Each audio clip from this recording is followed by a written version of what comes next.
Chat. What's up, everybody? Good morning. Happy Thursday. What is going on? What is up? We ready? Ready to end this? End this run today? Oh man. End this run. Start a Bioshock run. Anyways, I'm excited. I'm excited. Idlevilles? Idlevilles. Hey, all good. No worries. How are you, Idlevilles? Am I pronouncing that correctly? Good morning, or afternoon, or evening. Good day. Good day to you. There will be more people here, I promise. But it's good to see you. Oh, okay. Right on. Cool. Awesome. AoE 2 reference, huh? Solid. How's your day going?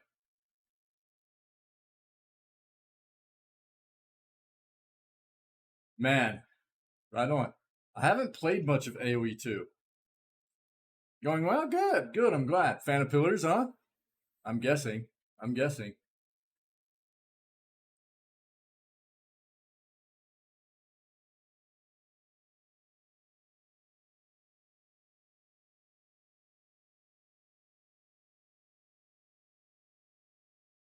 Oh, you've never played. Okay. I'm glad you're here. I'm glad you're here. So this is obviously, as the title is stated, our first playthrough. Your brother plays? Cool, cool. It's a great game. It's a great game. I'm so glad I've played it. It's actually, I've owned it for quite a while. We'll talk for a bit because we will have more people coming through. We've got a number of. I only started streaming in May, but this is a. We have a lot of hours in this playthrough. We have quite a few members of the community that. Oh, okay, cool, cool, very cool.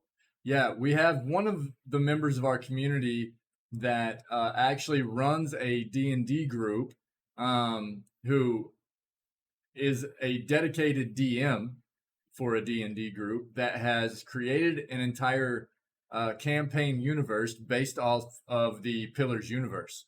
So that's pretty neat stuff.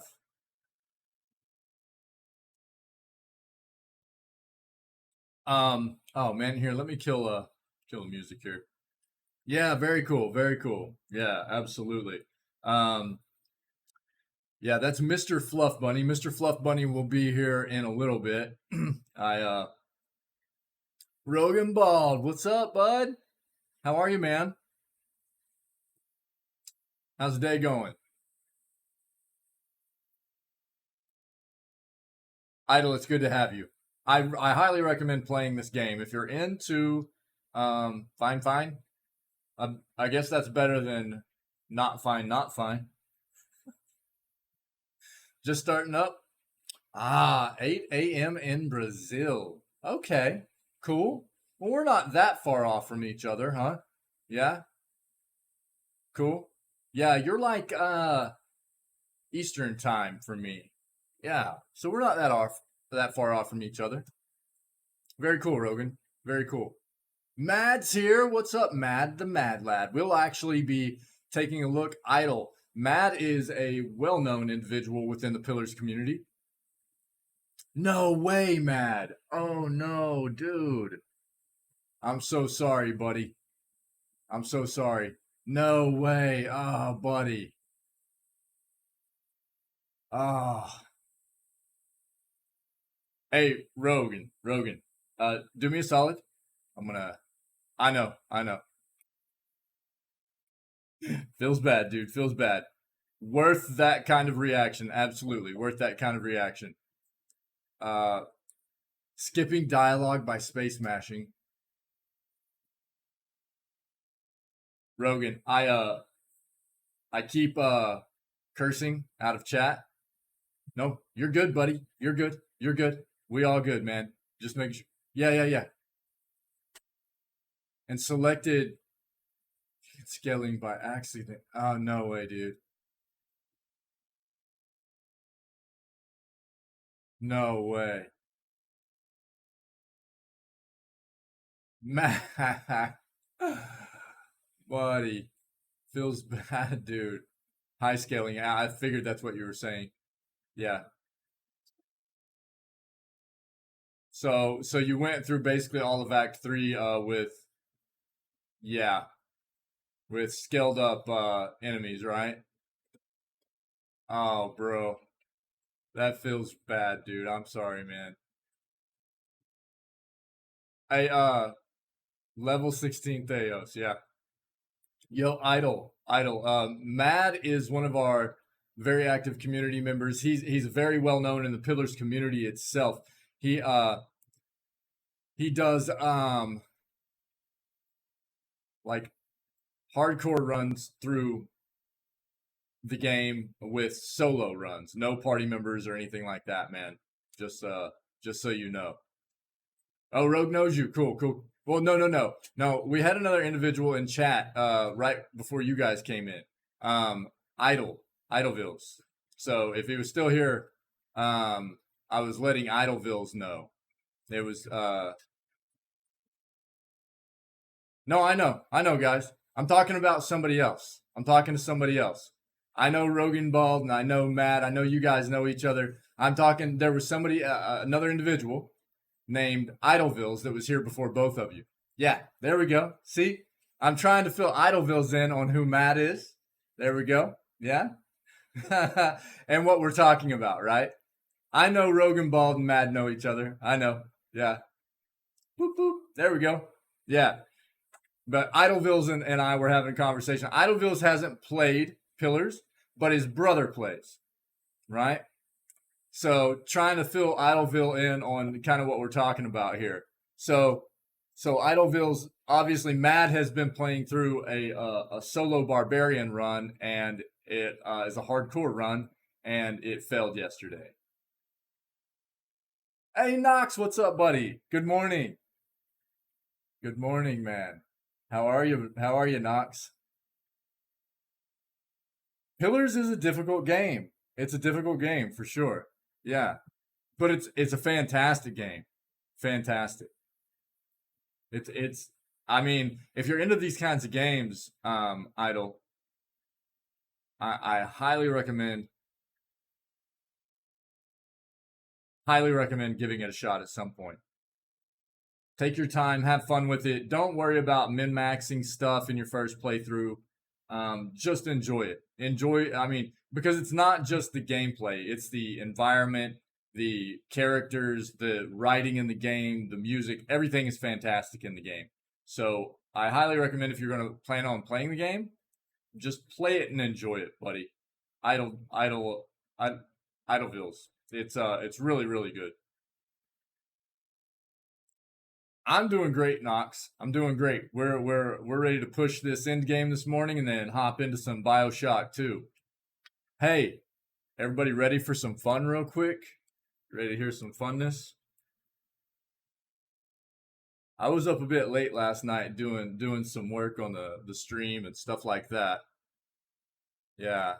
Yeah, Idlevilles, welcome to the channel and the community and everything. We have some amazing people here. I couldn't ask, you know, I'm so appreciative of the people we have here. Very cool people. It's an amazing community. Don't know about me? What are you talking about?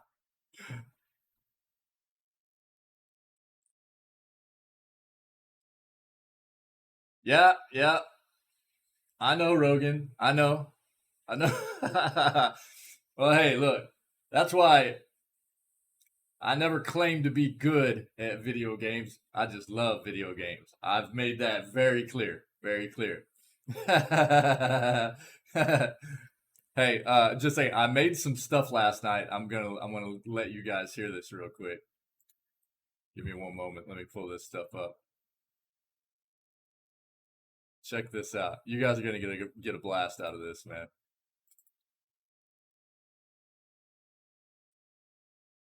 One moment, one moment.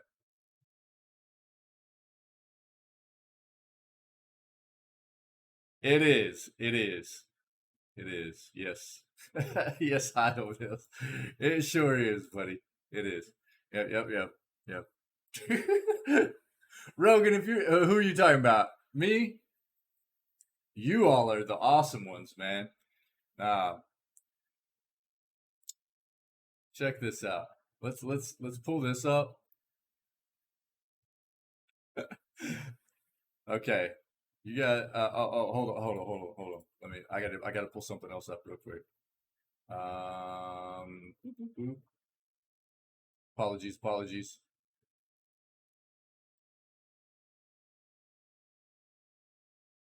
Did you guys hear that? Oh, Lauderdale. Yeah, I grew up more like Midwest Southern Idlevilles. That's where I grew up. I don't live there anymore. I don't miss it. I don't miss it. Okay, here we go. You guys ready for some fun stuff here? Let's go. Let's go here. Now, check this out. I did a bit of work last night. Everybody ready? Now that we're friends again, is it okay if I pet you? Did you guys hear that?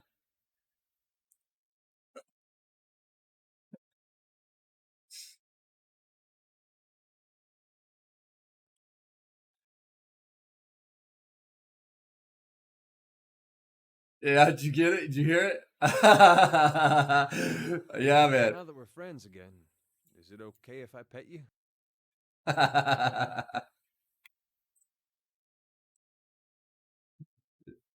Yeah. So that's gonna be one of our alerts that we use for like resubs, right? Now that we're friends again. Is it okay if I pet you? Um, and I made another one. It's not super clean, but I did my best in cutting it.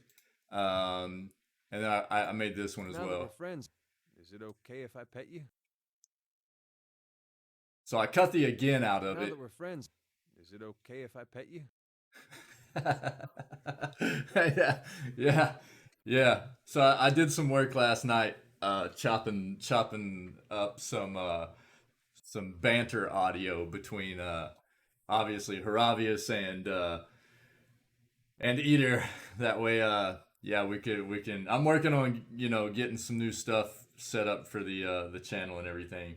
That way it'll be fun for everybody and I'm working on stuff, guys. It's just not a super quick process, but I'm working, trying to make everything fun for us.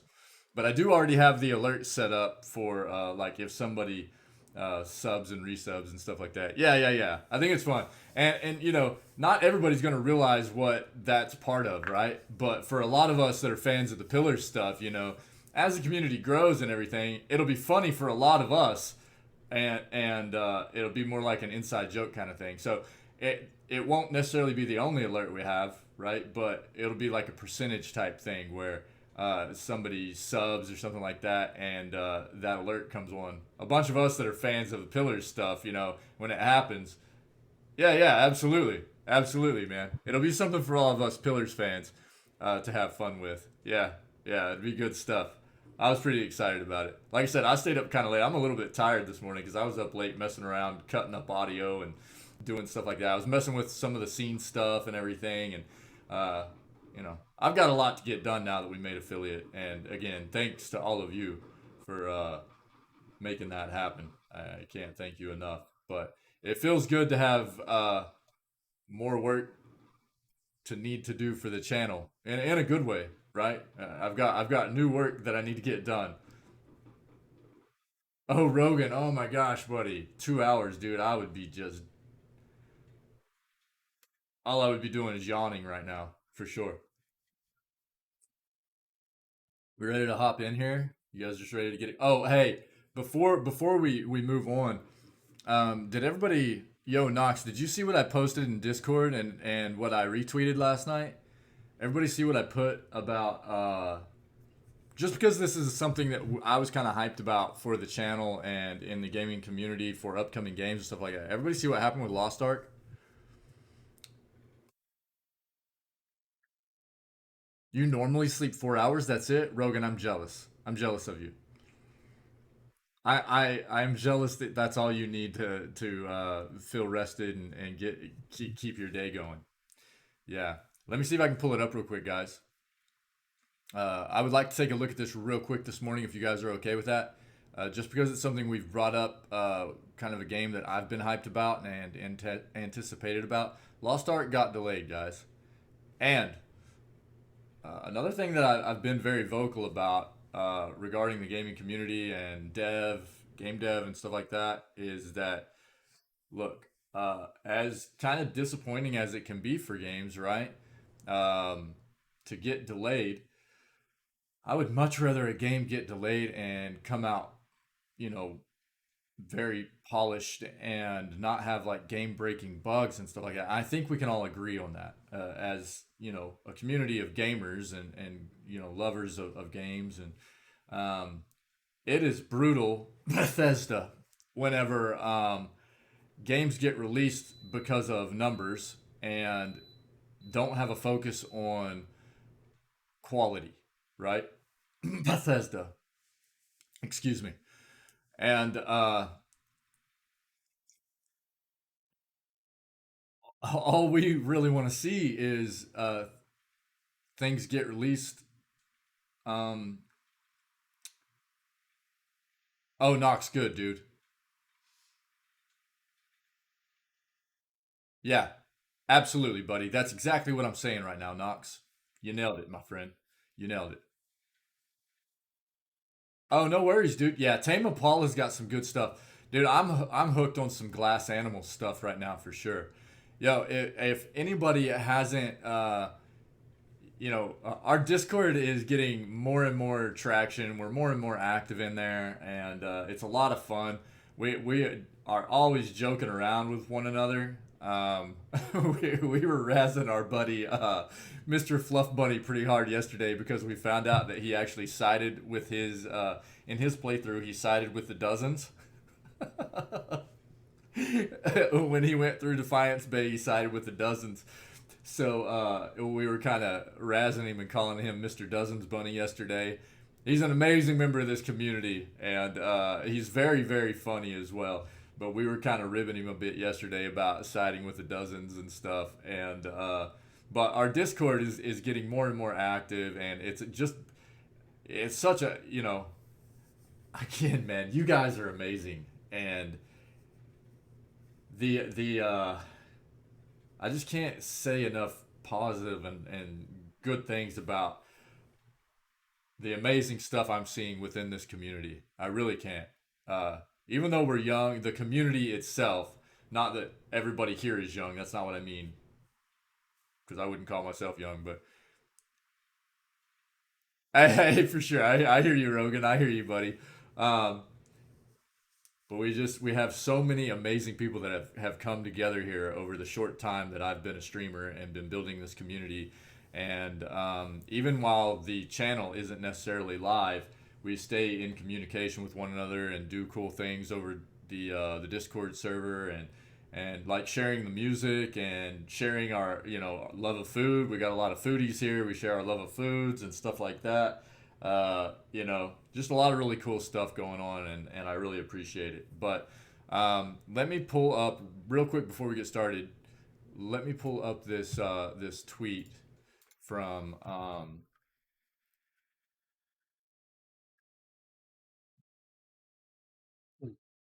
that I retweeted yesterday from Lost Ark. I'll just read a bit about it, and then we'll hop right into pillars. Cool.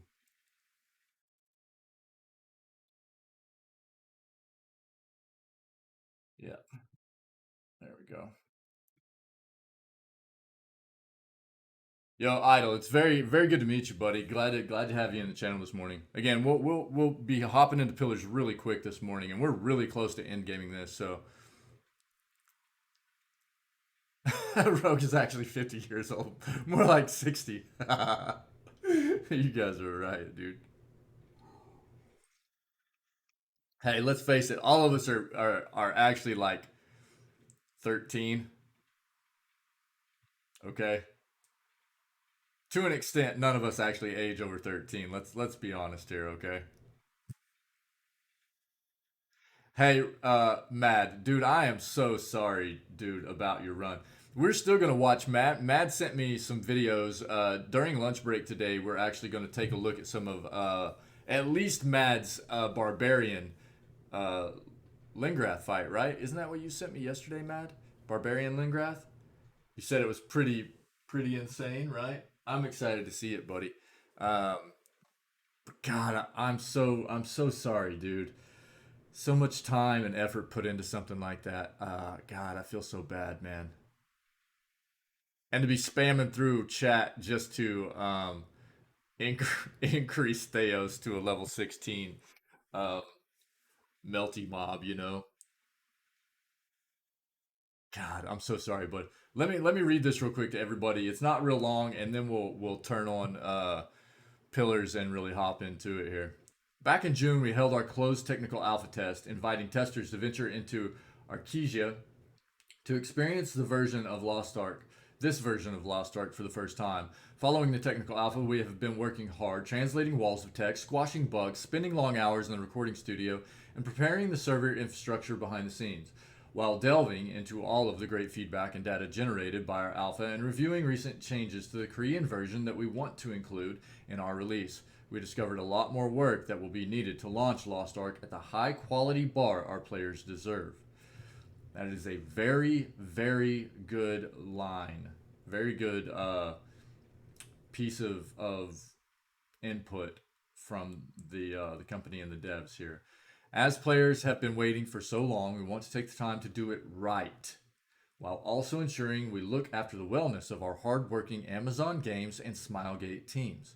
With that in mind, we've made the tough decision to push the launch of Lost Ark to early 2022.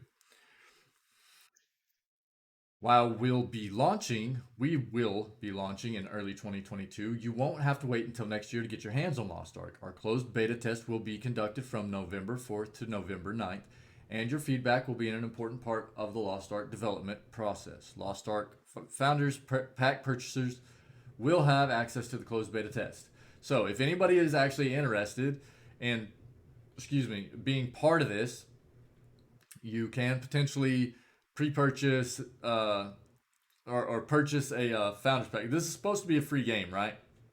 Now, with that being said, free game, there is going to be a cash shop, and we have yet to know exactly what that's going to include, right? We will find out if that's just going to be like buying cool mounts, buying skins for your characters, armors, weapons, things like that, or if there's going to be some kind of pay to win aspect to it. From what I understand, we should probably expect some kind of pay to win, um, in the form of like buying, uh, you know, increased experience gain, those kinds of things. So we'll just have to wait and see. Okay. Interested players can also sign up for a chance to receive an invitation to the closed beta test by entering their information on our tester sign up page. So this is another way. If you're interested, go sign up on their closed beta tester sign up page. Okay. While we have been relatively quiet so far, we do want to improve the quality and frequency of our communications. We are committed to staying more open with our players about what our team is working on. Moving forward, we will provide monthly updates to discuss the work our team is doing behind the scenes. In October, we'll launch our official forums and official Discord channel in preparation for closed beta. In November, we will be fully operational to support our beta testers and content creators. With these upcoming activities, you should expect more activity and communication from us in the coming months. As always, thank you for your support. Be on the lookout for more information and details on what our team is up to behind the scenes, information about closed beta, and some upcoming content that will help new players better understand the beautiful, dangerous, and sometimes silly world of Arkesia. I think I could totally be butchering that. Again, I don't even pronounce all English words correctly, so I could totally be, you know. Yeah, hey Matt, absolutely, buddy. Always just appreciate you being here when you can, dude. Matt, take it easy, buddy. We'll see you later, dude. We'll see you later. Thanks again for providing the stuff we're gonna watch today, giving me those links and everything. Really sorry about the bar, buddy. Really sorry, dude. Thanks for being here. We'll see you in a bit. We'll see you in a bit, dude. Be safe. We'll see you. Make sure to follow our social channels and playlostart.com to stay up to date. So go check this out if you're interested. Um, again, um, we'll go ahead and start at pillars. Um, I am never going to be upset at a dev for taking extra time to ensure that a game is released in a fully fleshed out, virtually bug free, very polished kind of way, right? Um, it is always a bit disappointing for a game you're hyped about to find out that it's potentially going to get pushed a little bit, right?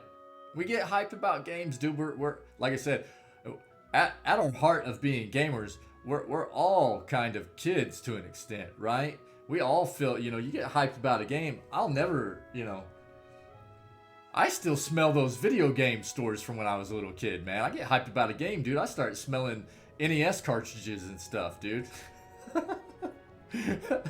You know what I mean? I'm like, I'm ready to go. So it feels a bit bad when things get delayed, but it happens. And I would much rather a game come out and be fun to play, not have game breaking bugs, feel very polished and so. But I just wanted to make everybody aware because I know there are some people in this community. We're planning on playing that game within the community a bit, doing some like weekend play probably. Where I know Knox was excited about it.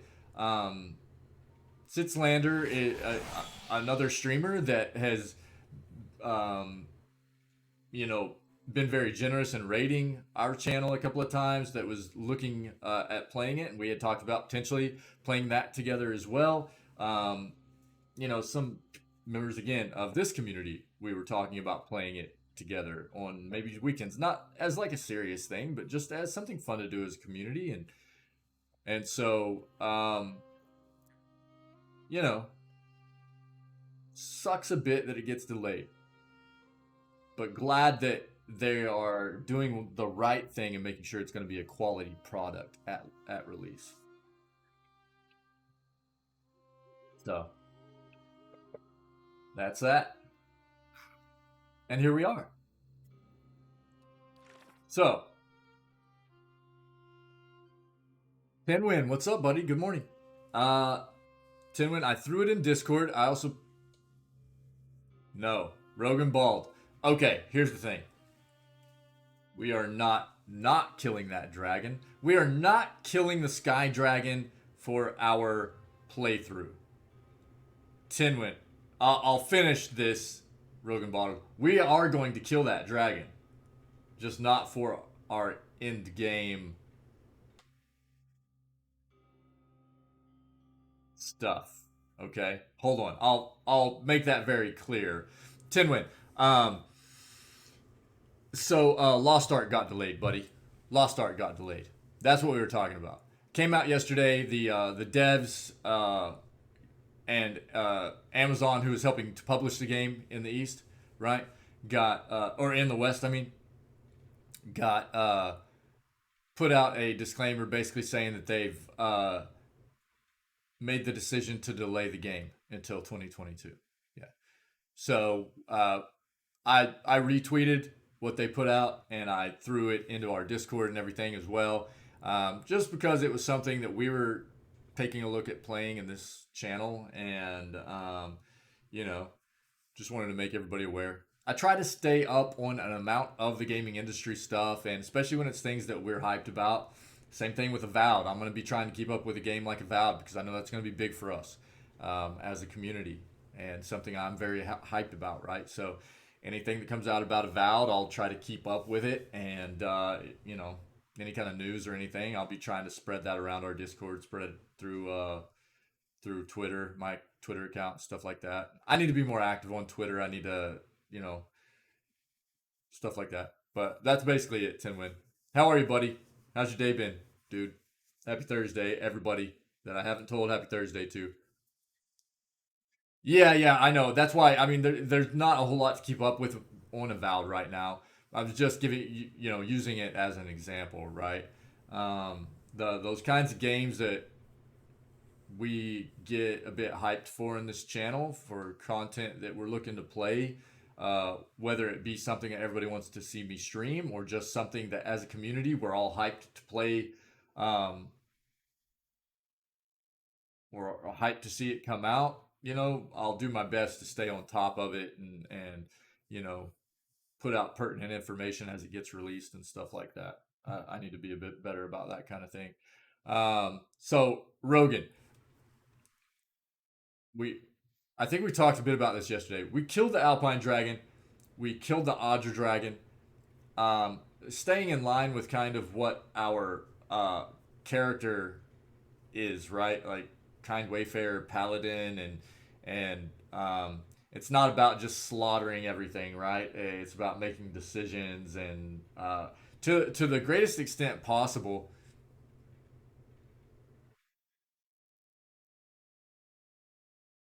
Okay. Well, the way we were discussing it yesterday, and I wasn't, I guess, aware. Like this is my first playthrough, right? So I'm not aware of like what all the results are of everything you do, right? To us, the way we looked at it was like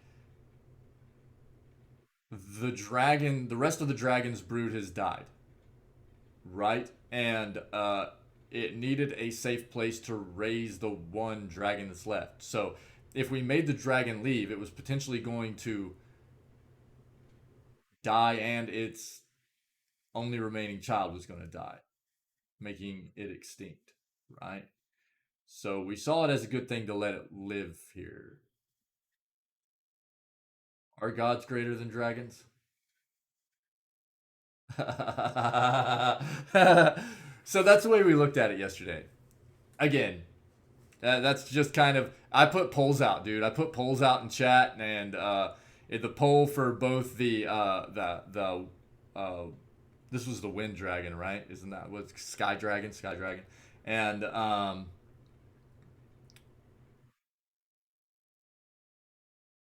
yeah, for sure. I know that. I know that. Yeah. Um, well, and I have hard saves, buddy. Rogan, I have a bunch of hard saves throughout this game, so we can go back and redo like a bunch of different content if we wanted to.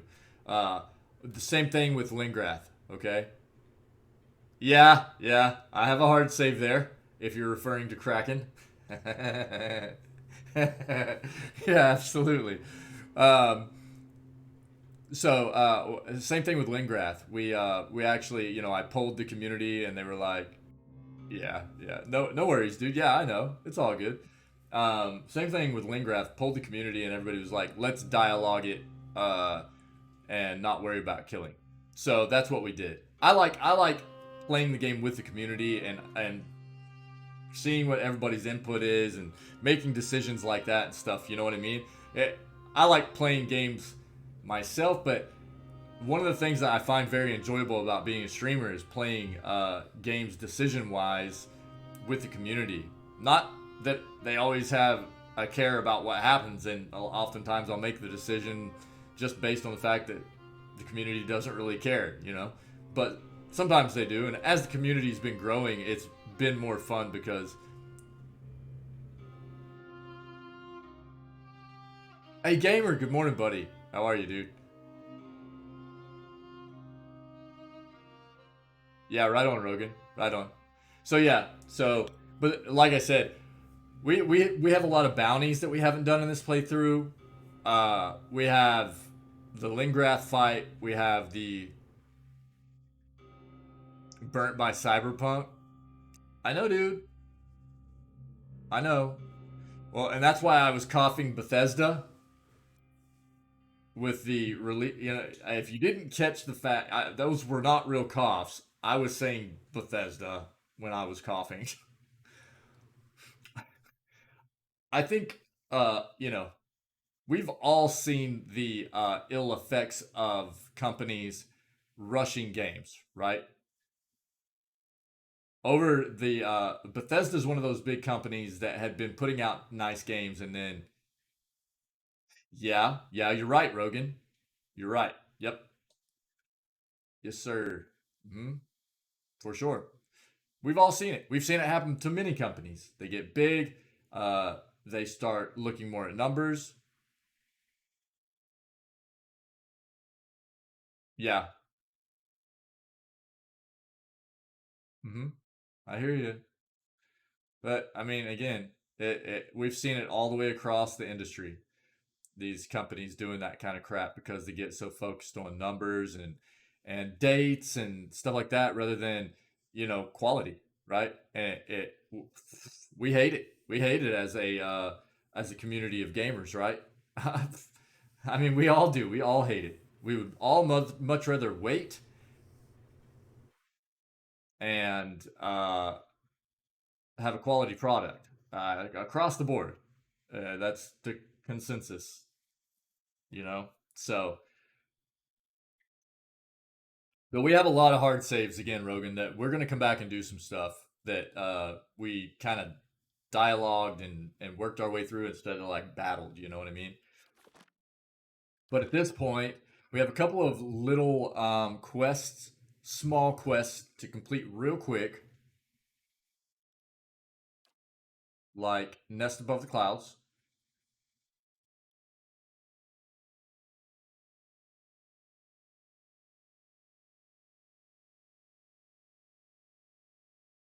Yeah, but like I didn't even try to play Cyberpunk, but holy crap, especially on the like there's no way that they were like, "Oh, we didn't know that it just wasn't going to work at all on the older consoles." Dude, it was broken. Broken on the older consoles. Like wouldn't even work really if I remember correctly, right? It was like not just like some kind of bad bugs. It was broken. Well, and that's what I'm saying, buddy. That's what I'm saying. It wasn't necessarily the dev's fault. It's a company, right, going too tunnel visioned in on numbers and dates and stuff like that. Oh, sure, Timwin. Yeah, I know. I know. Yeah, that's what I'm saying. Numbers, and dates, right? Mm-hmm.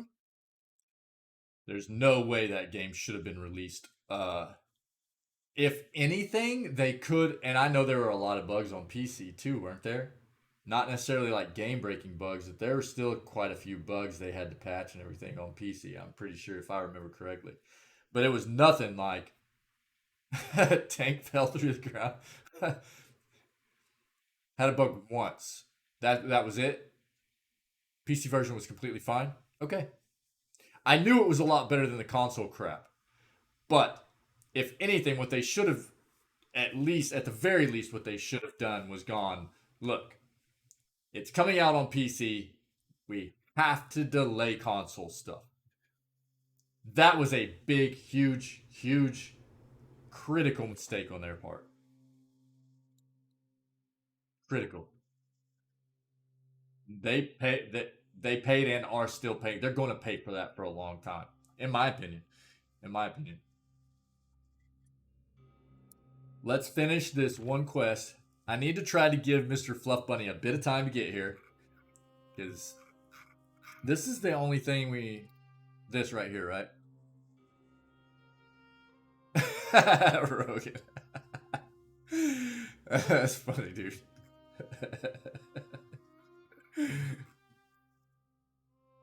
I don't think you're trying to be funny. Maybe a little bit.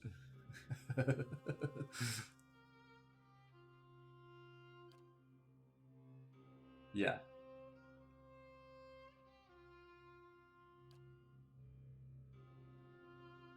I'm not going to finish this quest up either because I screwed up and didn't have enough resolve to do it right. So we're just going to leave it stalemated. They're both just going to stay out there in the woods waiting on each other. Okay. So Song of the Wild. I caught a cloud singer atop a mountain by the Temple of Helia. So we got the cloud singer. There was one other thing we needed to do, right? Oh yeah, but it was this, and we don't need to do these. We don't need to do those. We were just going to bypass all of that because it's not necessarily needed. We will come back here to Pillars 1. We'll fight the dragons. We'll do these to see what these gods were going to give us for like siding with them after beating Theos and all that.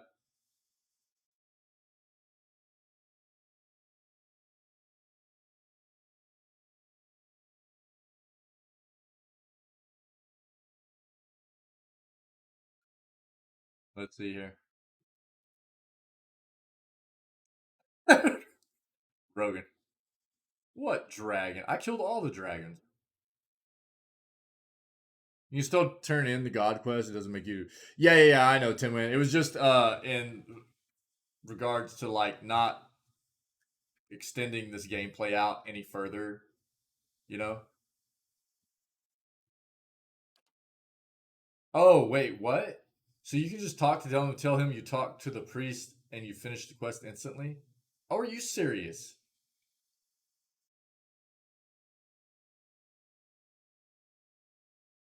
Really? No way. So I can just go do this right now then. I don't even need all the birds. Is there a different result depending on if you give him the birds or if you just talk to the priest? Or tell him you talk to the priest?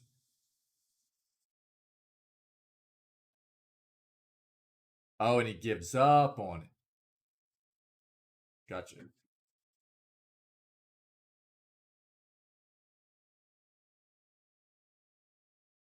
Okay.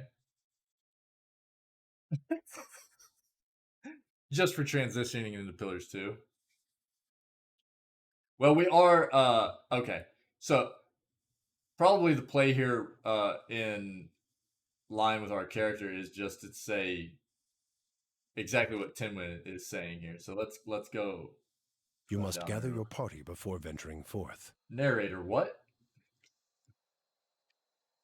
You know what's funny is every time I get to this screen, I'm so used to using middle mouse button on this. Like when you're looking at your party, middle mouse button is what moves the screen around, right? So I'm so used to doing that. Whenever I get to like this screen, I still do the same thing instead of using left click. I've done it almost this entire playthrough. You too, Rogan? I do it like almost every single time. Are you saying me too? Like as to what I'm talking about, Rogan? Absolutely.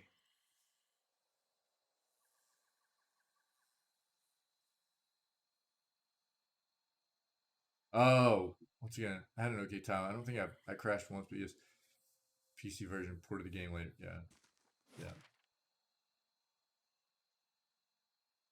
yeah. Okay, cool, Rogan. Yeah.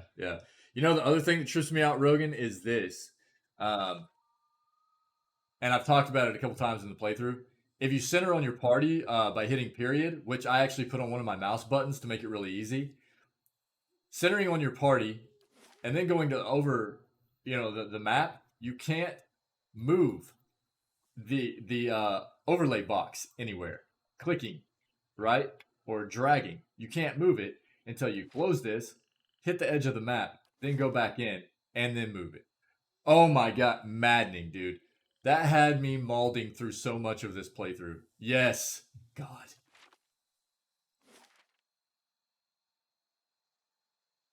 Okay. Is that character an old song? Yeah, I think old song. Let's go there. Oh, that's also like Boulder's Gate. Wow, it's been so long since I played Boulder's Gate, dude. I can't remember. Like a long time, really long time.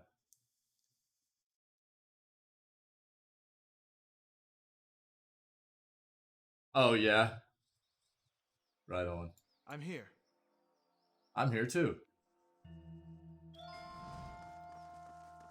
Yeah, this character should be right down here. 1 second, chat.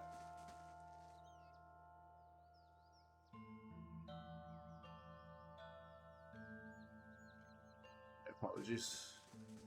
Where is this guy? Camera, right down here. Let's get some fast run in here. Yeah, he's right here, right? What Get brings him. you here? So I have this bird.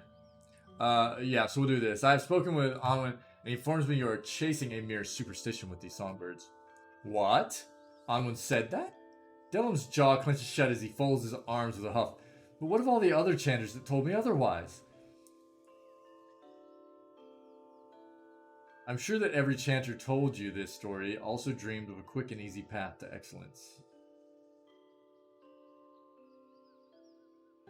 They tried to get the homage there to a new level. Even the you must gather your party. Yeah. Dylan frowns but nods to you, his body slumping. Guess it does sound like wishful thinking when you put it that way. He lets out a long sigh and ends with a shrug. Thank you for setting me straight on this. I feel silly for having asked in the first place. Are you serious? That is a ton of experience, dude. That's almost as much as experience as we got for doing Durance's quest line.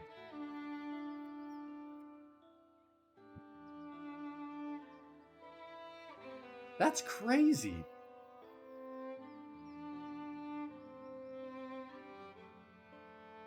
Wow.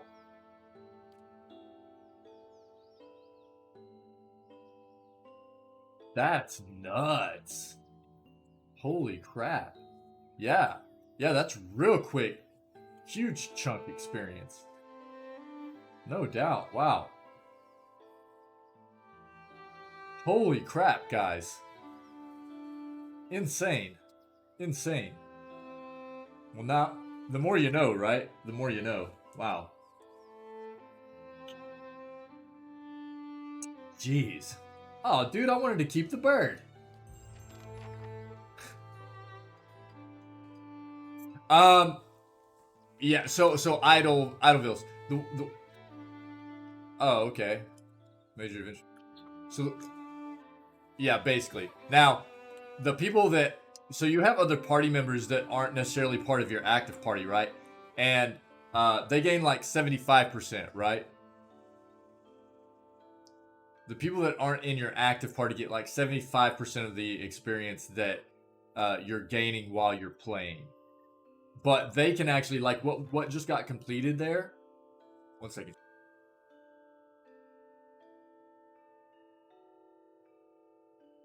Okay. So like what we just completed was, where's it at? So these adventures will show up? Yeah. Yeah, that's what Rogan Ball is talking about. Sending them on quests, the ones not in the party. Yeah. Like this. We just completed a major adventure, right? You'll get these adventures, and you'll have people that are not in your party, right? Well, it's not showing us that. It'll give you the...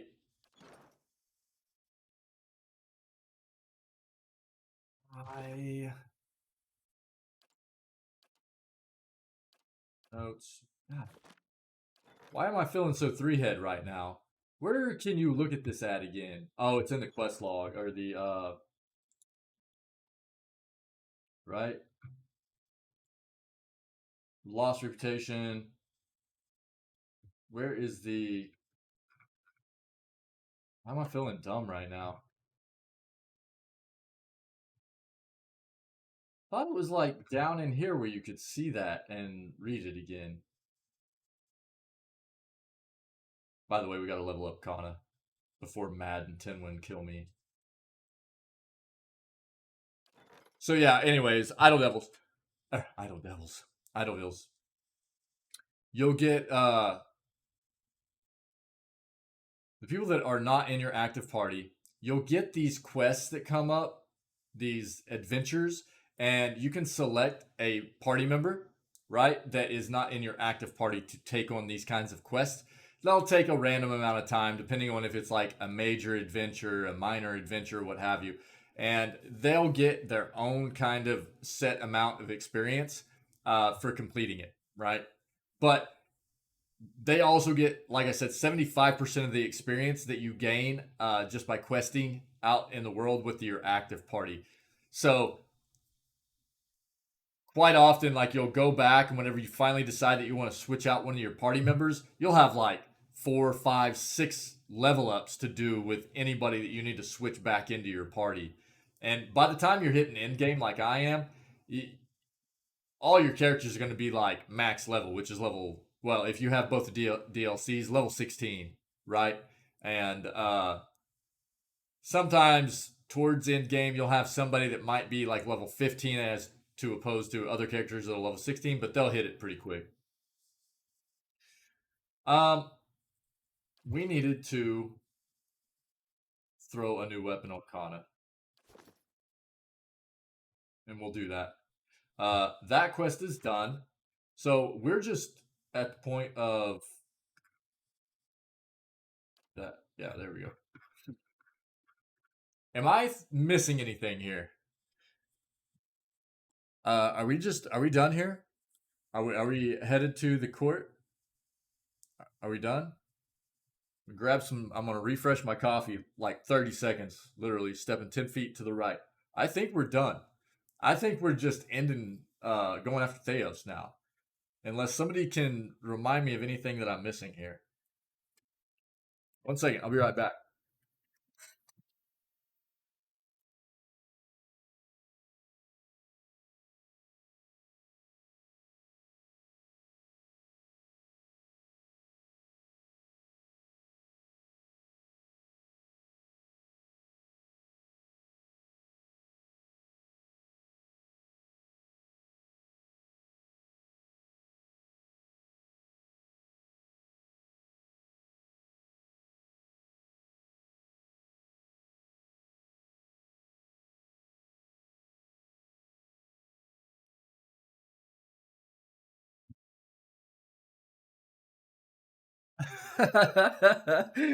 Tim, I know, dude.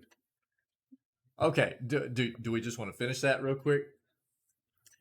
Because I mean, I can throw a poll up in chat and see what everybody wants me to do, and we can finish that quest out.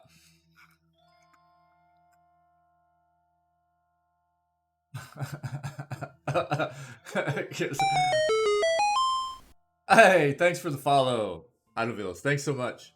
Do it? Okay. Let me explain real quick, okay? Look, we have this quest that I was just going to leave as a stalemate because Channel's Palpatine. Tim, when you crack me up, dude. Hey, Idovillas, thanks so much for the follow, buddy. Yeah, really appreciate it. Really appreciate it. So check it out. Mercy of the Tribes, right? We have talked so much about this quest. I missed a resolve check on this. I had one too few resolve on this apparently. So right now they're like stalemate. I've cleared the path so that the people from Defiance Bay can actually leave, but then we would have to fight the Deerwooden or the Glenfathens, right?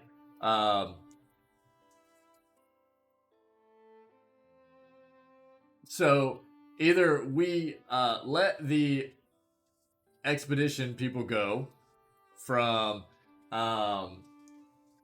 Defiance Bay, and we have to fight the Glenfathens, or we kill the people from Defiance Bay and side with the Glenfathens, right? I'll put a poll up. The situation is the Glenfathens are after the people from Defiance Bay because they're trespassing, right? The big situation was like we were going to warn the people from Defiance Bay because it was like we knew that they were going to get killed if they got caught, and we didn't feel like it was a just punishment, you know, dying because of trespassing, right? We failed a resolve check when addressing the Glanfathans about the situation because I wasn't paying attention to how much resolve my character had on at the moment. And I didn't know at the time how much resolve I needed either. Found out after. Somebody let me know how much I needed, and I was one too low. So at this point, we're gonna have to either kill one or the other, basically. So I'm just gonna throw a poll up, and everybody can let me know what the play is. Okay? New poll. Actually, first of all, let's do that. How are we looking? Okay, here we go.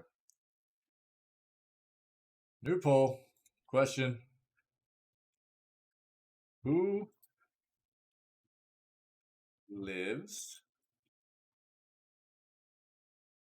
No, okay. Better yet, who do we kill? All right. Who are we going to kill? Do we kill the now let's make this very specific.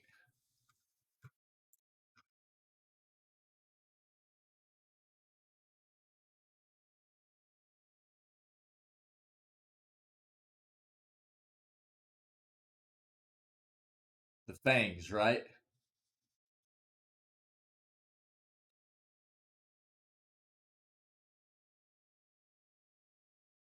What's their actual Glanfathan fangs?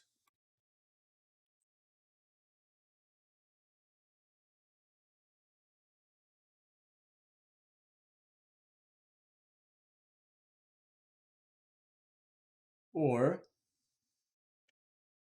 the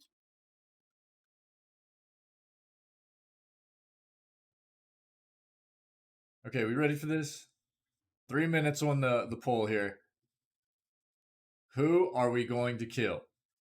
The Glanfathan fangs or the Deerwooden expedition? Poll up. Here we go. There it is. Got a vote in already. Killing the fangs. Really? Killing the fangs. Okay. And this will be the last quest we do before we go after Theos, alright? Certainly. Last quest we do. Everybody's going for killing the fangs. Really? I'm surprised. Is there reasoning behind it? Let me know your justification in killing the fangs. Just because they're kind of buttholes? That's okay. That's okay, Idleville. No worries. Or just because they feel like it's okay to like slaughter people for trespassing. Is that the thing? Just because they feel like it's okay to like slaughter anybody for trespassing on land? Is that it?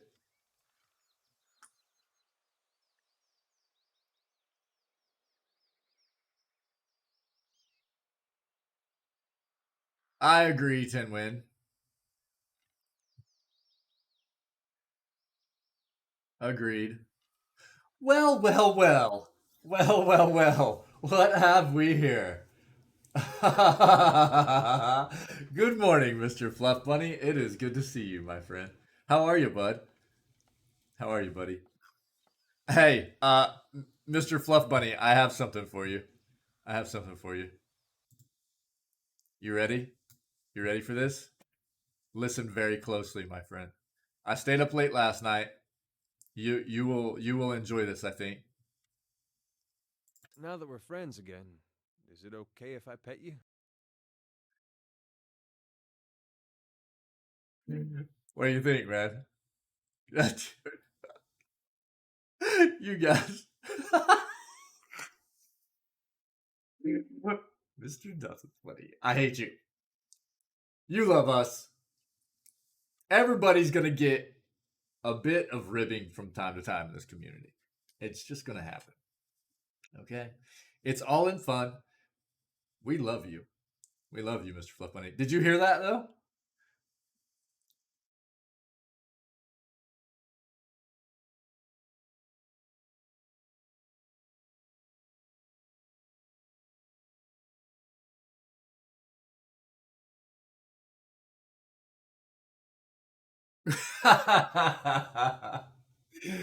All right.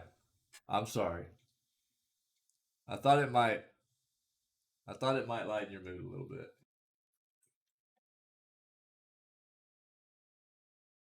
Including the stream for free? Absolutely, Idlevilles. You got it. All right, poll ended. All right, let's go kill the fangs real quick. Let's go kill the fangs real quick, and we'll be done with that quest. And then it's on to Theos. Mr. Fluff Bunny, you know we love you. It's all love. Excuse me. Part of ribbing people is affection, okay? A bit of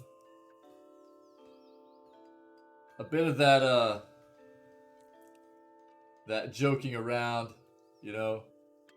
That's just love. You're wasting my time, but I'd like to believe you're simply holding me in I get it. reserve for I some get it from cunning everybody. stratagem. Because look, everybody knows that I do much more 3-headed stuff than I do 5-headed stuff, okay? And I get it. I get it from everybody, so. And I know it's just because it's love.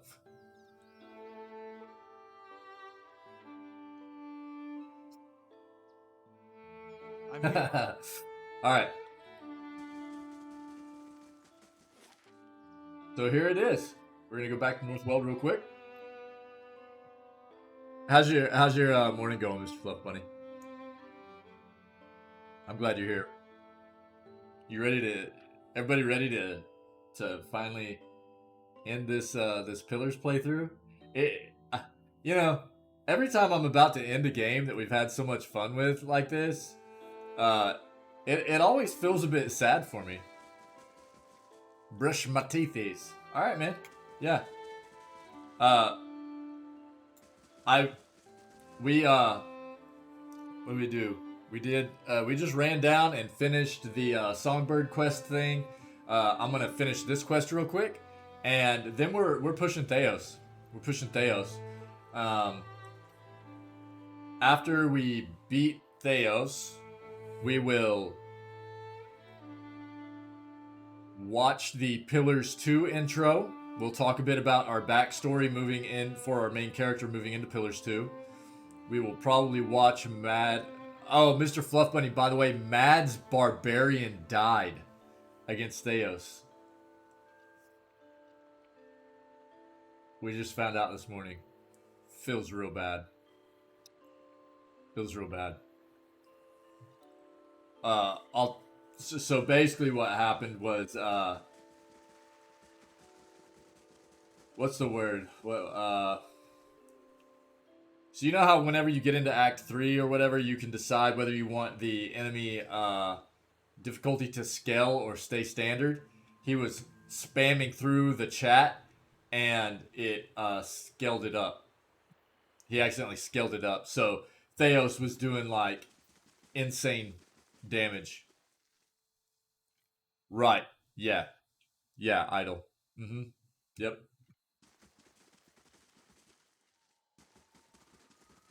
Yeah. Yeah. And so the big thing about the kinds of runs that people like Mad do is it's like a very very hardcore type of run where if your character dies, yeah, very sad for sure. If your character dies, now look, these individuals are that play the game like this are very very knowledgeable on the way the game works, right? They know just like everything in and out about the game, and It's incredible what they do. Idle, if you're hanging out, you'll get to see some of the video of the things that they do. They basically run through the game with it's their challenge runs, right? Their challenge runs, and they run through the game with no party members, only their main character, only the main character, no party members, and if they die, the save file is wiped. It's pretty brutal. It's pretty brutal.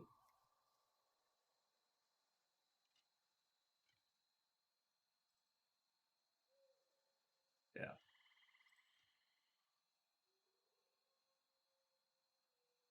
The Estromorn cannot run from us. Tread carefully, Estramore. Oh, let's go up and talk to. We'll let them go first.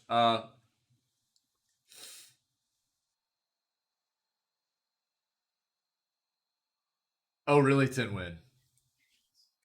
Enlighten me, buddy. Enlighten me.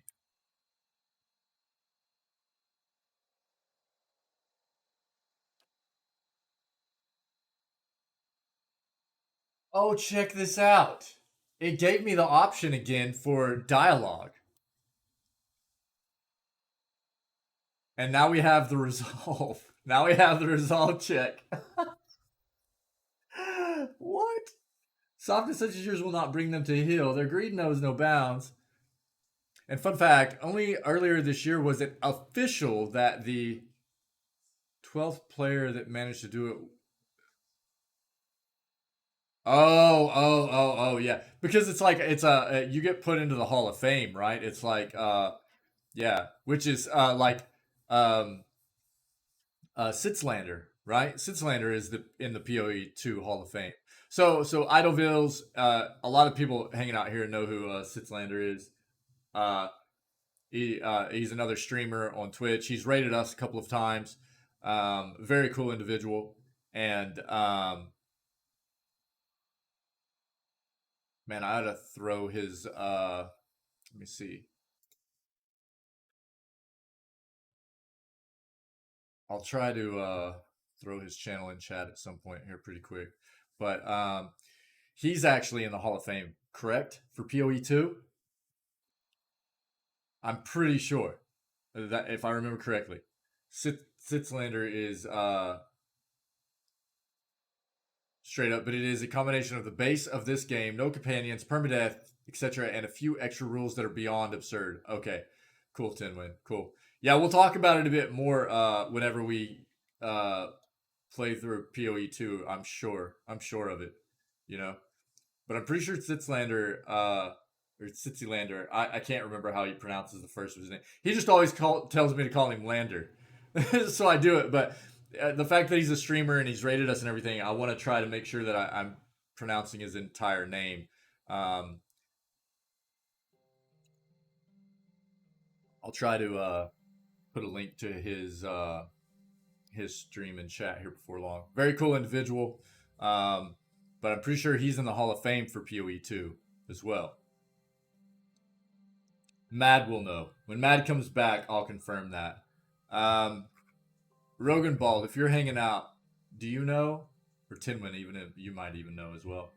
Now look, we actually got the dialogue option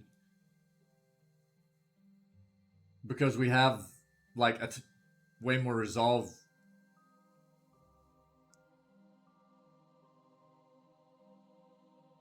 Very specific build for it.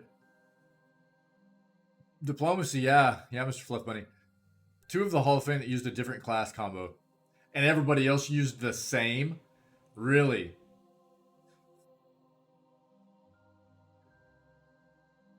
That's pretty insane.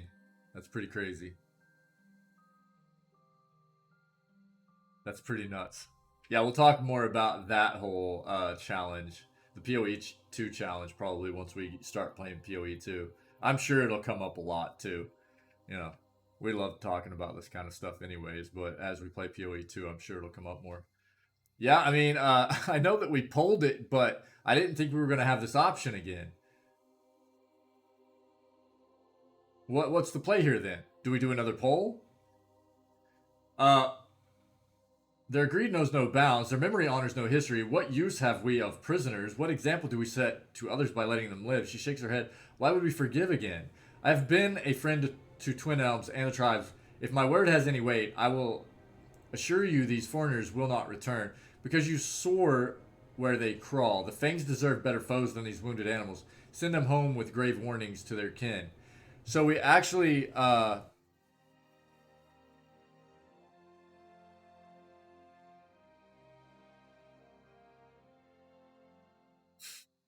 yeah, I feel like number 2 would be the best play as well. How's everybody feeling about this? I didn't think that if you've,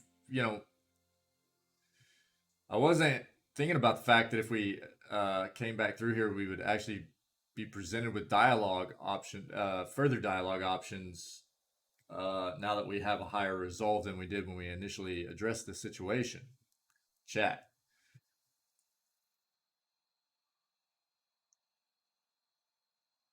What's the what's the thoughts here? Talk to me.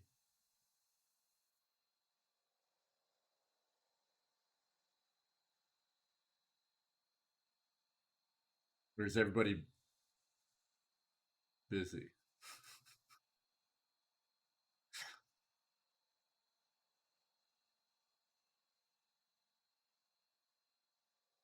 No. I would agree with you, Mr. Fluff Bunny. I think Choice 2 plays better in this scenario. They are very prideful people. This is their land. The others are trespassing on it. But I think this does play much better into our character and what we've tried to do. We've tried to be as diplomatic as possible throughout this playthrough. If we can keep from killing people, let's keep from killing people. We've had to slaughter so many people in this playthrough, even though we've been good and tried to be diplomatic and civil to the greatest extent possible.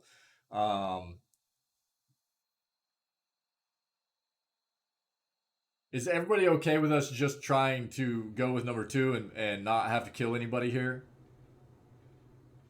We've killed well over 3,000. Well over 3,000, yeah. But that's just enemies, not necessarily people, okay? Keep that in mind. Enemies can be like spirits and, vessels and beasts, all kinds of different stuff. So, but there are a good chunk of humans we've slaughtered as well. I'm going to select number 2 unless anybody has reason to go, don't do that. So if you disagree, please speak your piece. I'll give you just a moment here.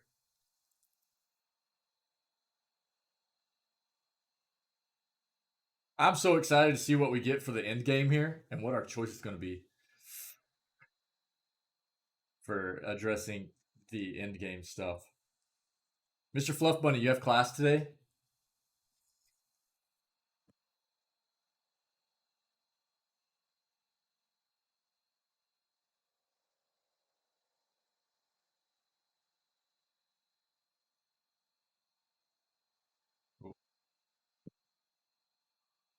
Oh, cool. Awesome. Awesome. All right. I'm just going to go with number 2, everybody. Here we go. The woman gazes north, her mouth a twisted scowl as she ponders your words. The great stag nudges her shoulder, and she reaches up to scratch the animal's chin. Blood was spilled, and life sprouts from a soaked ground. She looks at you with cold glare, mutters a curse under her breath. Nice but cold. Yeah, I agree. Yes. Okay. So I need to bring this up right now. I'll bring it out. I'll bring it up throughout the day. I was talking about it yesterday as well. Since you bring that up, Mr. Fluff Bunny. Hey, I'm glad you have a 4-day weekend, by the way. I'm taking a few days off this weekend to spend with my family. My wife and kids, we're planning on going out of town to see extended family. The extended family has planned something as like an end of summer get together kind of thing, and I'm gonna go with them. I'm gonna go with them. I don't normally take days off from streaming very often, unscheduled, really, like this, especially consecutive days. And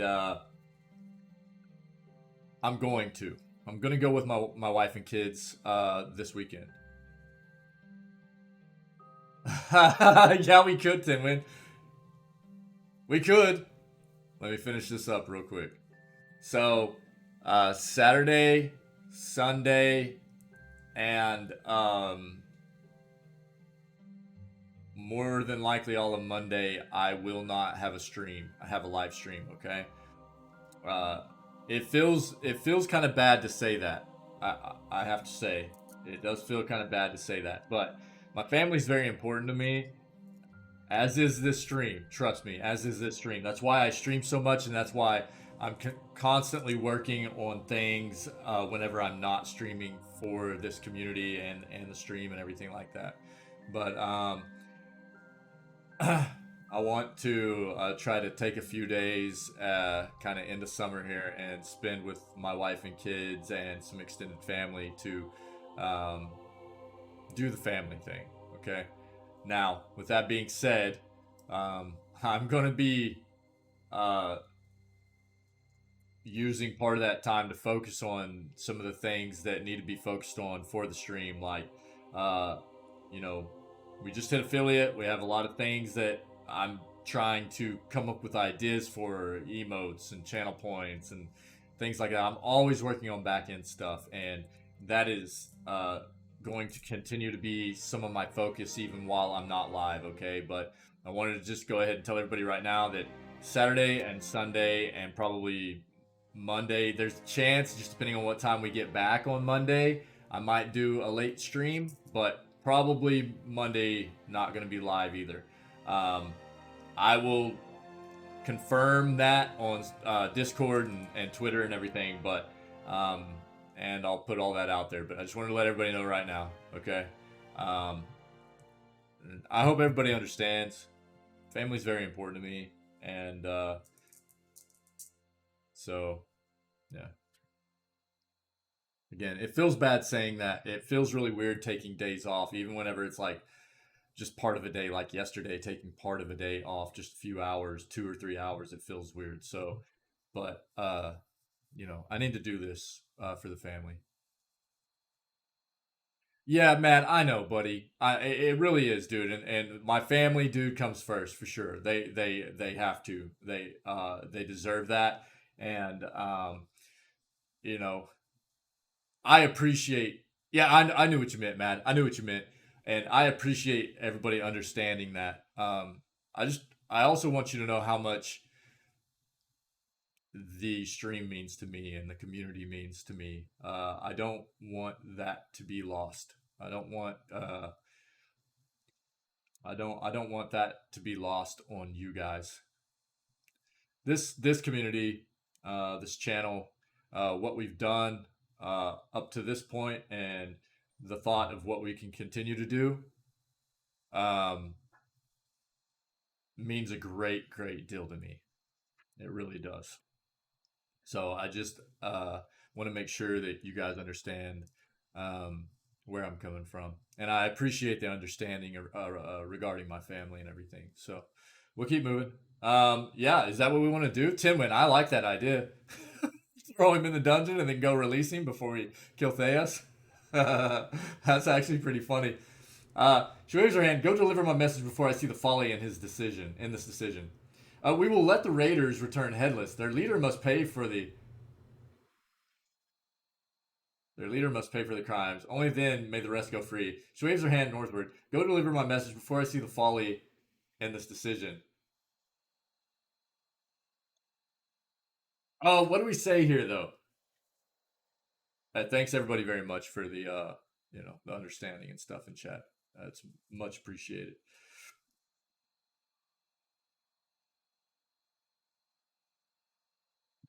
Man, I'm so sorry, man. I feel so flippin' bad for you. I was, God. Oh my God, dude. Hey, Matt, you might not have been here. I was talking about it just a little bit ago. Can you confirm, and I might be butchering, and God, I hope I'm not butchering his name. He always tells me to call him Lander, but is it Sitsi Lander? Well, dude, it does feel bad for me. I know how much time and effort you put into those runs. He is in the Hall of Fame for PoE 2, right? Can you confirm that?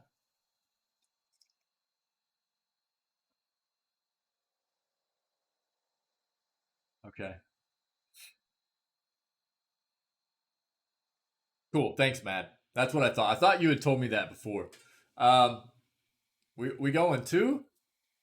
How's everybody else feeling? I'm cool with that. Deliver my message before I see the following in this decision. I will tell them at once. Um,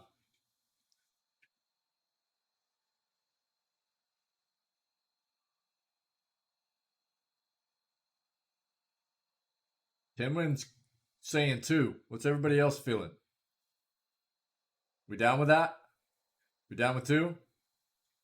I don't want to drag this out too much longer. Let's get this end game done.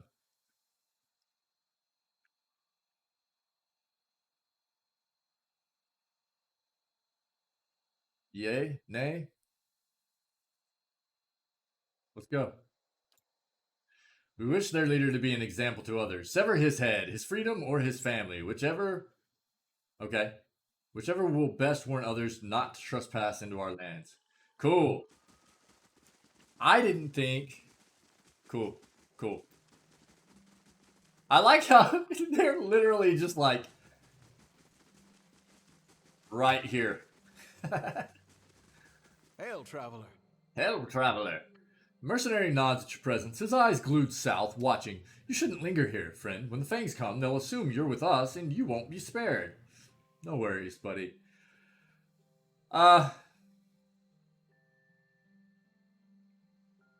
Okay. Yeah, so there it is, right? Easy. I've convinced the Fangs to let you go, but you must bear the punishment for trespassing and be taken prisoner. So we'll go back to Cade Nua, and then we'll just release him. We had 3 other prisoners for everybody that's hanging out that wasn't aware. We had 3 other prisoners for almost the majority of this playthrough, and we just let them rot in prison. We didn't flog them or anything. I'm not cool with slavers, so I didn't sell them to any slavers or anything either. They just sat in prison. They just sat in my jail. Like the entire playthrough. Esmar blinks and arches his eyebrows in surprise. Well, if anyone could have, I suppose it would be you. But creases around his eyes deepen with his growing frown. He looks at his locket and then lifts his eyes back to you. Prisoner? If it's the only way to save my men, I'll endure it. But whose prisoner?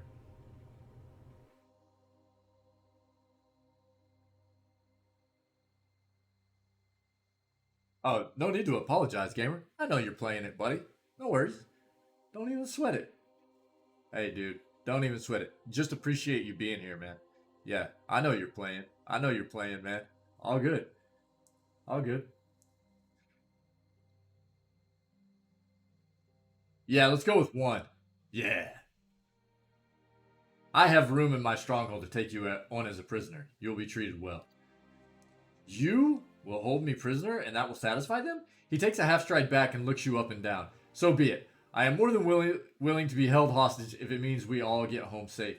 I'm sure you will have to keep me as a proper captive to honor the arrangement, but I understand. It's far better than being the Fang's prisoner. Captain turns to his company. Each of his soldiers stare back pale with fear. Esmar takes a deep breath, then raises his fist in the air. New orders. You are to fall back. The expedition is over. Stow your gear and make for Defiance Bay at once. The mercenaries exchange glances with each other, waiting for the first one to obey the command. Are you deaf? I won't tell you again. Time to go. Now. Esmar's booming voice springs the reluctant mercenaries into action. Wounds are dressed one last time, camping gear is secured, and within minutes, the men set off on their march, nodding at their leader in acknowledgement as they pass. Sick. Well, that's cool.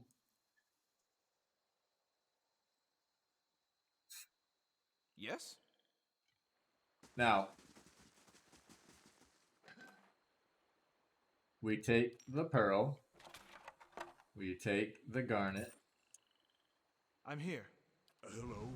Oh, hello. Hello. Durant. What a madman. Alright, cool. Oh, and they're gone now too, huh? That the quest is just over?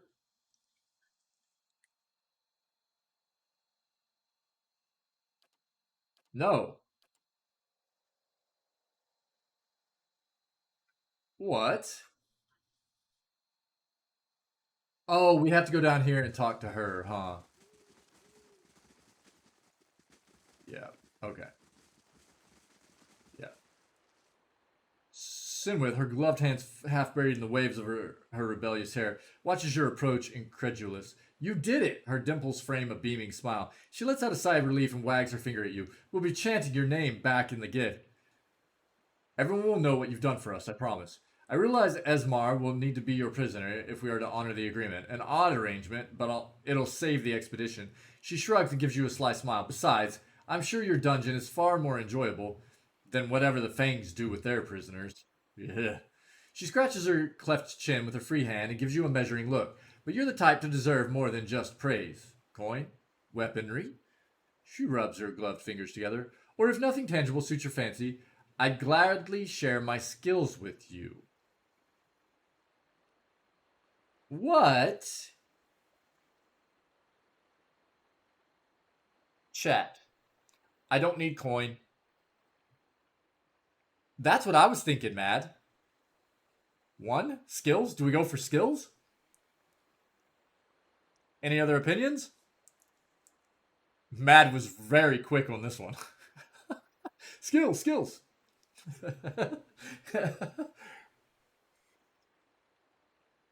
Yeah, I was thinking one. I'm very intrigued by this. The only other one I would really probably say is like this. Idleville's one. I'm good with that. Anybody else? I mean, obviously, Mad knows what's up here. Let's go. So, yeah, for sure. That's what I was thinking too. Right. Sue nods enthusiastically. I was hoping you'd say that. She removes the gloves from her hands, stowing them in her back pocket. When you spend as much time as I do in the ruins, you learn to strike first, and to strike without warning. She holds her stock out in front of her, its blade parallel to the ground. The key is efficiency of movement. Dungeon Delver? She walks you through several footwork drills that focus on quiet footfalls and measured breathing. Place all of your weight on the final step when you're ready to strike. She yells for emphasis as she demonstrates a swift, silent lunge. As you follow her example, she nods in satisfaction. I think you've got the grasp of it. I'm honored I could teach you something new. She half curtsies and turns to take her leave.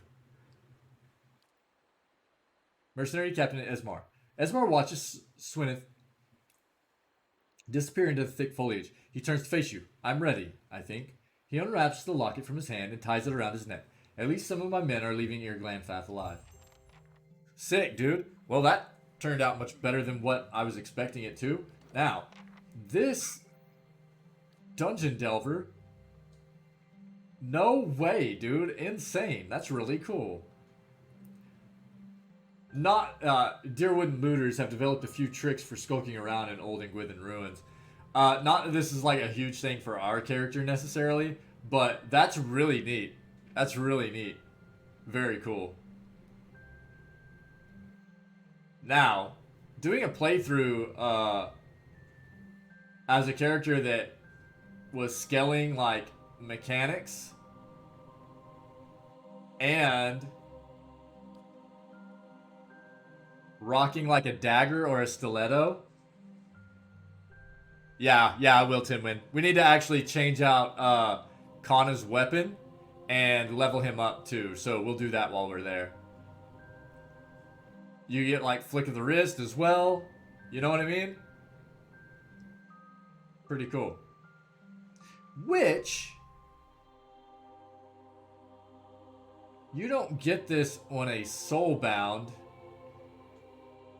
kind of like you would a weapon focus, right? I don't think so.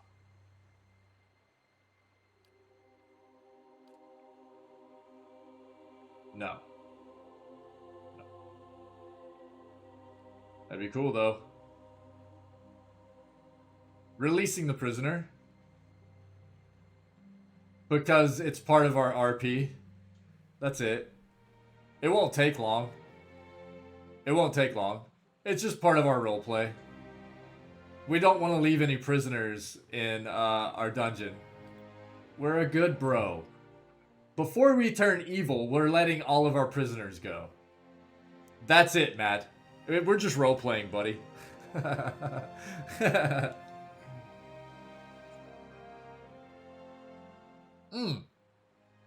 You're right, aren't you? No, not that. Right. Yeah. Evil.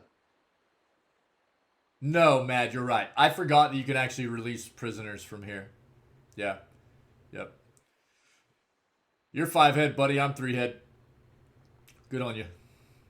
3-head Shrimmer, dude. Again, 3-head Shrimmer.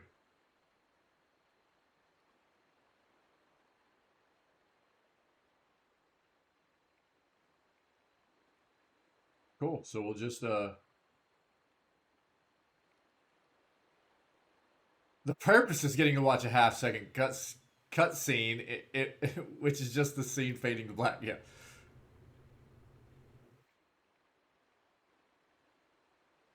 No, it's all good, man. We don't necessarily need to go back there. Do we still have a buff though?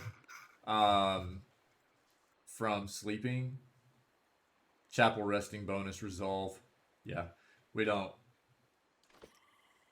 We'll just release him this way. That way we don't have to, waste all the time traveling and everything. Everybody cool with that? We'll just act like we did it personally. We did do the other ones personally. We went down into the dungeon and released them and everything. This will save us a bit of time.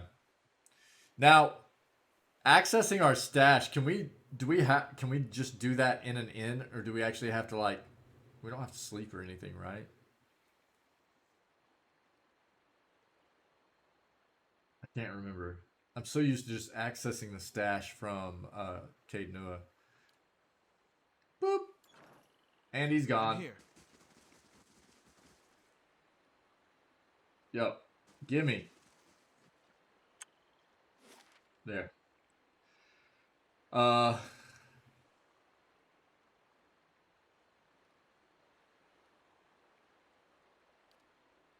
No.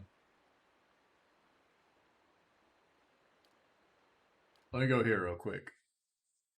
Let's change out Kana's weapon, level him up, and then we're sending it. We are sending it, chat.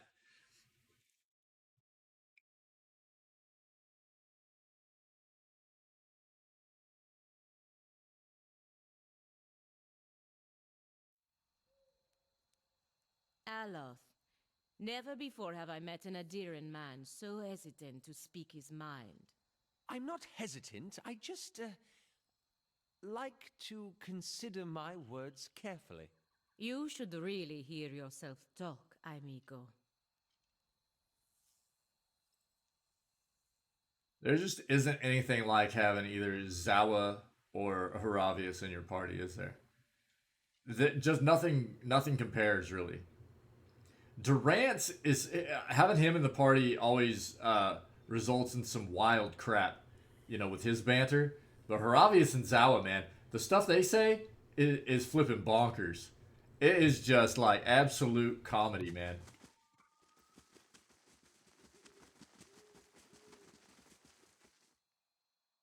By the way, I did find, yesterday morning I was like, dude, what happened to the highlights I made? The highlights are there.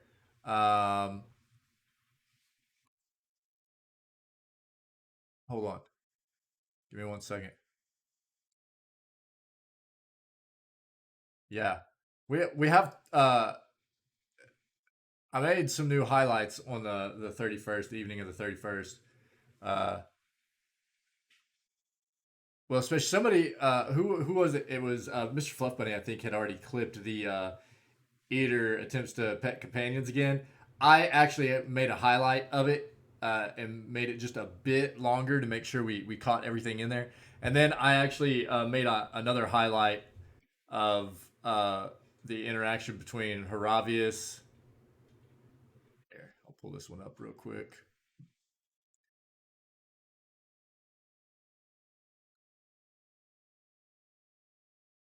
Check it out. Oh, dude. Kana, what do folks in Rawatai do for Oh. fun? Aside from each other, do you just snap at every shiny object that comes along?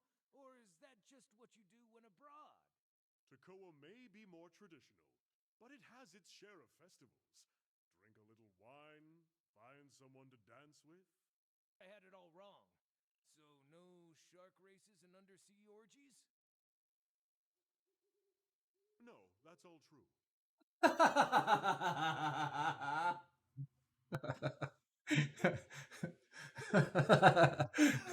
Oh my god, dude. I had to go back and grab that high. Dude, some of the crap that they come up with, like the banter in this game is absolutely bonkers, man. It's just too good, man. Where is that? Yeah, there we go. So yeah, I made some highlights just in case anybody wants to go back and take a look at those. The banter in the game is just too fantastic, man. Oh, yeah, keep in mind weapon focus won't be affecting chanting accuracy or invocations, only melee swings. Yeah, you're right. You're right. Truth.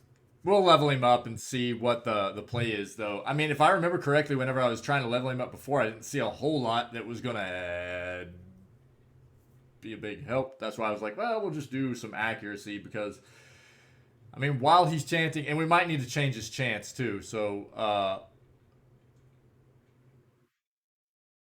I guess you want to pick up specialization as last talent. Well, yeah, I mean that's kind of what I was. Yeah, we'll look at it. We'll look at it right now. We'll look at it right now. You guys can help me decide if that's the play or not. Is this the? No, that's the market. What am I doing, dude? That's where we need to go. Tripping, yo.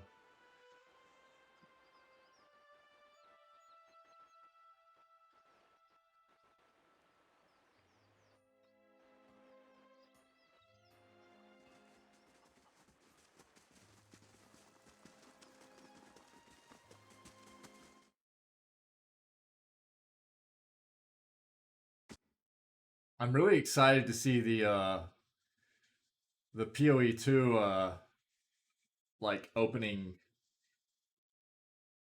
theatric scene and stuff. That's what we're gonna be watching, right? To help with the backstory stuff. Now, can we access? God, will you just stay on item type, please?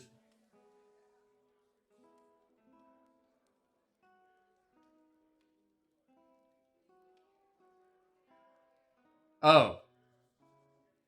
Oh, yeah, for sure, man. Yeah, absolutely, buddy. Hey, be safe, man. Be safe. Hey, let me know what you had to eat, dude. You know how I am. Love that food, dude. Ah, my stash is so laggy. We got way too much stuff, chat. Drawn in spring. There we go.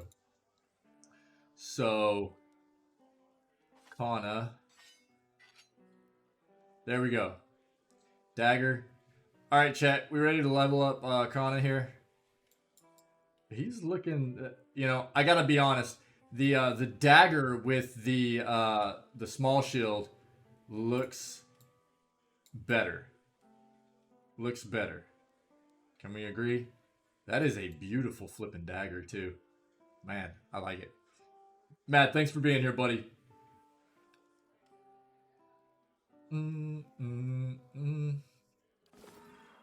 All right, everybody, let's level up Kana. It's time. It's time. All right, mechanics. I think we had already said that we're gonna do summons. I love summons, chat. I love summons. It's kind of my jam. I enjoy it very much, so we're gonna go with that. Now, we just select from talents here in the we could go for a weapon focus.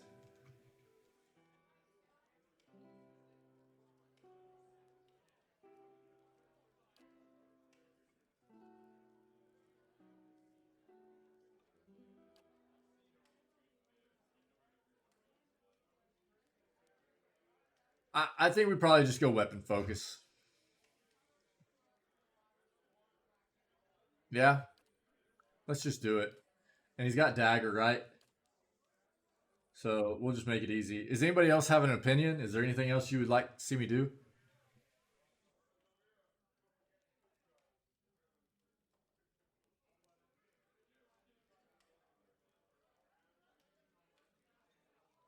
Idlevilles, what? Oh, weapon focus. Weapon focus is a must. Yeah, yeah. I've waited like with Kana, I waited too long to do a weapon focus just because I wasn't sure what weapon I was going to end up with him using. Whereas other characters, I ended up with soulbounds and stuff like that much earlier on. So I was kind of like, okay, well, it looks like we're just sticking with this for the playthrough and everything. It was really easy to pick up weapon focus, which is weird because it doesn't matter what weapon focus you choose. If you're using a soulbound, you stack the bonus. So, for instance, if this was a soulbound, right, and it's a dagger, you could have weapon focus peasant. And even though dagger isn't part of the weapon focus, you still get the bonus, right? It's real weird. Soulbounds always get the bonus whether that weapon type is part of the weapon focus you have selected or not. Crazy. Cool that it works that way, but yeah, we'll grab this. Yeah, that'll work. Get him some accuracy in there. What's his accuracy at now? 108? 17 drawn in spring. Okay.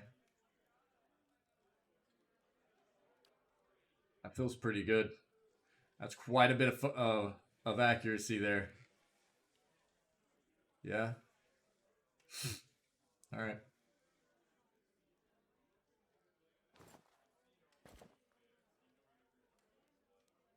Pretty nice. That's pretty nice.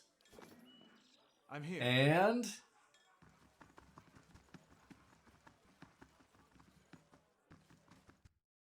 we're ready for the push. We're ready for the push. Is chat ready for the push? We're about 2 hours into the stream, and we're ready to rock.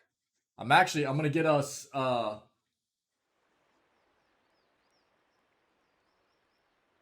Here's the deal.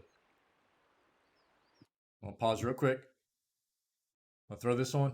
I'm gonna take a real quick. I want to grab some coffee. I'm gonna take a real quick bio break, so I'm ready to just get this done. Stretch your legs, chat. Grab yourself something to drink, something to snack on. I'll be back in like 4 or 5 minutes, and we're sending it. We're sending it. Cool. Thanks everybody for being here. I'll be right back.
All right, chat. Apologies. Apologies. Ready to rock. It's time. It's time to get Theos. And break screen. Oh, look who's learning to be a real strimmer. Okay, dude. There we go. Mr. Blood Bunny, yeah, man. Yeah. Strimmer. Alright, let's go. It is time.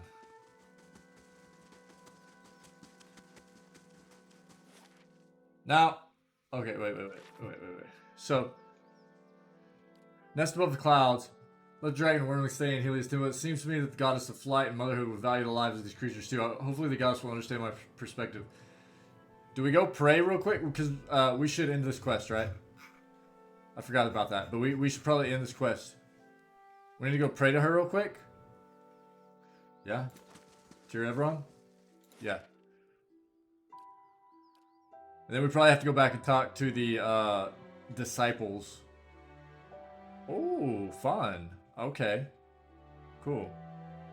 Cool. Thanks, Mr. Fluff Bunny. Cool. Very nice. Alright, man. Let's do this. Loops. Run! No outsider man has ever communed with the gods before. Well, this outsider man has. Outsiders. Ah.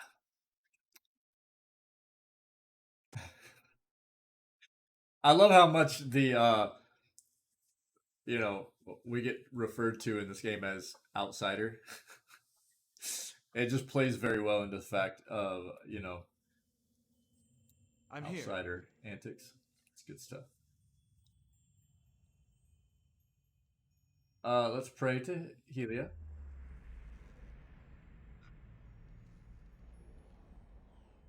You knew while you pray. Maybe I should hard save here. Probably not a huge deal, but you feel the space around your body shift and melt, and you find yourself in a vision of the mountaintop temple. You see neither worshippers nor a dragon, but a tree. Its limbs wrap around the perimeter of the temple, tapering into I can't read this morning. Twigs and branches of all sizes and angles. They seem too long and too numerous to be held up by the meager trunk, but they hold steady in the breeze. A single sparrow lands on the nearest branch. It watches you. Whistle to the bird. No. Yes? Or seek an audience? I don't think we throw a rock. One or two? One? Okay, let's go. Sparrow cocks its head in that peculiar bird-like fashion. Whistle to the bird. 2. You whistle the first tune that pops into your head. The sparrow blinks its beady eyes and hops closer to you along the branch. It bobs its tiny hand and opens its beak, and the rich, trilling melody that spills forth is the song of a chorus of birds. A massive flock descends with a thundering of wings and whooping, screeching, chirping calls. They fill the boughs of the tree by the thousands, birds of every shape, size, and color, nestling next to one another. Palagina sighs heavily. To be honest, I really can't stand birds. Okay. A breeze ripples through the air. The limbs sway, creaking with a strange, gentle rhythm. A few hundred of the birds flit from their branches, forming a brilliantly variegated flock in front of the tree. As they meet and swoop in unison, you catch a glimpse of someone looking back at you, cloaked by the flurry of feathers. Look there, Kana says. The mantle of feathers. We're in the court of birds, and there stands the Sky Mother. You journeyed to my temple and found the dragon. Yet instead of driving it off, you allowed it to stay. The songs of my faithful will never again fill the nest, and the beast and her young will slaughter many to feed their hunger. Dragons, like your birds, are creatures of the skies. Every life bears a cost. I like number one. Chat. Thoughts? Number two is she won it by might. I won't take it away from her. One. Mr. Fluff Bunny says one. Any others? Thoughts? I'll wait just a moment here. Thanks, Mr. Fluff Bunny. Always count on you, buddy. Love that coffee. It's so good. I like number one. Dragons, like your birds, are creatures of the skies. Every life bears a cost. Yes, and each should create wonders of commensurate value. What does a dragon create? Fire, it consumes, but it also powers creation. I like that. I really like number one because that's true.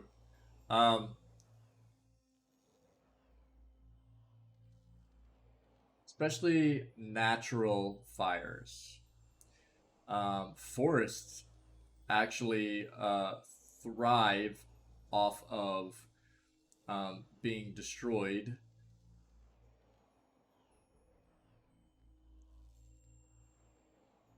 True. So let's look at all of these options. Death. Dragons bring an end to what is old, what is weak, and what has run its course. Not particularly thrilled about that. Beauty. Yes. Great and powerful and colorful. They are a marvel to behold. Yes. More dragons. Big dragons create baby dragons. Babies. Yeah. We do love babies. Yes. But I do think either number one or number three. Now, hear me out.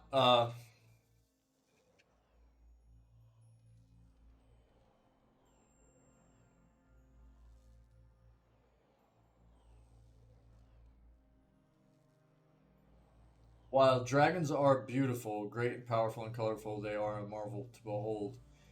I don't think that's deep enough to satisfy our reason for letting a dragon live. Okay? Hear me out.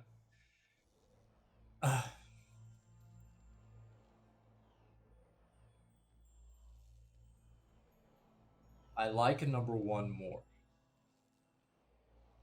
This is actually true. Fire consumes, but it also powers creation. It's actually, fire is a natural thing that happens in forests, for instance, right? And it's like something that's necessary to help forests thrive. It does destroy large chunks of forests, but it is something that helps forests grow back stronger, if you will.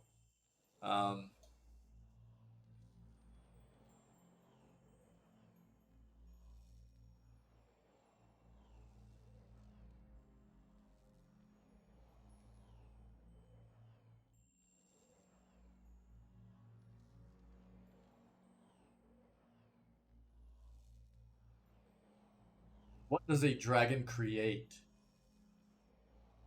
That's what the question is, right?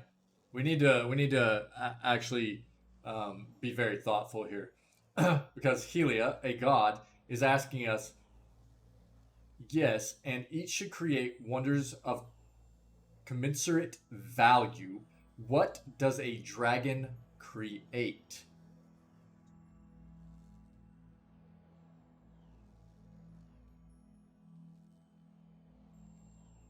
I like one.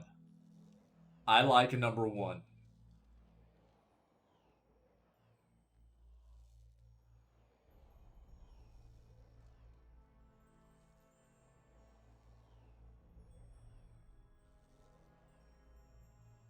I mean, I'm always going to listen to everybody else's opinion. I mean, Mr. Fluff Bunny, if you think number three is a better answer, then hit me with it.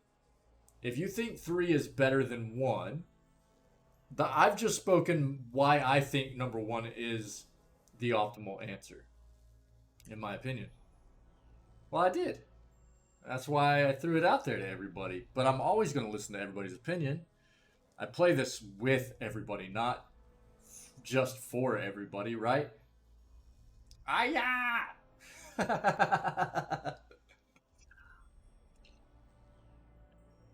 So if anybody has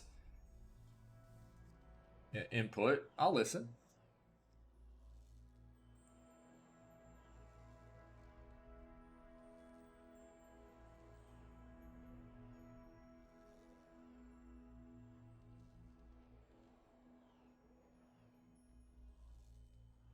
I don't think number 3.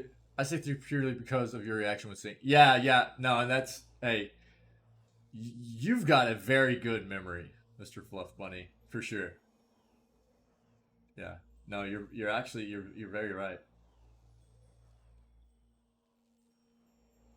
And I mean, something else to keep in mind is that Hylia is swollen with intellect, oozing out of my ears. um, isn't she actually a god about rebirth? So this isn't a bad choice necessarily. Let's go with 1. Plumage of the sun, brilliant burning feathers of orange and yellow. In the sky it brings life, in the soul inspiration, and on the poet's desk Hey, thanks, Mr. guidance. Flipman. You speak as one filled with this bright spark, Watcher. A soul that is a candle in darkness. Perhaps you could bring light to a place of shadows. That wasn't a bad answer, I don't think.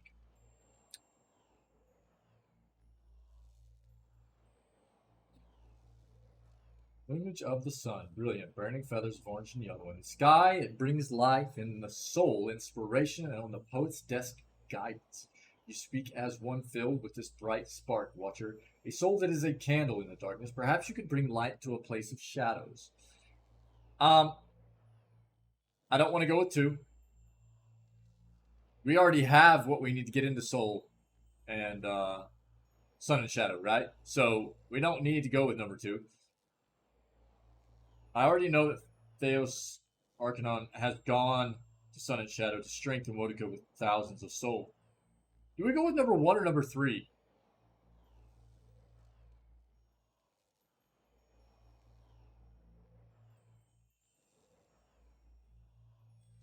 Idleville's 3 sounds good. 3? 2 3s? Alright.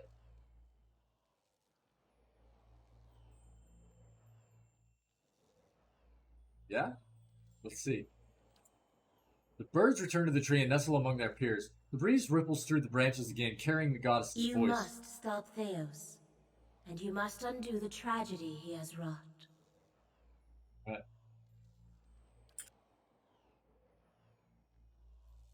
Birds all over the tree begin to chirp and sing, and in the rise and fall of their voices, Helios speaks.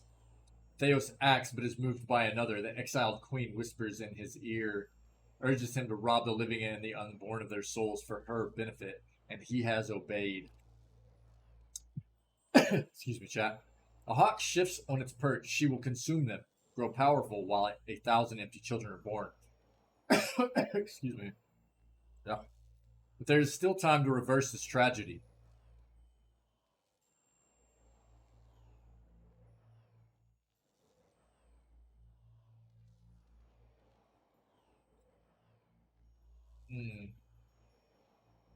Why would Wotica do this? Pair of eagles shriek because she prizes authority over mercy, laws over kit. She values the souls of mortals, not the beauty they create, but for what they can add to her power. The wind blows cold. She fears animancy. She believes that mortals may use it to usurp the god's power, her power. She cares nothing for the innovation of kit. And how could she? She gives commands, not inspiration. Kana. So animancy truly is that powerful? Kana looks thoughtful. I've always respected the commands of our Ranganui and the keepers. Ranga? I think I was close there, but I could have butchered that. That is because they inspire respect. Between command and inspiration lies progress.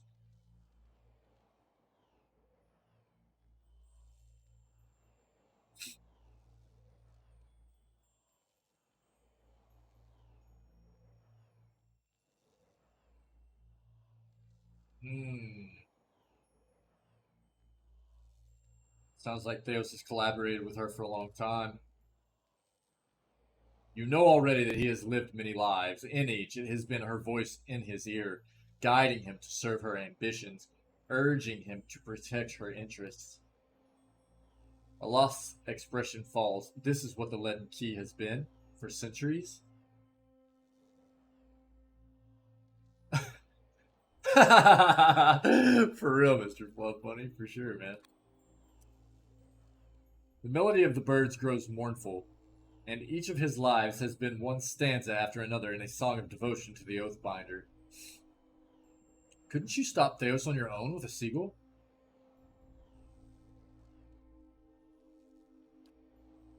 All of the gods, even Wodka, are bound by an oath. Yeah, I've had a feeling that's what she was going to say. We sing one harmony, and Kith sing another, and though we may introduce a new melody in hopes that mortal ears will hear it and sing it back, we do not interrupt their chorus. To do so would unleash a cacophony between the gods, one that would overwhelm our song and yours. The breeze whips leaves around your ankles while the birds coo, but Wodka sings her tune to Theos. I would likewise sing mine to you. How could I return things to the way they were? The birds suddenly fall silent watching you. The voice on the wind returns. Guide the trapped souls back to the bodies they were stolen from. Hollow-born children whose eyes have never seen the sun. You could restore them, give their families hymns of joy after years of lament. The breeze trickles your ear. Peace and restoration give purpose to suffering. There is no meaning, no redemption in pain that does not lead to fulfillment. Symmetry demands that great rejoicing follow suffering such as this.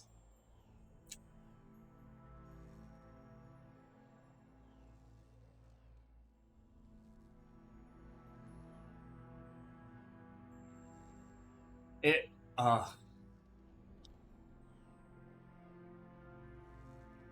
have to admit that it seems a bit odd to... I mean, how long has this been going on for, right? How long have children been born as Hollowborn at this point, right? And granted, many of them have died. But there are still Hollowborn children in the world. 20 years, right? That's what I thought. I thought it was somewhere around there. So we're talking, there are potentially these husks of humans ranging into their early 20s where a soul is going to go back and inhabit their bodies and just be like experiencing life for the first time. Right, exactly. But still, could you imagine being thrust into a, because, I mean, the soul going back into a body and experiencing life for the first time, that's like babies. You're like a baby in an adult body, right? Correct? You're experiencing life for the first time in this life. So, you don't know how to talk, right? You don't know how to do anything. That's a weird situation.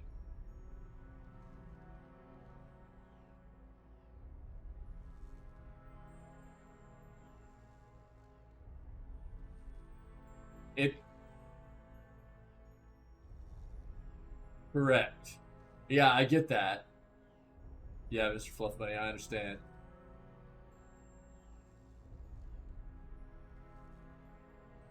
That's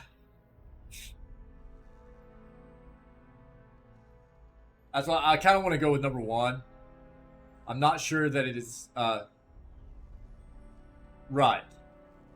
And that's why I want to say number one. I'm not sure that it's possible to truly undo the harm Theos has caused. Right? Everybody cool with me pursuing this dialogue option?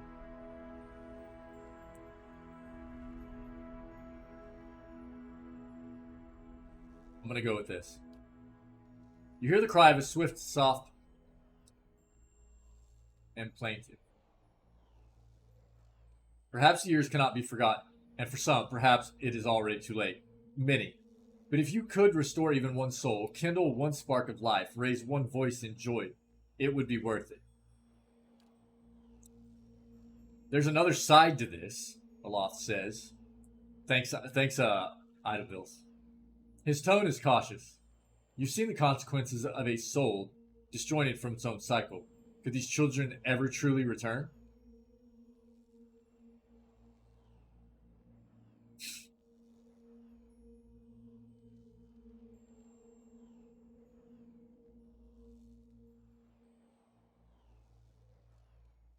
This is tough, dude.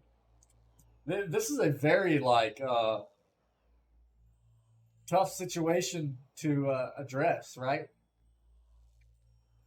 It's not real black and white, if you will. There's a lot of gray area to these decisions and the potential impact that they could have upon the world of Aora. And you can't necessarily grasp all of it just kind of sitting here, you know. I don't know.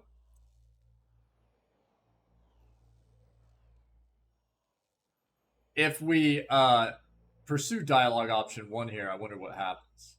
Do we try? Perhaps it would be better to allow these souls to find new lives. Just see what's said.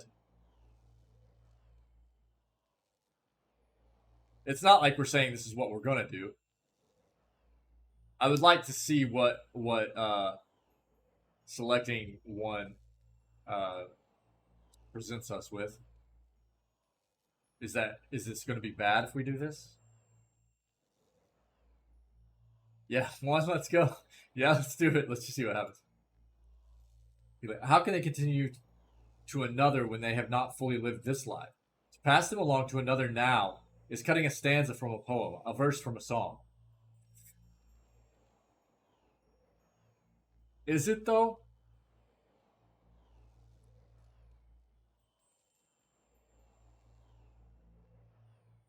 I don't know that I agree.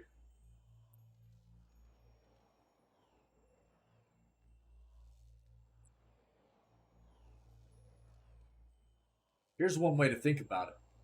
Maybe them missing out on this life saved them a lot of heartache and pain and suffering. That's one way to think about this. There are some of these individuals that potentially missing out on this life was a good thing for them. Hey, Tinwin, yeah? Not probably all of them, right? You can't assume that everybody that was born into this world as a Hollowborn was going to have a great life ahead of them, right? When you reach the Burial Isle, you will find souls there that I have granted reprieve for their sins. I give these to you, for only they can bear you to safety on your journey down. And when you face Theos and the rotting fruits of his endeavors, remember the conversation we have had. In that moment, you will have power rivaling a god's. And after it, you will live in the world that you have chosen. It is good in the sense that you return the life to thousands of children across the Deerwood, and that the souls not able to return to their bodies would return to the will anyway. Yeah. Souls that can't access would return to the will anyway. Yeah, for sure. Yeah, I get that. Yeah, and that's what, yeah, for sure. I'm just kind of trying to, you know how I am, man.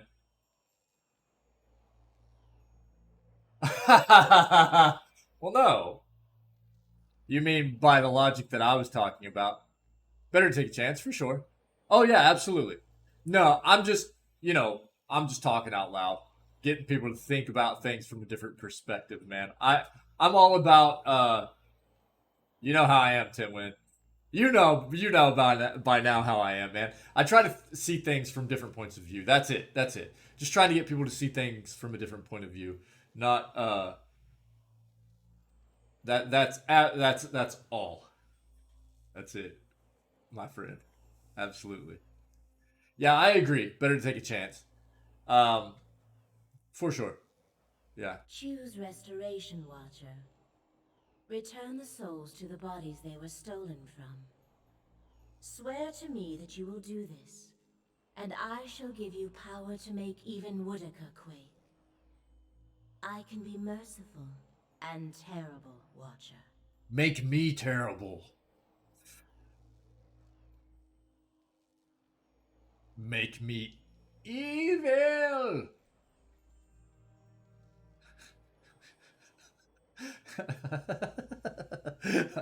I can't wait for PoE 2. Oh man. For us to create this backstory too is going to be so much fun. I can't wait to see everything we get as an ending too. It's going to be a great time. I'm actually going to probably clip the entire part of our ending here that we get for finishing PoE 1 as a highlight. And I download like everything that I clip as a highlight. I download and save it myself. That way it doesn't end up getting deleted by Twitch and we can't get it back. So I download all that stuff just so everybody's aware. And I upload almost everything to YouTube as well. I just have more work I need to get done on YouTube. I need to start publishing videos and editing videos and stuff like that. So all of the stuff we do on this channel is not lost. I'm doing work, everybody. I'm doing work. I just need to do more work.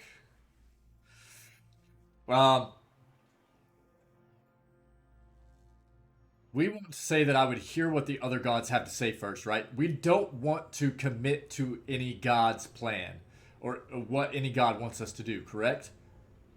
We want to be able to make our own decision, right?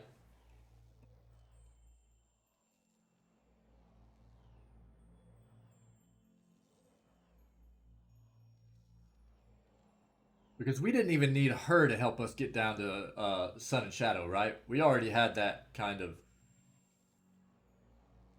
Right. So I would hear what the other gods have to say Wait. first. I'm not done with you. Oh!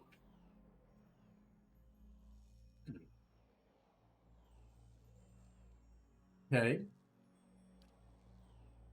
Bird's will and pivot showing a flash of pale feathers. Who is this that speaks in anger?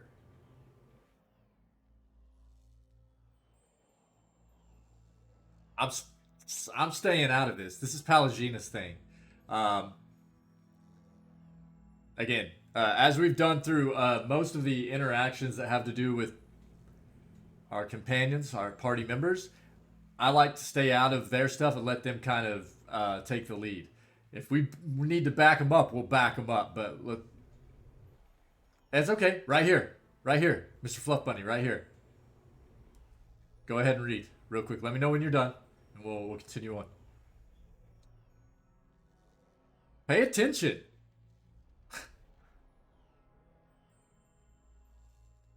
Hey, gamer, we gave him a dagger. I can't remember the name of it right now. Something in the spring? What's it called? You good, Mr. Fluff Bunny? I was just messing with you. I know, dude. I know. I'm just playing with you, man. I was just playing with you. We're good. You guys should know by now. I'm here for us to have fun. I'm not rushing through anything. We're having fun together. I have a life. Okay, so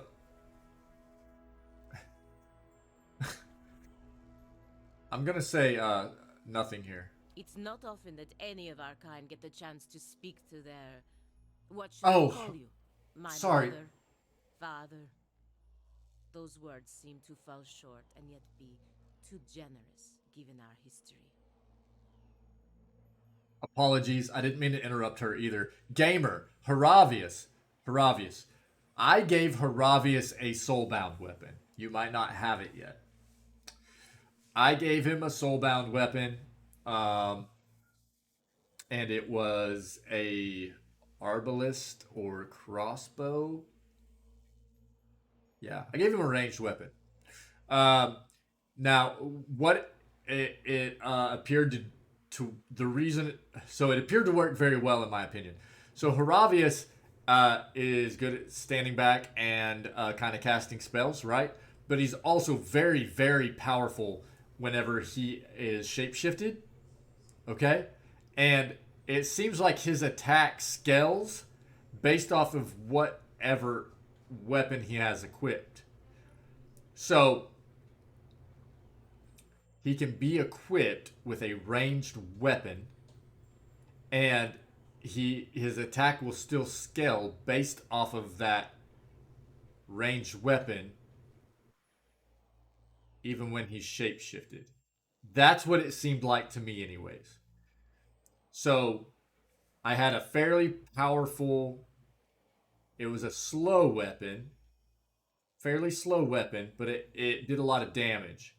And whenever he would shapeshift, he would still attack really fast, but he did a lot of damage. And I think it scaled based off of, and I could be wrong, but I wanted him doing ranged damage whenever he was not shapeshifted because he was a bit squishy, in my opinion. I hope that helps. It's not often that any of our kind get the chance to speak to their, what should I call you, my mother, father? Those words seem to fall short and yet be too generous given our history. The birds cock their heads, craning and twisting their necks to look at one another. You are angry with me, says Helios. What did you expect? Should I be happy? To be like this? To live like this? What kind of creator does this to her creation and abandons it in a world this cruel? Helios, and should I have plucked you from your home, wrapped you in my wings, and brought you to a nest like this one? Some tranquil and harmonious place far from the war chants and battle dances you love so well? A hawk shivers, ruffling its feathers. Tell me what you want. All I've ever wanted from any of your kind is to take some responsibility. Any responsibility for what you've done. To us. To every one of the children you've abandoned. Palagina's been waiting on this, huh? The birds flap their wings, rising from the branches. You are a song of ferocity, and one I love well. I hear your furor and rage, and it is music. Your prowess and valor leave a trail like a tapestry upon the world. I would not dampen your song, even with the comfort of my wings. Oh, well written. Oh man, what a well written piece right here. I love that. What does that mean? Come back here!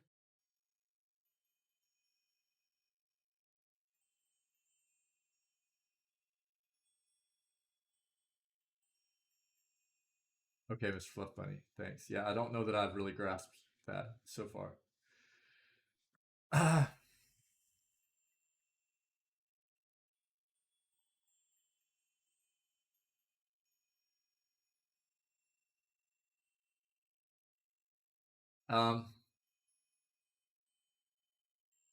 I hate that Palagina. She's so gorgeous.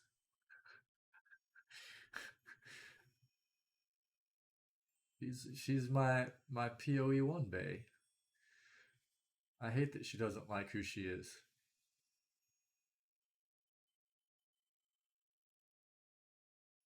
Do we comfort her here or what? What do we do here? What do we want to do? She's not coming back. There's no use in shouting after her. Say nothing, or do we comfort her with number one?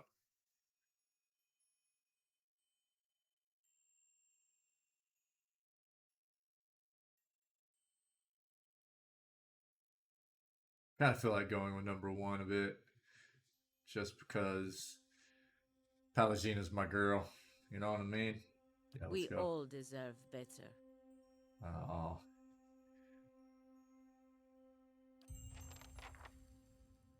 Okay.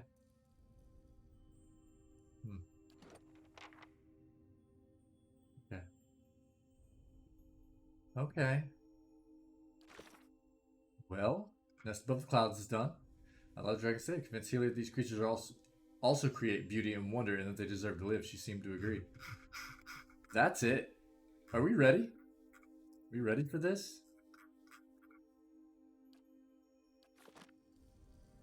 I'm here. It's time. It is time.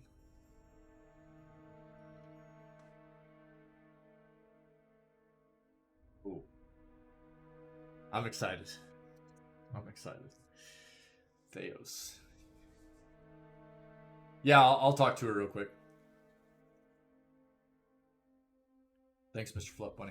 I mean, we've dragged out this gameplay this long. Why not keep going, huh? I'm ready. Need something? Palagina's eyes glimmer with a divine spark as she coolly appraises you. Need something? Just you, girl. Know what I mean?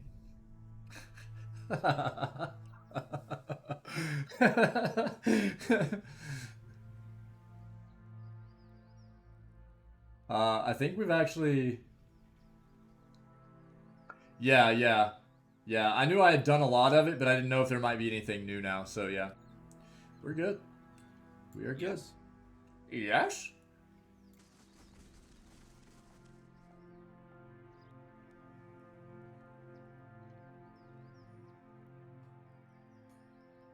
On to Theos. We ready? Feels good. Feels good. Okay. Yes, it is. Yes, it is. It is time. You must gather your party before venturing forth. Narrator. That's enough out of you.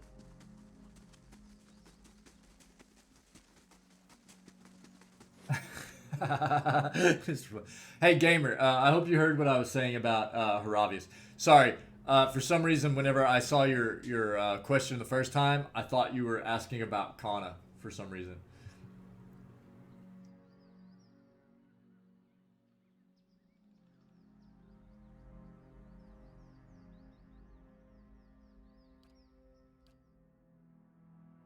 Didn't we already go to Burial Isle? How are we not able to just go back there? We already went there for...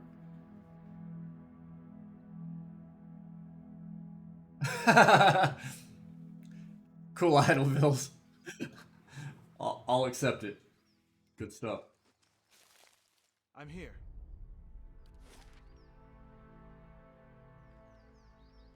Okay. That's funny.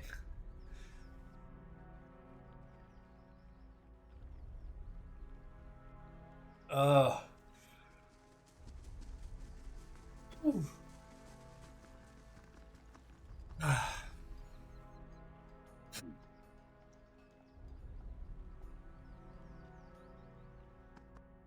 Let's go.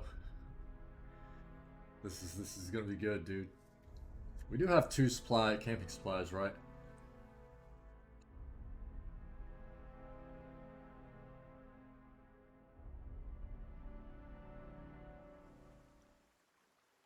Yeah. Alright, we're ready to rock here.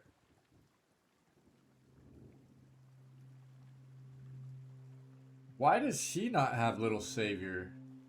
What? Weird. Yes. We're about to get some battling in.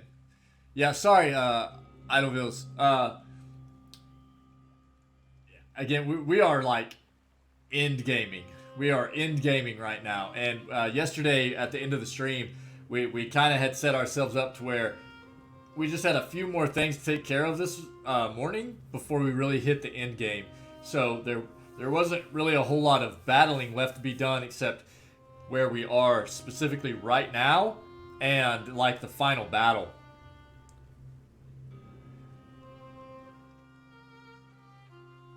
Yeah, right on. Cool. Yeah, so we're gonna get it. Let's get it. I'm actually gonna do a hard save right here. And we will save this as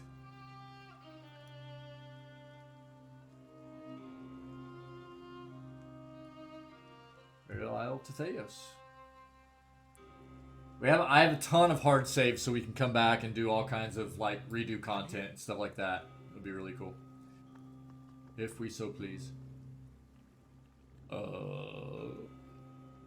Farewell, buddy. I'm here. I'm here too. All right, let's go. Do you remember when we were children, and the missionaries came to tell us about the gods? They told us we could see them in the stars. And we snuck out one night and climbed the watchtower in the old fort because we thought we could see them better from up there. That fort burned down a few years ago when we cast the missionaries out. It was the missionaries who set fire to it. They didn't want us to be able to use it. Shame. There was history in that fort.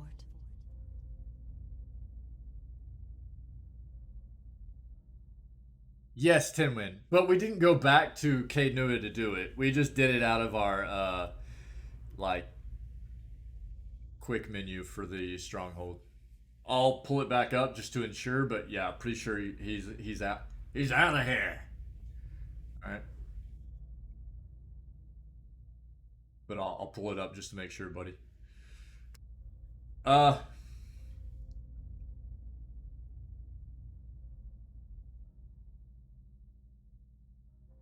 Now, one of the things that we have determined was that these interactions between ourselves and Iovara, who we had determined is our sister, right?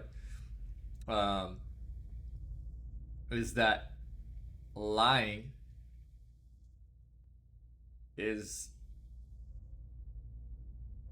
in these interactions, lying is something that is acceptable because this is these are memories of a past us that is part of when we were not a kind wayfarer paladin, and we were part of the Leaden Key and following Theos's teachings and things like that, right? So we can lie if that's what is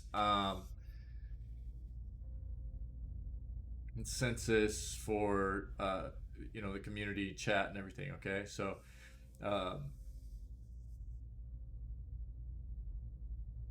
now what we're planning on is that like a lot of these interactions with Iovara, rehashing this history and these memories and things like that is going to play into the fact of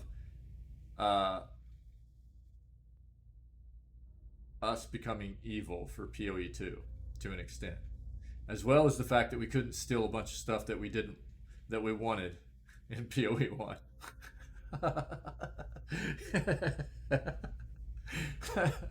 So how we want to answer this? That fort burned down a few years ago. When we cast the missionaries out, we couldn't steal on the motivations list, right? Yeah. Absolutely. They didn't want us to be able to use it. Shame there was history in that fort. I miss the old days. Lie. I miss the old days. That fort had outlived its use. It was a false sense of security. They'll do a lot worse if they ever return. Do we lie? Do we just like stick with lies right here and remember that we were just an awful person, and that plays into our turn to evil? How much this, these memories kind of eat at our conscience and stuff? Is that what we do? You're absolutely right. You're absolutely right, Mr. Fluff Bunny.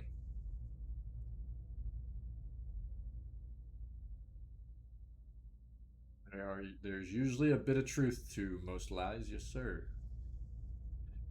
Absolutely. Want to go with 2? How we feeling?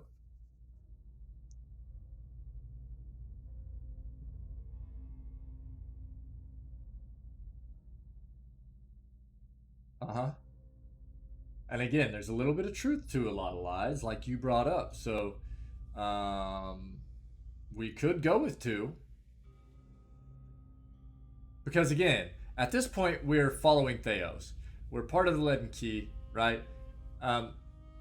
So the way we're actually feeling is not like, probably, I miss those days, But we probably want to make her feel like we miss those days, even though there's probably a bit of truth behind it. Right? So 2 might be the play. Okay, so I know you have music on Idlevilles. So what we just explained, yeah, I think 2 is the play. So Idlevilles, I know you have music on, but if this is a past history that we are remembering or rehashing, okay, between ourselves and our sister. Oh yeah, gamer. Okay.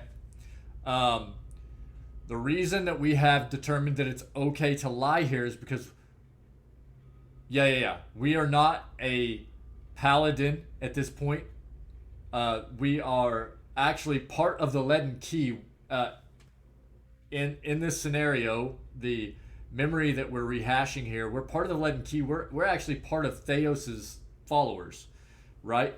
So we are not our normal character. So we've decided that we can lie here, okay? 2, if you miss them but are more motivated on revenge and being loyal. I think 2 is the play. Like you said, and Idlevilles, yeah. Mr. Fluff Bunny, like you said, there's usually a bit of truth to most lies. And in this scenario, we are loyal to the Leaden Key. We're loyal to Theos. We are supposed to be spying on Iovara, our sister, right? And I think 2 is the play. It was an exciting time. Everything full of promise. She looks at you. This is your home as much as it is mine. Do you worry about it?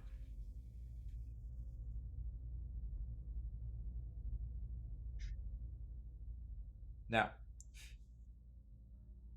this plays directly into what Theos wants us to do in getting Iovara to play into our trap, correct? I'm pretty sure. Pretty sure. So I think we want to go with 3 here. Because again, we are loyal to Theos and the Leaden Key. Right. Again, another answer right here that's going to play into our potential backstory for our paladin becoming evil. Let's go with 3. I wish I could say I thought otherwise, but hearing someone else say it helps settle some things in my mind. I miscalculated many things since this began. I'm relieved you weren't one of them. It's a good thing we didn't hang you. Yeah, good thing. I always knew this path would have consequences, but I never wanted to see Kratom suffer on my behalf. I don't think I can stay here any longer. I am told the Inquisition is gathering an army, that they have sent messengers to bargain with rulers from distant lands. Kratom is not built to withstand a siege. If war is coming, I should be doing what Theos is doing. I will need allies. Allies in a stronghold that can resist an invading army. You can feel words formed long ago rising in your throat like a toxic, black bile of evil consuming your soul.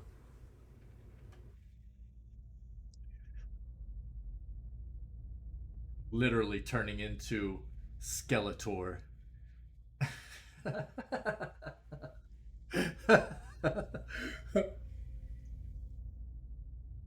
Evil. Have you thought about Alcyones? They have held off many would-be invaders, and their king has no love of the Inquisition's faith. I wonder, would he listen? Cool. Alright. Cool. Alright. Yes?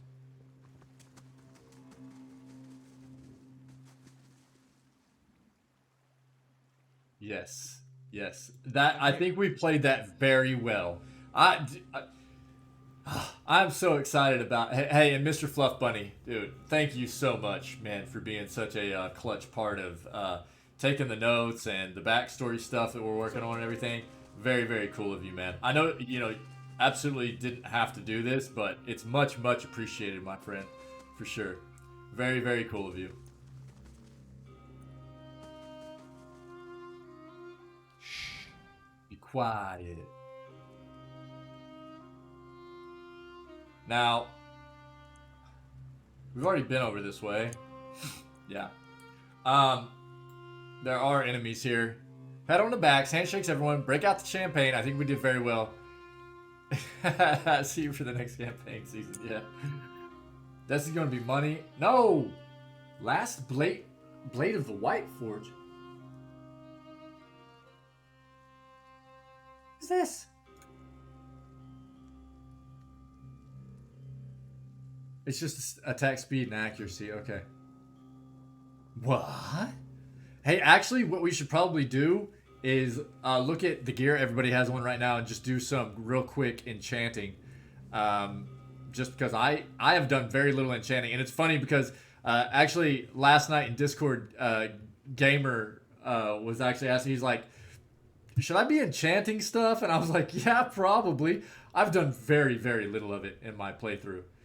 I've done very little enchanting. Even though I've got all kinds of like stuff that I could enchant and plenty of enchantment items and stuff.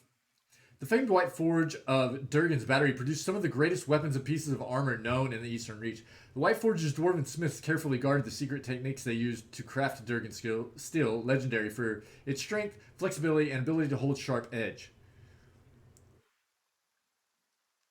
Yeah, absolutely. Mr. That's I'm so bad about this in games too, like RPGs and stuff. I'm like, I'll probably just wait until later because then I'm afraid if I enchant something now, I'll regret it. And then I never do it. When Durgan's battery was overrun by an unknown force, the fires of the White Forge went dark, and the secrets of Durgan Steel died with its smiths. The owner of this sword was an Orland from Twin Elms who claimed he found the naked blade near the skeleton of the dwarf in the foothills near Stelwart. Yeah, yeah. Many were skeptical of his claims that it was a Durgan Steel blade, but it bore the maker's mark of the White Forge. The Orland had artisans from the Fisher Crane tribe create a guard, grip, and pommel to dress the blade, resulting in its unusual appearance. The proud owner's luck did not last long. He went missing somewhere near Elm Shore shortly after receiving his finished sword. Many locals believe that he had been killed for his prize, but neither he nor his weapon were ever seen again. Okay. It's just it's cool. We like loot. We love loot. I mean, we love loot. I'm here. Real quick, let's actually take a look. Now soulbounds obviously we can't do. It would need to be. Well, we can only do it on armor and weapons, right? And shields. So we could do.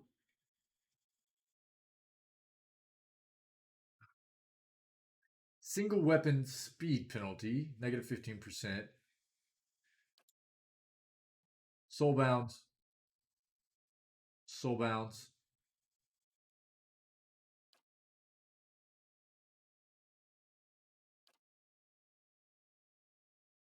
We should probably enchant hers. Her recovery speed is brutal. 8 out of 14.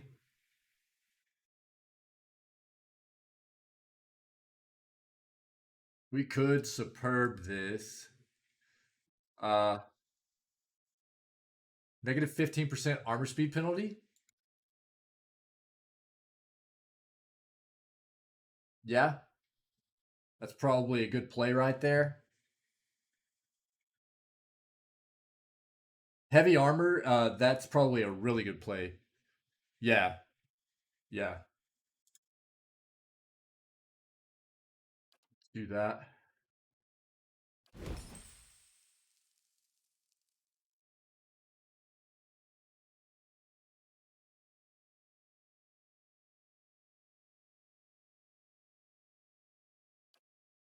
Um,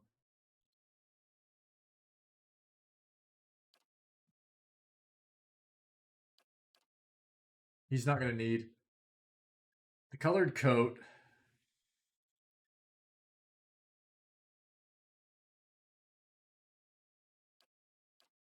Loth.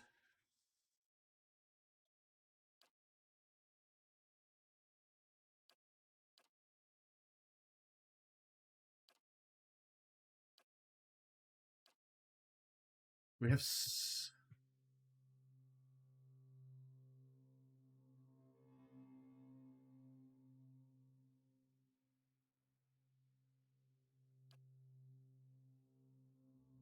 Okay, what do we want to do here with the drawn in spring?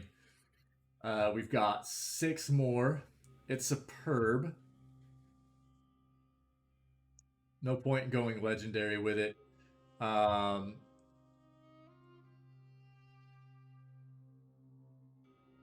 Slaying.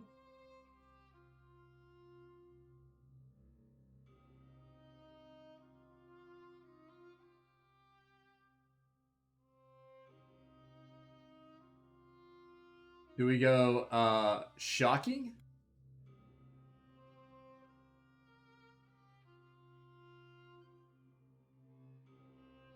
Corrosive, freezing. Spirits.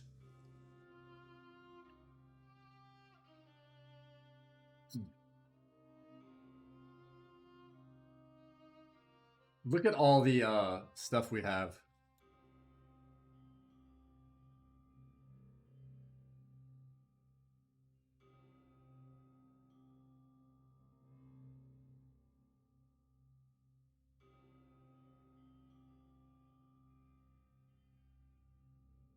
Fire.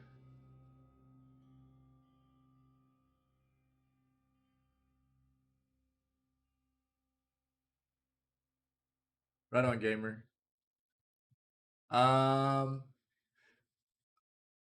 Yeah, that's what I was thinking too, Mr. Fluff Bunny, is we already do a good amount of fire all the way around. Let's see here. Chant. Yeah, gamer, maybe just level a bit, dude. Maybe. Quality's good. Attribute. Proofing. What do we need on this for Aloth? What's he missing? Slash. He needs slash.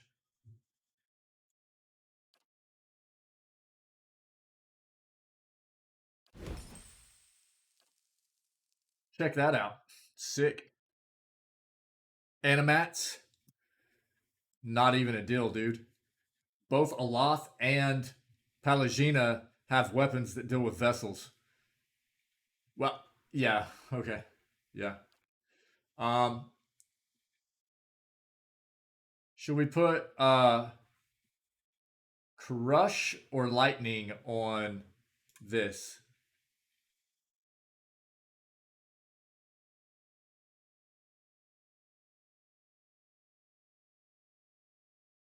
Pretty sure animats are vessels. Pretty sure animats are vessels. And both of our two-handers can, yeah, pretty sure. Do we go crush or electric? Crush? What do we want? Shock or crush?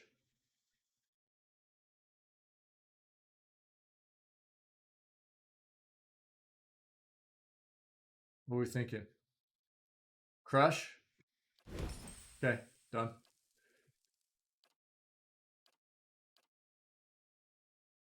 She would need... This already has...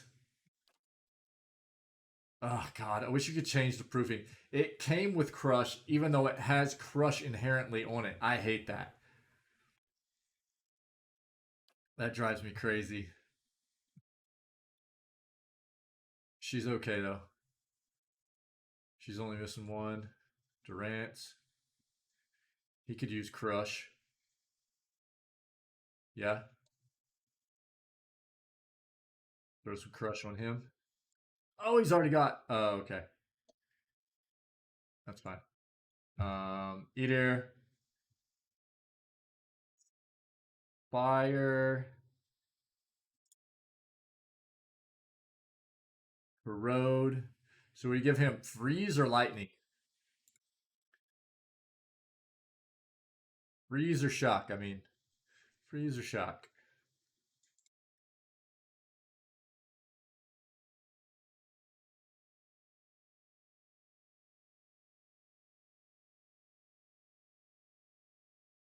Shock. Done. We got a lot of defenses across the board here. It feels really nice.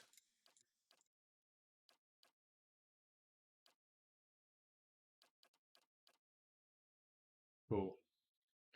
Now,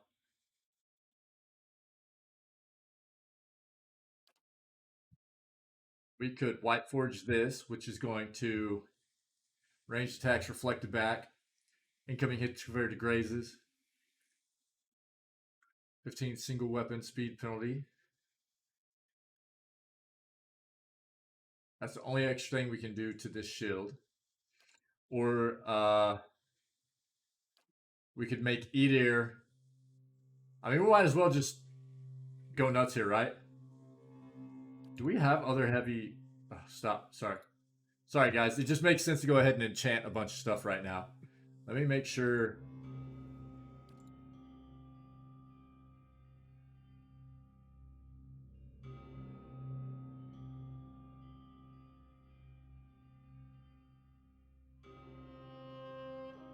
Nah. Nah.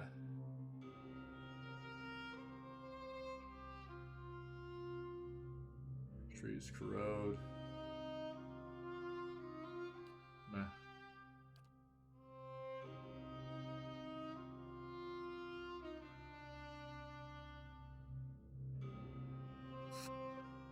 Ton of unique light armors, dude. Mediums, medium, medium. Now, we did get... Hold up. Correct me if I'm wrong.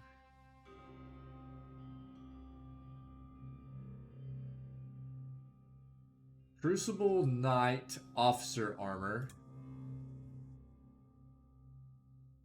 But it's not really any... This is even better. Yeah, we'll just stick with what he's got on. And we will White Forge it. Cool.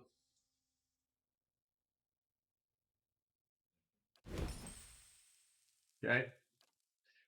Get everybody acting as quickly as possible, especially people that have these heavy armors on. Negative 35.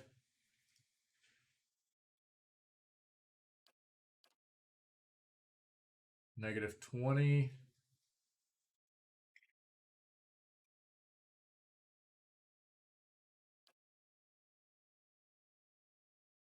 How many more can we do? Negative 35. We already got hers.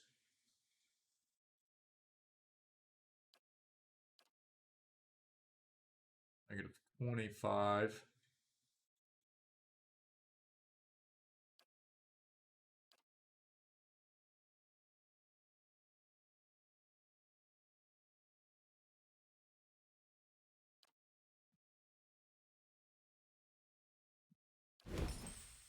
Why not?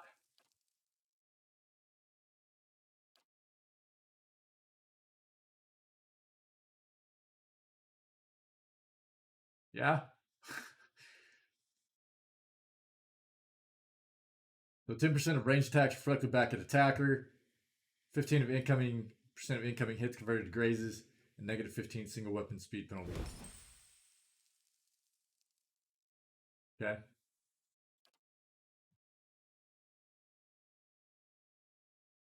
We can do one more Durgan. His is done. 25. That's Durgan. 35. His is Durgand, right? Yep. 20. What is... Do we Durgan this?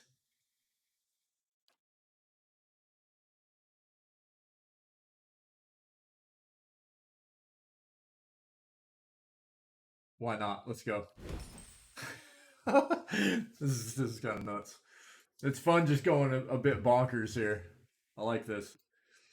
So only thing left for is just shield, right? And that's done. Here we can enchant and go with. All we have left are these bonuses. A lot of that stuff's gonna get like. I'm not gonna worry about that stuff. Attribute. Okay. He doesn't have anything else, no. She will just have the armor, enchant. Okay, done. Kana. His armor should be finished, right? Yep. His weapon, though, we can do slaying of.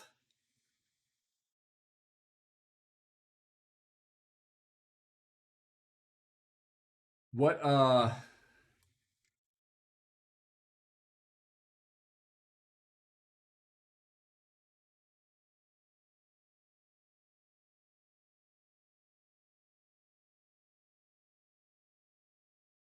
do we want to do?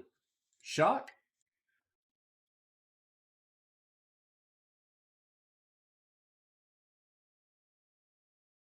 And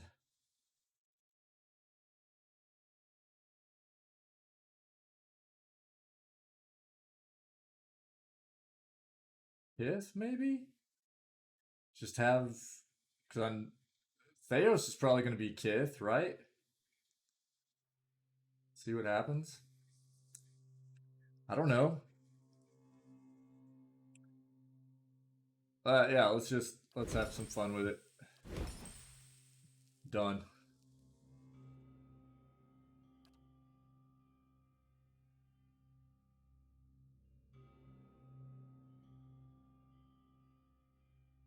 Insane, dude.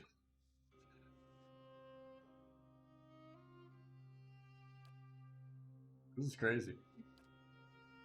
That's done. That's done. Shield was done. Yeah, he's finished. Ah! Go back, my bad. Aloft, chant, proofing, attribute, whatever. Okay, we're good. Guys, I need a real quick bio break. Sorry. And then we're gonna be done here. Give me just one moment. I'll be right back. Like 3 minutes. Thanks.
Alright, sorry. Here we go.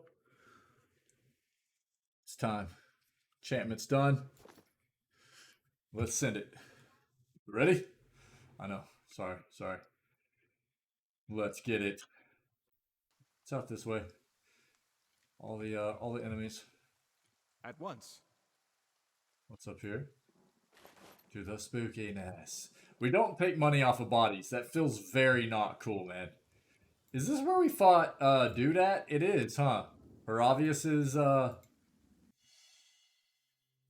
Hello. What do you suppose that bally thing is? That was Isomir, dude. That was Isomir.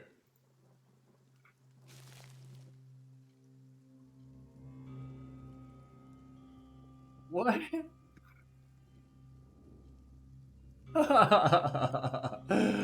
Alright, dude.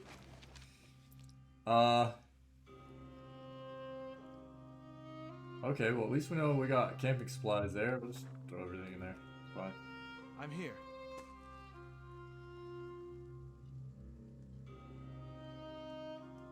Hana is huge and he's running around with that little bitty dinner plate shield. It's hilarious. Ooh, okay. What do you suppose that valley thing is? Yeah.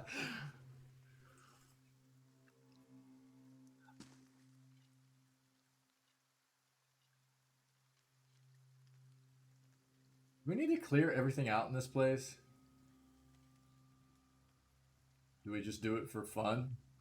Or do we just go? Because, I mean, I don't know. Hello, mate. Oh, those are the things we need to collect, right? Yeah, what's this? Okay. There we go. Wait. That's a body. We're not taking money off the bodies. Oh, okay. Yeah. Bruh.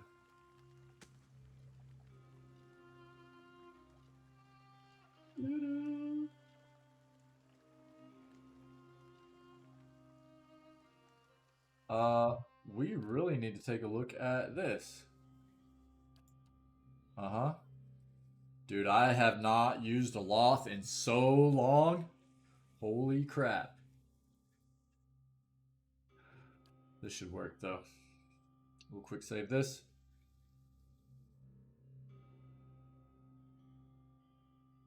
What's fun about a loth that I really miss? Following your lead. Aye? I love this stuff. Fusion.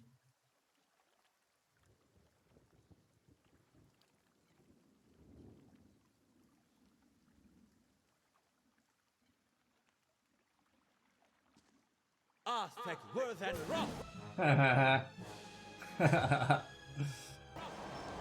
Oh yeah.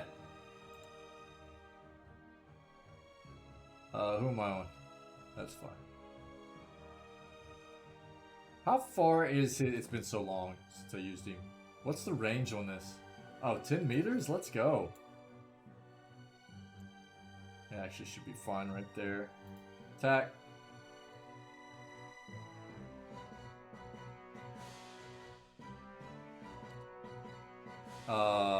Actually do that. Yep. Bow. You there. You're here. Wow. I have Up. Get wrecked. Yes?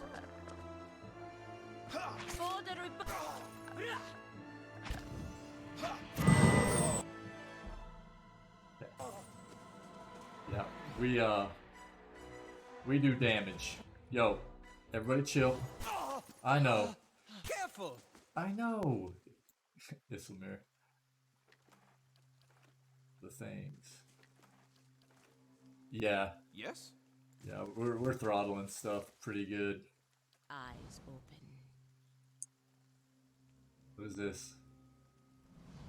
You venture through a doorway and into an underground tunnel. A staircase coils upwards, leading to a dim passage. On the upper level, light filters through the collapsed ceiling. A wall of piled stones and rubble blocks the way ahead. Clear the rubble with a pry bar. You wedge the pry bar against a large stone and put all your weight into it. Your efforts dislodge the boulder and it rolls free with a heavy groan. Other slabs and chunks of debris begin to break free. The mass pile creaks and rumbles, threatening to loose 1,000 pounds of stones around you. Debris tumbles down. You lunge through the narrowing gap. However, Aloth isn't fast enough and disappears behind the falling rocks. Aloth emerges from a cloud of dust, hunched over and cradling tender ribs. Light breaks into... I know, dude. Every time, dude. Every time. Soon the passage ends, opening up high on the cliffside of the burial isle. Yeah. Flipping Aloth, dude. I'm here. It's alright. We can get more camping supplies. We'll get him healed up. Oh, there is more. He has 1 point, dude. Bro. Oh, he doesn't. What? How have I not put 1 point into athletics with him? I thought I had one. I thought I put 1 point into athletics with everybody. That feels bad. Huh. That's an oversight for sure. Apologies, chat. 3-head strimmer. I'm here. You're Grab the things. Oh my gosh. Oh. There. Speed. Put them up. We'll fight some stuff, then we'll come back and camp. It's fine. Slowly now.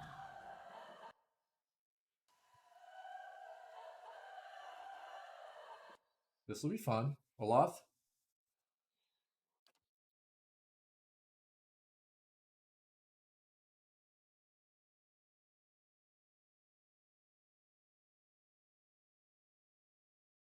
I forgot that I already had Bewildering Spectacle. Oh well. Not a big deal.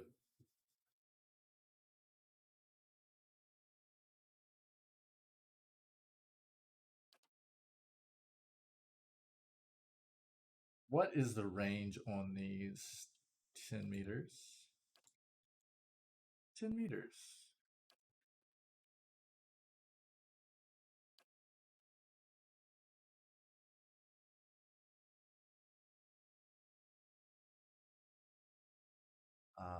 I need to remember he has this too.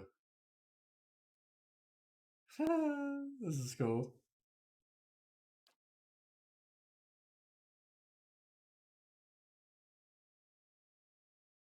Actually. How may I help? Aspect worth and wrath!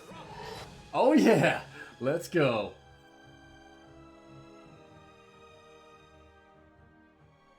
That. Get up here. You get that.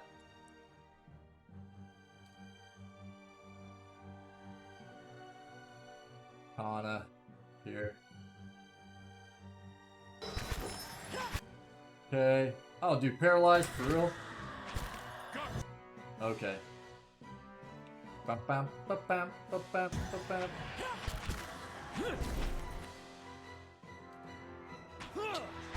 Get wrecked. Oh, what? Okay, that's fine. Wow, wow, wow. This. Do another charge through. Get wrecked. Cool.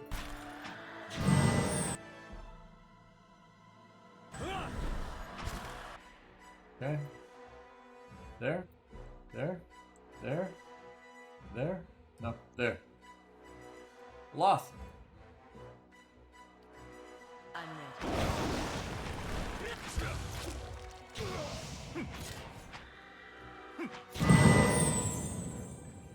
Pretty nice. Was that I know. necessary? All we ask for is 1 point. 3-head streamer can't do his job. I'm here. Ensure everybody has 1 point.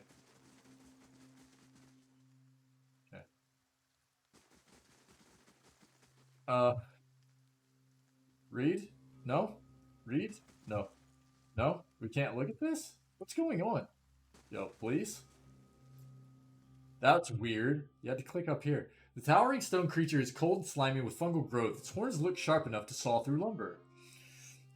Nice and quiet. We are very, very powered. I kind of just want to see what's up everywhere here. Okay. So I'm guessing we need to go up this way. But let's just take a look-see. Grab things. Not that we need things anymore. Hitting in-game stuff. Very in-game stuff. Ah! Creepy. Very creepy. Exceptional robe. We don't need this stuff. We'll leave it on the I'm body. here. Try to respect the dead seas. The dead peeps. Respect of the dead peeps. Everybody go! Alright, here we go. It's your time, Aloth.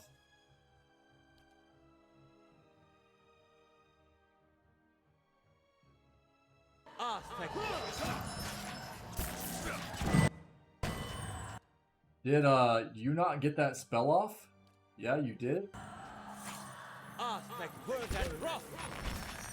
Okay, that didn't work either. Fine. So, Grants, cast that. You. This. You. This. Do this. You. This. Wrecked. Get wrecked.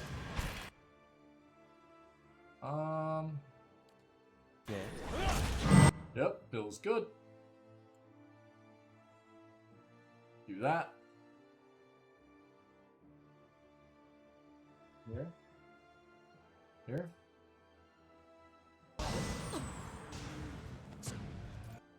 Okay. Oh, Pallegina's out there. There.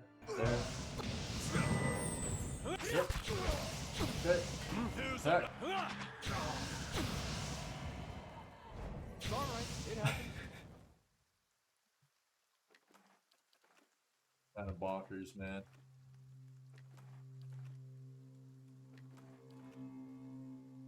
I'm here. See what else we got. Everybody creepy. Everybody creepy. Creepy, creepy. Nah. Don't need it. Just wanted to see what was out here. What is this? Might +3. Carved from a solid piece of Audra and decorated with woven brass, this amulet appears to be extremely old and is slightly warm to the touch. Respect the dead. We're going to respect the dead here. I'm here. Keep on moving. Keep on moving. There we go. Got some things. Well, actually, we'll camp. Camp real quick. We have some camping supplies right here next to us, so we'll grab these. That way Aloth isn't injured anymore.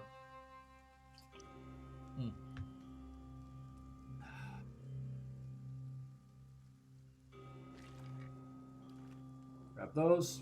Work our way up here.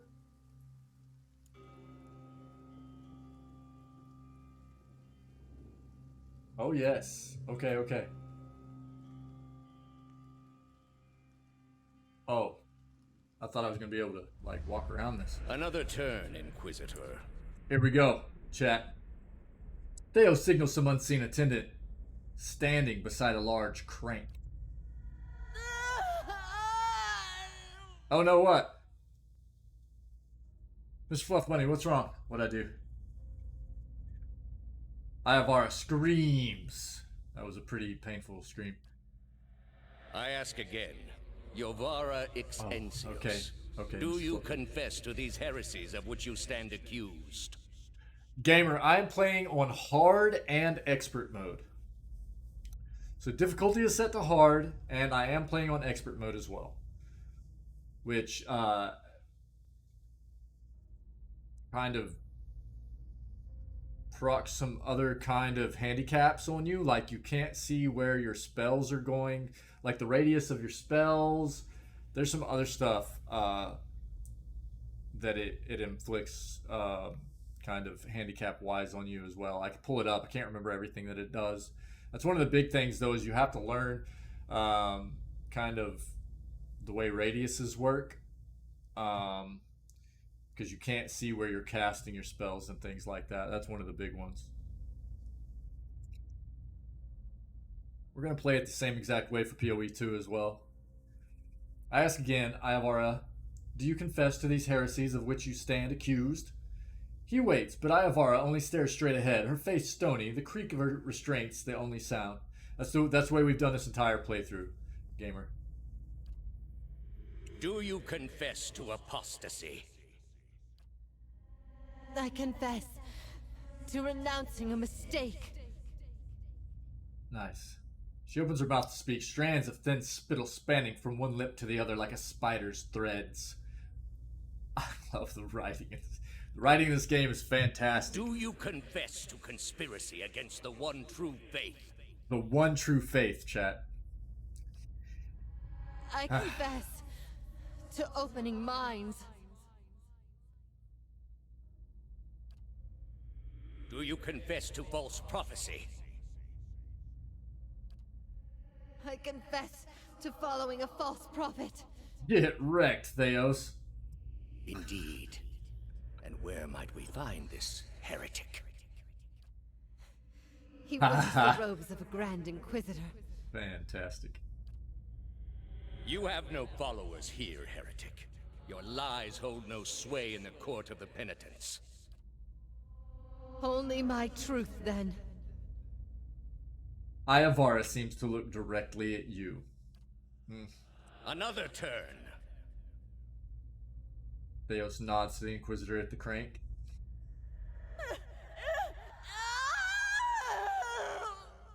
Brutal.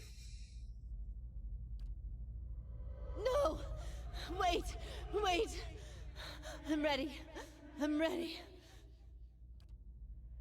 You are ready to give a confession? I am ready to hear one from you. Theos shakes his head and points at the Inquisitor, and a scraping grind of rusted gears echoes in your mind as the apparitions fade away. Woo! Crazy, dude. I'm here. I'm I'll here see as well. what I can find. No time to lose nerve now. A place of great silence added. The quest expires in 1 day. Okay. Well, I mean, not that this is necessarily going to get finished, but we're going to assign. 5 years ago, 12 senior monks of the Ishtarlachi began, I probably butchered that, began a silent pilgrimage into Tetlachuan, forbidding hills plagued by severe weather that locals believe are caused by the gods. The monks were supposed to emerge from their retreat this year, but they have not returned. An expedition, we already know who we're sending on this one, right? I'll give you one guess, chat. An expedition of novices into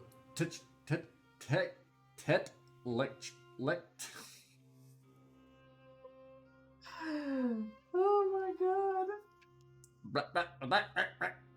Tetlachuan discovered their camp, but they were shocked to find only hollow skin shells of their masters sitting in a circle, frozen in their meditative poses.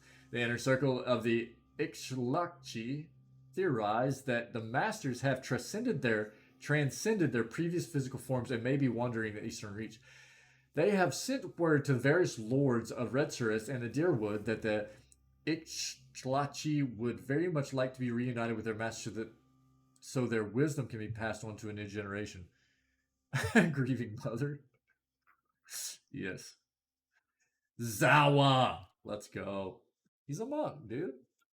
You knew who I was sending. You knew who I was sending. Alright.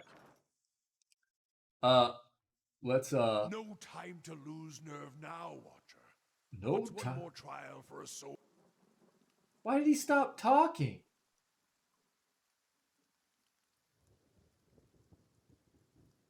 Dang it. Alright, nothing around here. We'll do a hard save right here.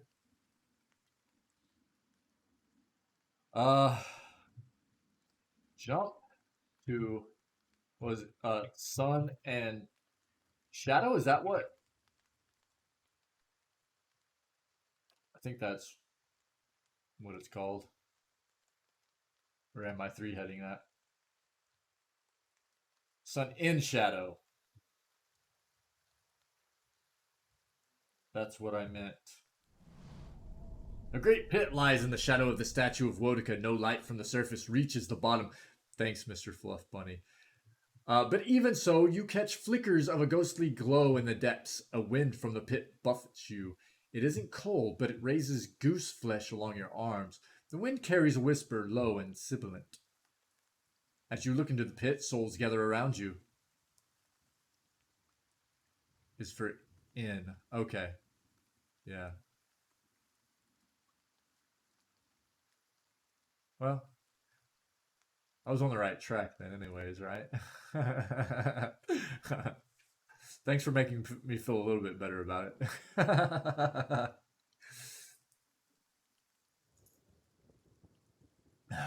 I can always count on you, buddy. As you look into the pit, souls gather around you. They encase you in a cloud of essence that swirls around your body while you consider your next move. We jump. You jump, trusting in the promises of the gods and the power of the souls to bury you safely down. The sudden drop takes your breath away, but the souls catch you, encasing you in a shining, thrumming aura. But while they slow your descent, you can still feel that you are falling faster than you should. The essence flowing around you is strong but chaotic. You find yourself drifting toward the wall. Mind the wall, outsider. That leave all kinds of marks.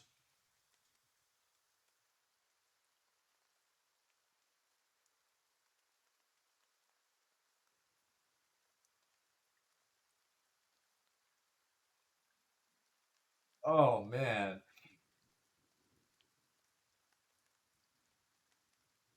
I feel like 3 is not bad, but I don't want to potentially put anybody else in harm's way, right? We have relied very heavily on our interaction with companions in this playthrough, so I don't feel like that's a bad move, but this has got to be a check of some kind.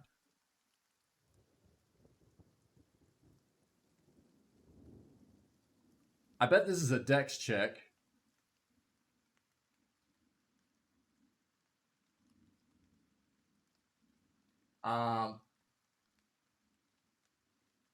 What are we thinking, chat? What do we want to try here?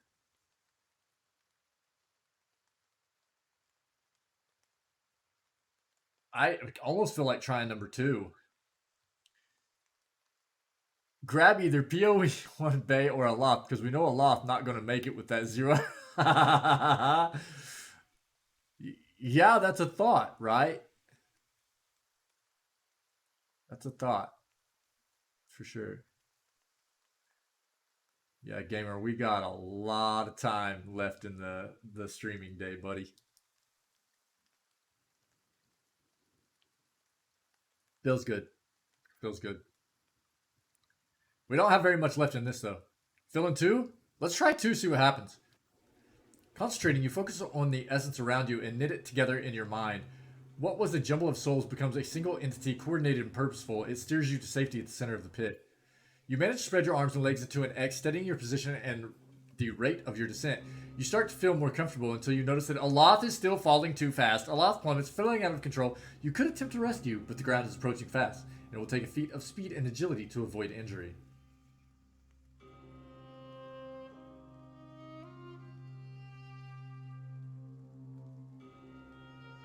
3?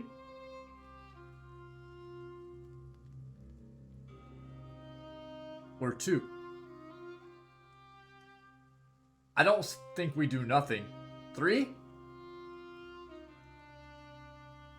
I feel like if it worked for us, it should work for Aloth, right?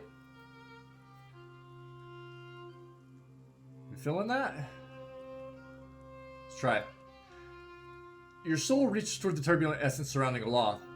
Through the incredible force of your will, you are able to organize and bolster the lost souls enough to slow your companions' fall. Aloth reaches the bottom with a gentle thump. We did it, yeah. Very cool. You reach the court of the penitents, millennia old stone safely under your feet. Yeah. Your party is considered high level for the... Okay, so this is what happened to Mad, right? This is what happened to Mad here, I think. If you would like, the critical path can be increased in difficulty to give you more of a challenge. The rewards you will receive will be the same regardless of the option you choose. We're going to go standard. Your choice cannot be changed once it has been selected. I think we're just going to go standard here. Yeah. So, this is what happened to Mad. Mad was doing his challenge run. Yeah. Again, we have saves here, so we can come back. Eternity, We have a hard save right before that jump. End. You remain still for a moment while your heart settles and your eyes adjust, breathing in stale, forgotten air. Before you, a narrow and eroded walkway becomes faintly visible in the dim light, cutting a winding path through a cavern so expansive it seems a world unto itself.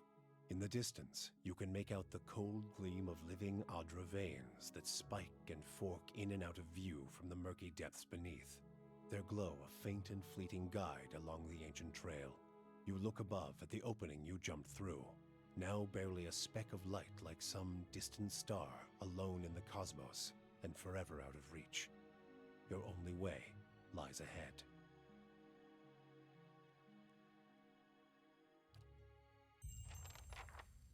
Well, that went better than I expected. Everyone all right? No shattered knees? Good. Just me, then. That was bracing.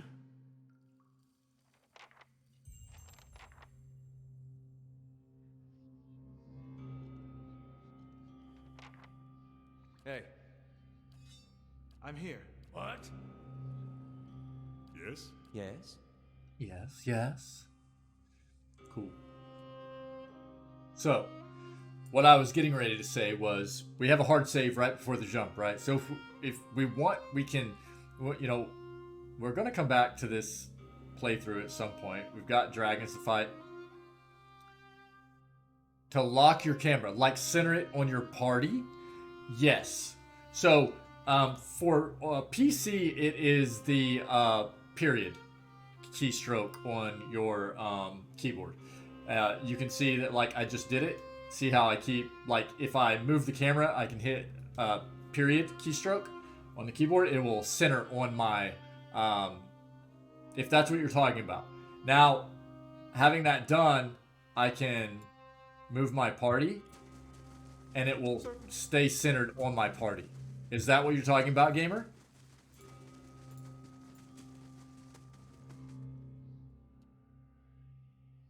I think that's what you're inquiring about.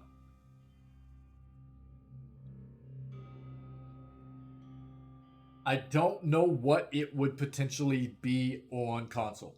You might need to look into the controls and see what the keybind is for it on console. But there should be a way to lock the camera on your party. Yep. That way, as you move around, the camera stays locked on your party. I think that's what you're asking, yes.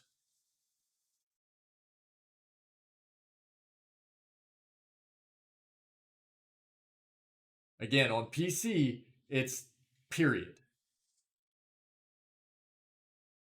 Keystroke on the keyboard. But I don't know what it would be like.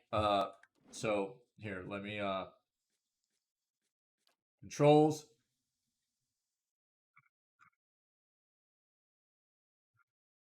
Right here, follow selected is what it's referred to as. Follow selected, period. Right? That's what it's referred to as. But on console, I'm not sure exactly what the again. Is that what you're? I'm hoping that helps a bit. Follow selected.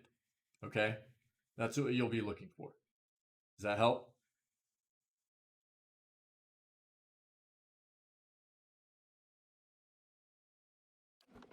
So no matter if you're on one character, Hey. it'll follow that character, or if you have the entire party selected, it will follow, right? So it'll lock in on whoever. Now, if you're on one character, right, depending, like anytime you select somebody new, you have to go back and select, right? So now selecting the whole party, okay, it stayed on them that time, but you don't have that option. Maybe do a bit of research online, see if you can use the Google machine to see if there's any help there for you. If it's in the PC version, I'm assuming there's some way to get it to work in the console version. Maybe not, but yeah.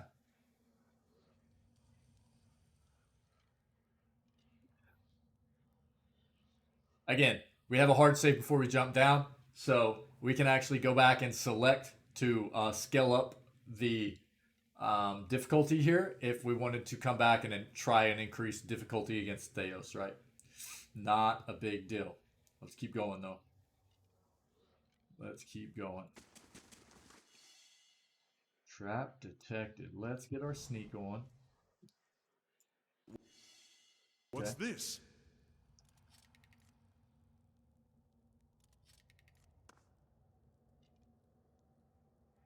Traps. All the trapsies.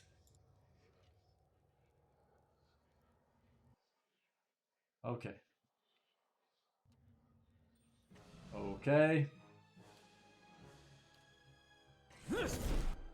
Get wrecked. What was that? Explosive death? That's not fair. It died. It died already. Hey. Okay. Well, that happened. Everybody's sneaky. Okay.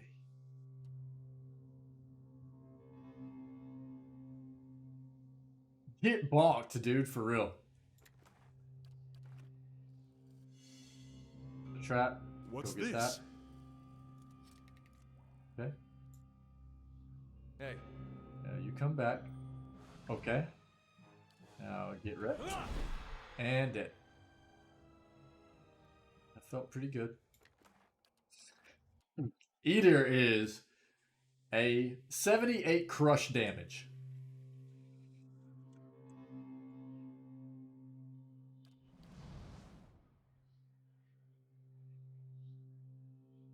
Let's see what we can get down here. Be Okay. constant. Yep. Get here. We killed one already. Oh, no, we didn't. Aloft. There. No. No. Stop that. Right here.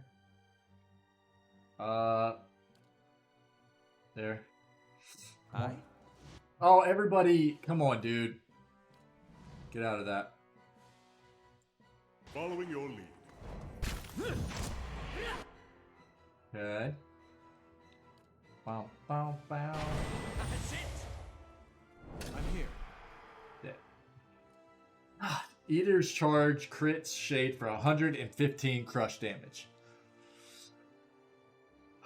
How do you crush a shade, by the way? I mean, feels good, right? But Be cautious. not sure how that Be works constant. either. Okay, got another.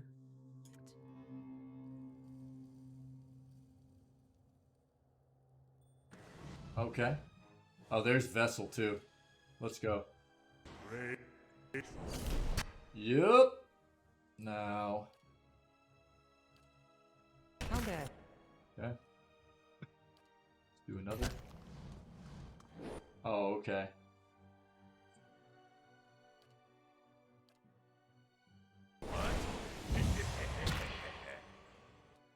Come on, man. Are you kidding me? Okay, whatever. Let's go. I'm here. There. Are you gonna do what I told you to do? Okay. You get paralyzed and everything just, like, stops. Like, whatever you have queued up, I hate that. It just no longer, is queued up to go off. I hate it. It drives me kinda crazy. I'm here. Yeah. Margaret's fire casts Margaret's light in fire. dark places. Yeah, gamer. That's why I read the lore for like everything, especially equipment-wise, because there's really, really great backstory for a lot of the weapons. And when you start getting soulbounds, so soulbounds have requirements, right? You bind them to your characters. There will be requirements for reaching the next level of the soulbound, where you unlock different abilities for the soulbounds, right? For a lot of the soulbounds, as you unlock the levels of the soulbounds, you'll get more lore to read for the equipment. So don't forget that. As you unlock the levels, go back and read the lore, because you get more and more lore for those pieces of equipment. It's really neat. You might find this interesting. Certainly. Not that we need money. Hey, will I'm here. Okay, dude.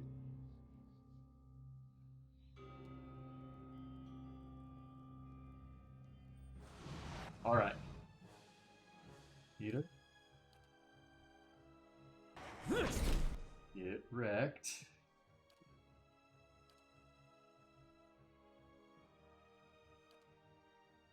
Okay.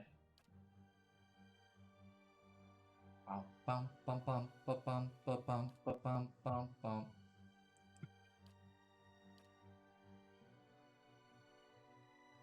Just go for the end.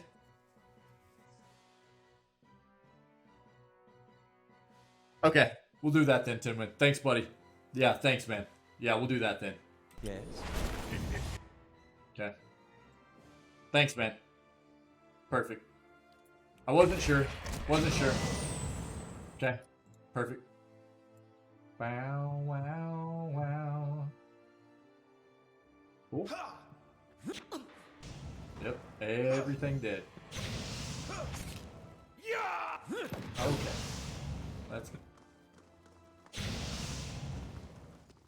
Let's just get out of here then. Laying low.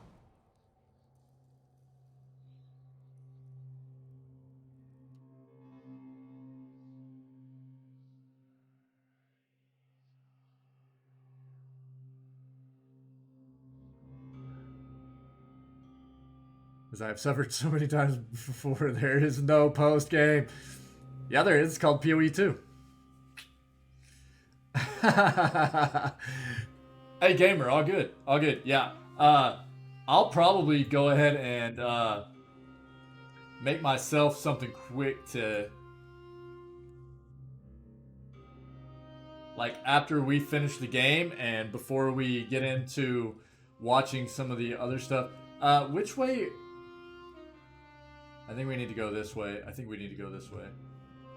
Am I right? This way? Can anybody confirm? Fastest way to the end game this way?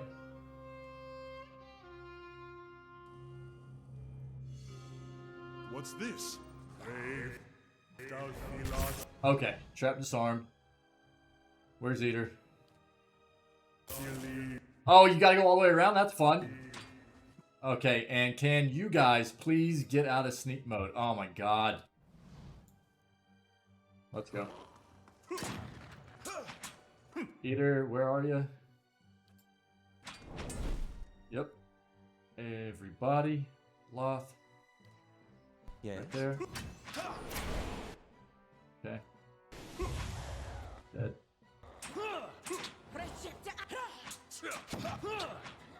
Get wrecked. Get that. Hey, Obi-Wan. Yeah. Yeah, Obi-Wan. So, we are actually going to start Bioshock 2 today, after we finish PoE 1. But we have a few things to do. So, we have an entire backstory. We're going to play PoE 2 after Bioshock 2. And we have a whole backstory for our paladin that we're coming up with in our transition to PoE 2. So we're going to take a look at the opening cinematic trailer and everything for PoE 2 before we start Bioshock 2 today. So we're going to finish PoE 1 right now. Good to see you, Obi-Wan. Hope your day's going well. Yeah, the Jedi shows their face. Yeah, yeah. So yeah, Bioshock 2 is going to start today. We're going to finish up PoE 1 right now. We're going to probably take a bit of time just to, we have some community members that have given us some cool content to look at. Take a look at a bit of PoE 2 stuff. I'll probably take a quick, I'll eat a bit of food. Yeah, eat a bit of food while we look at that stuff. And then we're going to move into Bioshock 2 today. And once we finish Bioshock 2, we're going to start up Pillars of Eternity 2 playthrough. Yeah. How you been, Obi-Wan? Good to see you. Good to see you. I'm here.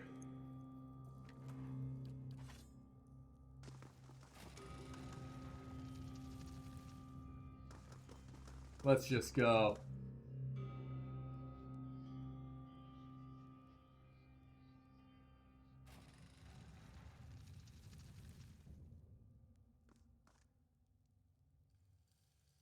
Oh, it's Iavara. A column of Vajra rises above you, stoic and silent. Its ridged layers and measuring stick for the passing of ages.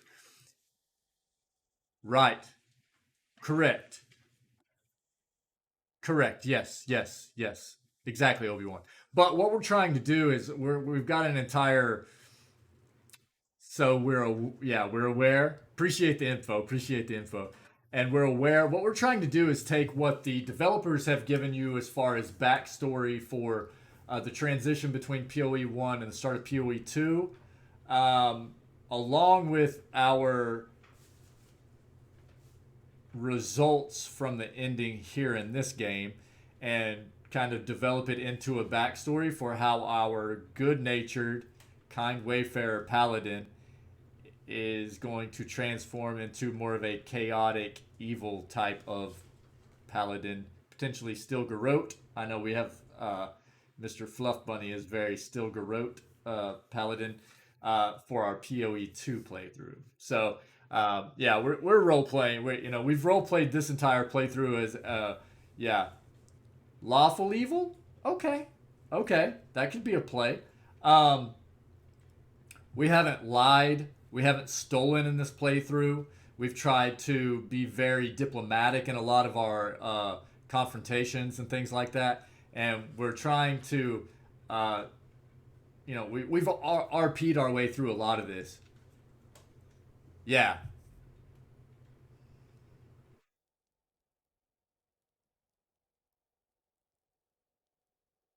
Rebuild the entire backstory. Yeah, we're gonna import.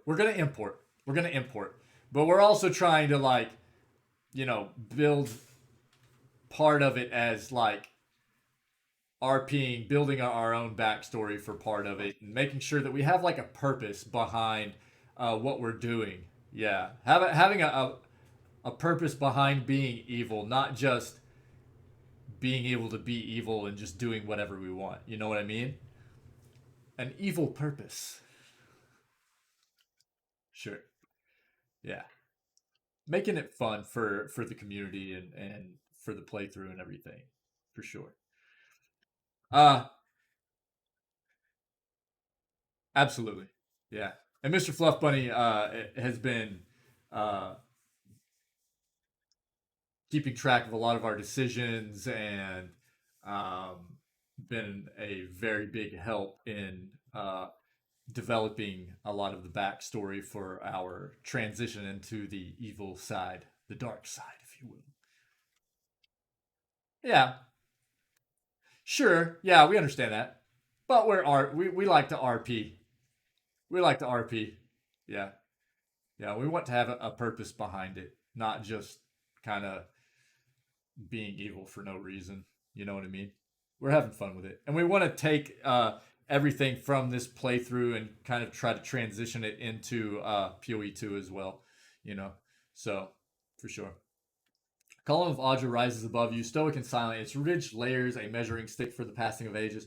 It feels to you as a thick block of ice, and you perceive buried deep in its core a dim flickering flame, all but extinguished, yet preserved against the ravages of the elements. As you approach, the flame seems to steady and draw strength, and the layer separating it from you melt away, and you are bathed in its glow, a bright beacon in the gloom. The glow seems to fade, as though you had just adjusted, as though you had adjusted to its intensity, and where it was, Iavara seeps into existence, an iodolic shade hovering above the moist prison floor. Though ageless, she appears somehow different to you now.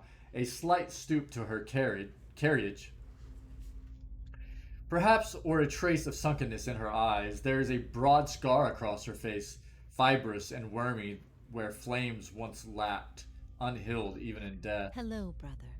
It has truly been ages. Yeah, absolutely, Obi-Wan. Absolutely. Good to see you. Thanks for stopping by. Hey, awesome, Mr. Fluff Bunny. Cool. I know. Great writers. You are so different now from who you were then, yet much remains the same. That fits so well into what we're doing. Oh my god. Oh my god, it fits so well in what we're doing.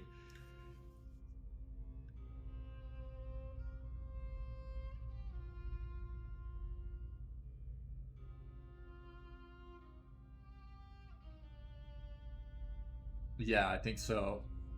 So it would seem that I have unfinished business here, or I'm here to free you.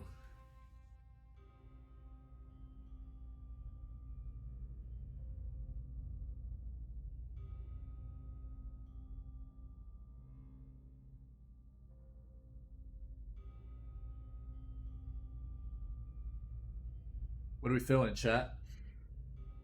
Iavara, we have determined is our sister, whom we in the past wronged. One, Mr. Fluff Bunny goes number one.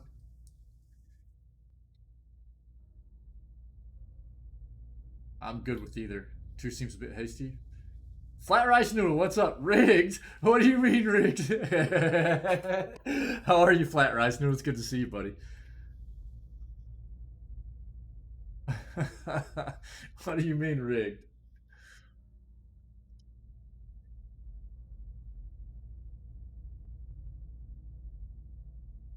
Yeah, we haven't coin tossed this one. No.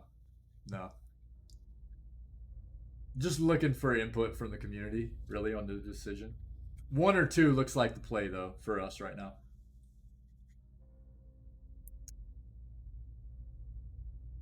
One. I'm good with one. It would seem that I have unfinished business here. I'm good with that. I'd hoped after our last discussion you would find what you sought. Has it eluded you all this time? I can only guess your presence here has something to do with Theos. The energy of this place changes when he is near. I don't know what he has done, but I do know of the souls that pass through here now. They do not come by choice. Theos diverted them from the cycle. He seeks to empower Wotica and to blame Animancy for the damage he has caused. After all this time, he would still stand against the tide. You knew me when Theos did. There's something I need to know about that time. I will tell you what I remember. There's something about that lifetime my soul can't let go of.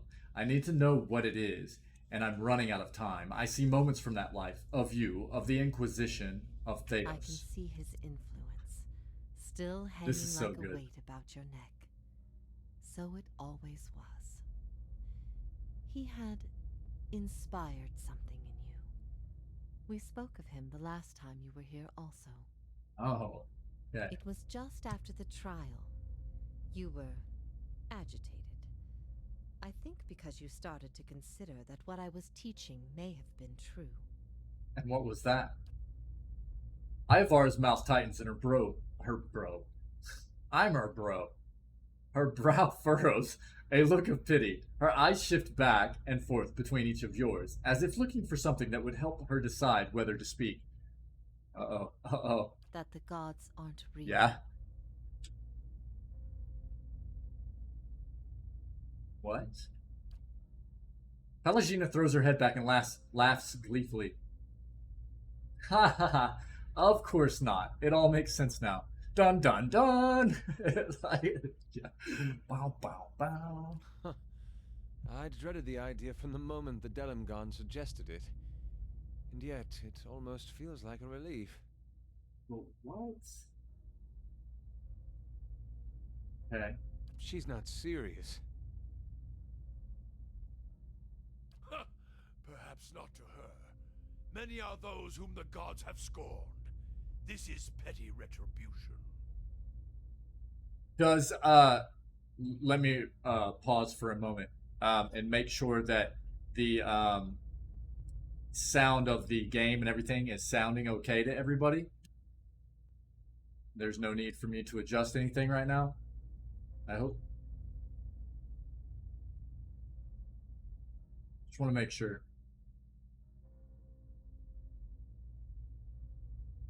I know, maybe just a little louder? Cool.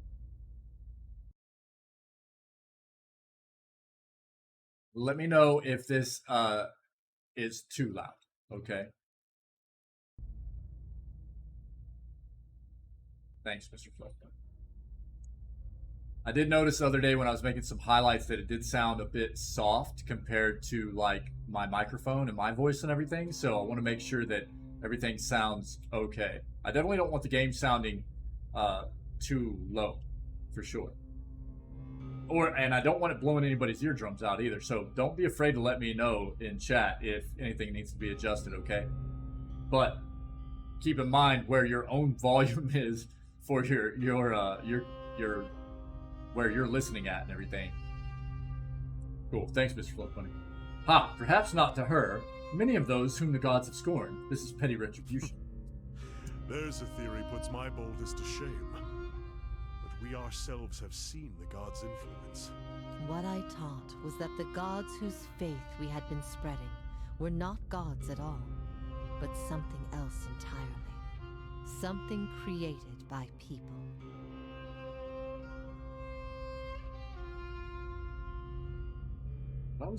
What I taught was that the gods whose faith we had been spreading were not gods at all, but something else entirely, something created by people. What? So I want to either go after number 1 or number 3 here. What's the play, chat? What are we thinking? Who created these gods and for what? Or how did you discover this? What's the play? Yeah, that's what... yeah, I'm kind of confused at this point. I kind of want to go with 1 and see where this takes us. Everybody okay with that? 3? 3 first? Okay. How did you discover this? The Icewind missionaries all knew it, but they never told the rest of us. They meant it to be a secret that died with them. Cool, Mr. Floatmoney, And in the thanks. end, they allowed their bloodlines to fade from memory. I had been assigned to join a few of them at a temple. I found the door to their chambers closed, but the room was stone and the door thin. Their voices carried. I heard enough. I investigated the things they spoke of, and everything was there, just as they said it'd be.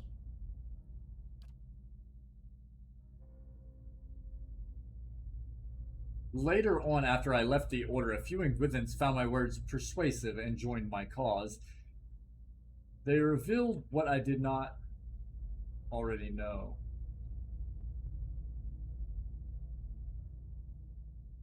Who created these gods and for what? So now let's look at They one. were conceived by Engwith, A society of high minds and broad concerns.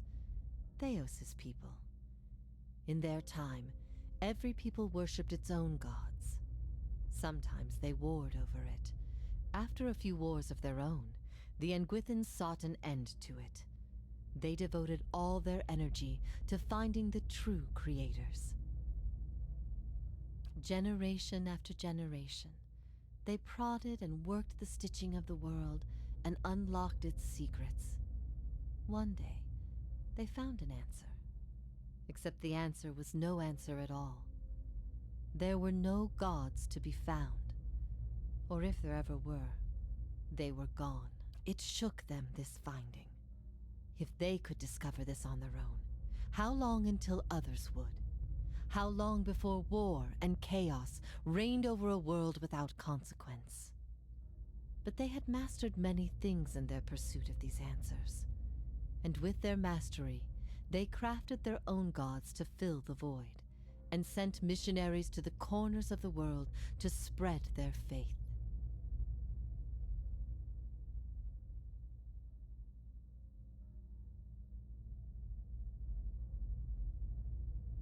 Crafted their own gods to fill the void. I'm still a bit confused here. This is why you started your own faith? I never thought of it as faith, but I think you are right to call it that. Let the world see. Let them decide what to do. That was my faith.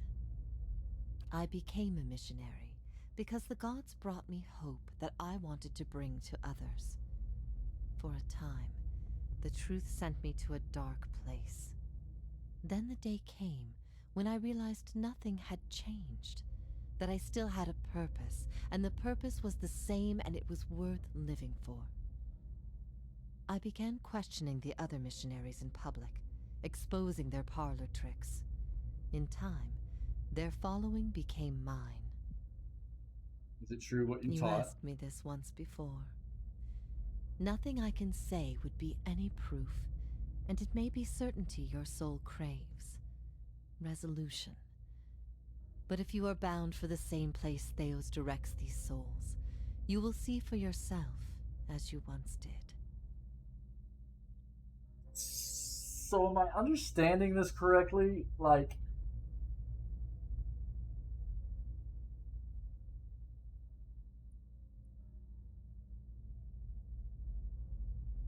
so some of the brightest minds in, this actually figured out that there weren't actually any gods, and then they created god-like things, and that's who we were actually like praying to. But then what are they?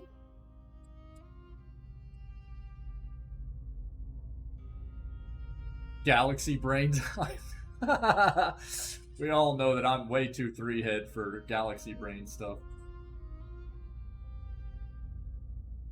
I honestly don't agree with Iavor. That's what, like, I'm confused. Despite what she explains, the whole thing that the gods aren't real, etc., that makes little sense because, well, the gods are still there. Yeah, that's what I'm saying. They are posthumous gods, sure, added afterwards, but that doesn't make their status as gods. Yeah, that's what I'm saying. That's 5-head time for me. Ronan, hey Ronan, what's up? What's up? Well, that's what I'm saying is like, that's why I'm kind of confused because, like, what Iavara is saying is that, like, there are no gods, right? Dozen head time. She's like, there are no gods, really. But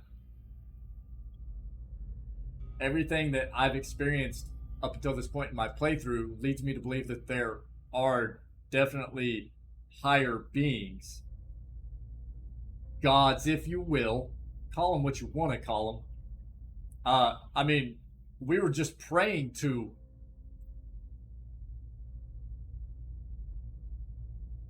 gods, and we're experiencing, communicating with higher beings of some sort, right?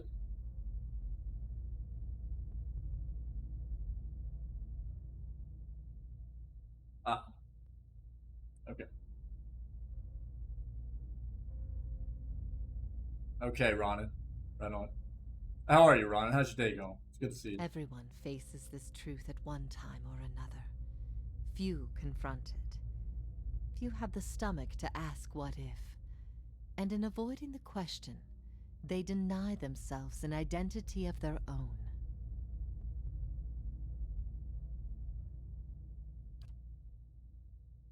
Ivara scans her audience in silence, her eyes thoughtful, lingering on each member of your company in turn, finding interest in things unseen. What if all the tragedy, all the persecution, came in defense of an imposter? He looks to Eater while saying this. That's not... That can't be right. Aethys, he's done miracles for people. Okay, Ronan. Yeah, thanks.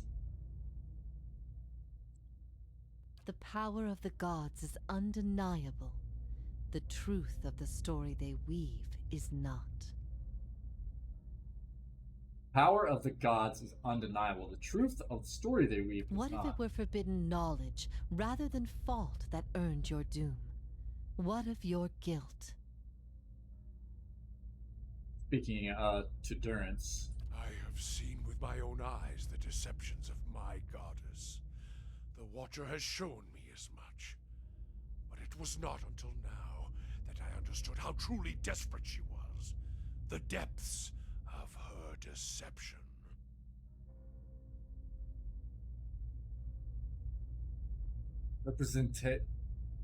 I think representations of human emotions and ideas on a metaphysical level. Okay, Ronan, I got you. Let's put it like this: if the gods didn't exist, would the life more or less still be the same? You would still believe in some sort of higher power. Sure. American Gods. I was getting ready to say that, Ronan. I've actually brought that show up. It's a series of books as well, which, from what I understand, is a fantastic read. So if you're not familiar with American Gods, check it out, especially if you're a reader. If you're a reader, I've heard that the American Gods series is fantastic. The premise of American Gods is the fact of the more people that believe in a god, right, the more powerful they are. And what's funny about it is, like, I've only seen the first season, right? And to give you an example of how it works, right, there are within the show, there's like a leprechaun, there's Norse gods, there's a crazy amount of different versions of like Jesus and stuff. And I'm not trying to get into discussions about religion in this channel. Usually those kinds of discussions will end in some kind of, conflict and stuff. But okay, Pillars basically goes down a similar idea. Deconstructs it by going, what if gods aren't naturally created, strengthened by faith, but instead basically birthed through soul sacrifice? Okay, gotcha. Okay, cool, Ronan. Thanks. Thank you. Very cool. Recommend checking out American Gods. It's a pretty wild show. Very well. First season, I haven't seen any more of it. The first season is very well done. Great show. The books are supposed to be fantastic as well. But like I said, it's not just like traditional gods, and there's like different versions because people believe in different versions of the same kind of god, And there's like gods of technology and stuff because people worship technology nowadays and things, and like it's pretty wild, man. It's a pretty crazy notion, and they did a very good job of it in the show, the first season, anyways, for sure. Thank you guys very much. Okay, let's keep going here. You speak of her deceptions, but what of your own? Was it her words that led you down your path? Or was it the absence of her words? A gap that you filled with your own broken thoughts? Beads of sweat coalesce on Durance's forehead and trickle down the sides of his face in streaming rivulets, as though he were a block of ice standing before a great pyre. Well, that's nothing new for Durance, right? He's always sweating and going into fits of rage and stuff. What if you had always been alone, without guidance? Well, as poorly as I've chosen my guides, I suppose it would be a comfort to know that I'm free of them. The freedom has always been. It was the guidance that was the illusion. No, Rana, you're good. You're good. No worries. No worries, buddy. You're good. If all our common threads are spun from a lie, what's left to bind us together?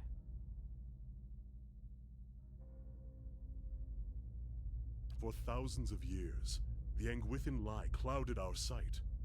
How can we claim there is no other way when we never had the opportunity to discover one?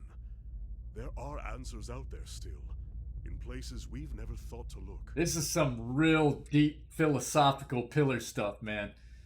What if even mastery over all things cannot answer the most basic of questions? I stopped asking those questions long ago. It is enough to care for those we love with the time we have in this life. I'm with Palagina. I feel it. Let's go, girl. Ivar, you feel the weight of Ivar's translucent eyes upon your soul. What if we can be assured of nothing? Then why worry about it? That's just my initial reaction. I don't know, man. So our options here are, then the only value is in the things we create ourselves. Then we had best build our own strength so we can bear it. Then only when we cease to exist as beings can peace be found. Then it is the questions that have always posed more value than their answers. Then the fewer people who realize it, the better. Then all we can do is endure, or I don't know. I gotta be honest, reading through all of those, I was not thrilled with any of those answers. So, what if we can be assured of nothing?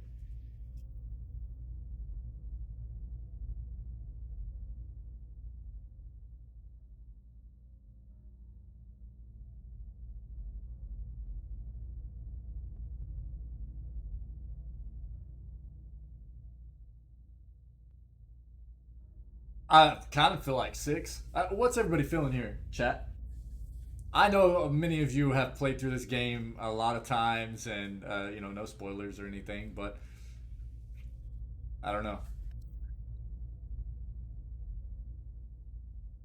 Lat says 4. I'm not against that. Is the questions that have always posed more value than their answers. I can get it.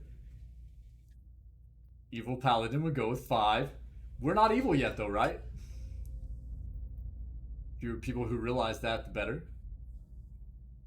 Materialism, Darwinism, nihilism, liberty, authoritarian, or yeah, Ronan for sure. Yeah, absolutely.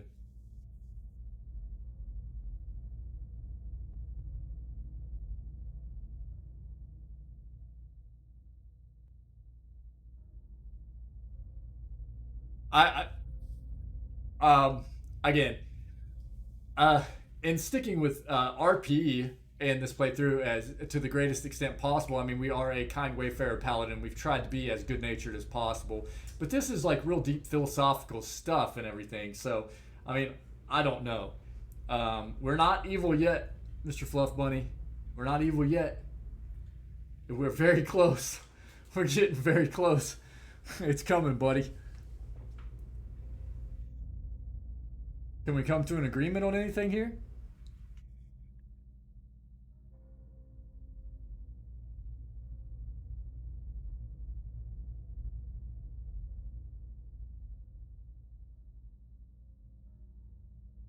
And I agree with you, Mr. Fluff Bunny.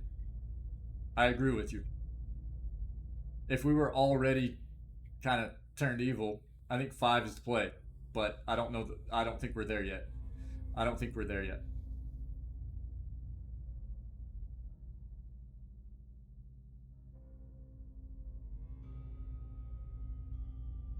Maybe 4 is the play. Maybe 4 is the play on this one. I don't know that anything's necessarily wrong by any means. Just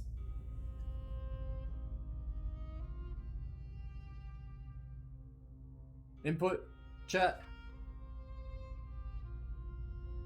1 or 4 for our character that we've played up to this point. Things we create ourselves. I don't know how much I like that one.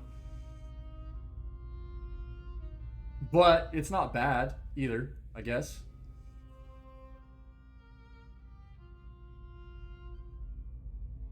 And Ron had said 1 or 4. Most natural.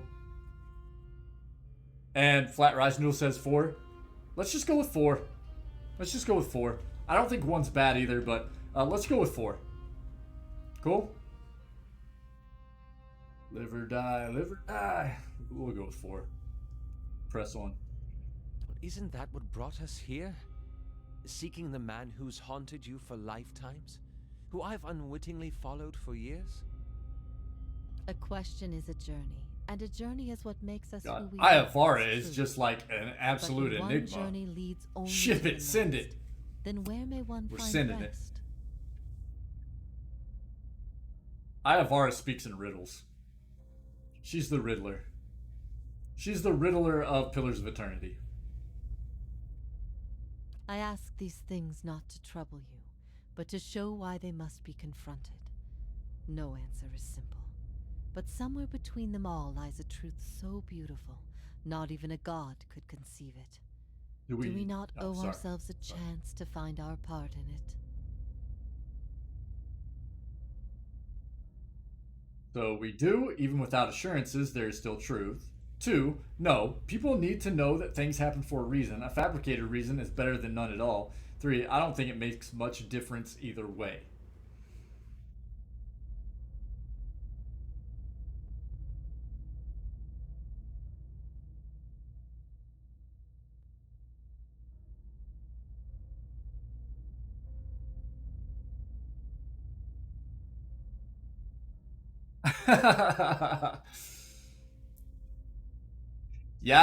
Yeah, gamer. The new one is out, I think. If it's not out today, it was coming out very soon. Yeah, for sure. Yeah, gamer. Yep.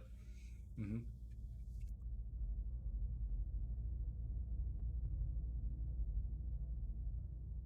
Do we not owe ourselves a chance to find our part in it? No answer is simple, but somewhere between them all lies a truth so beautiful not even a god could conceive it. Do we not owe ourselves a chance to find our part in it?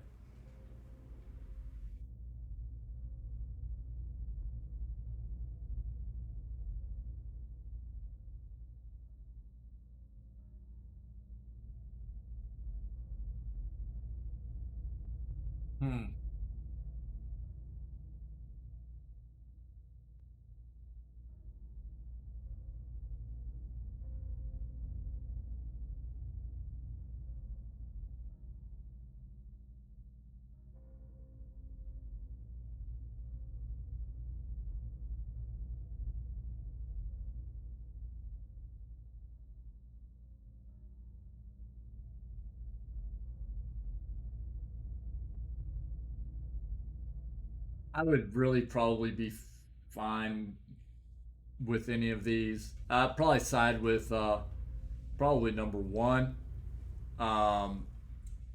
in regards to our playthrough.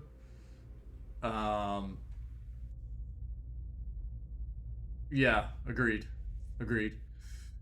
That's what I was kind of thinking. Following the RP of what we've done up to this point in this, game and who our character is and everything. I think 1 is probably the play. Can we agree, chat? We good with that? Mr. Fluff Bunny, what do you think?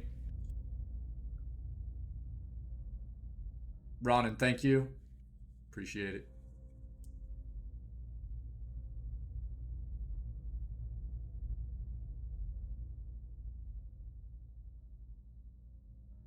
Thanks, gamer.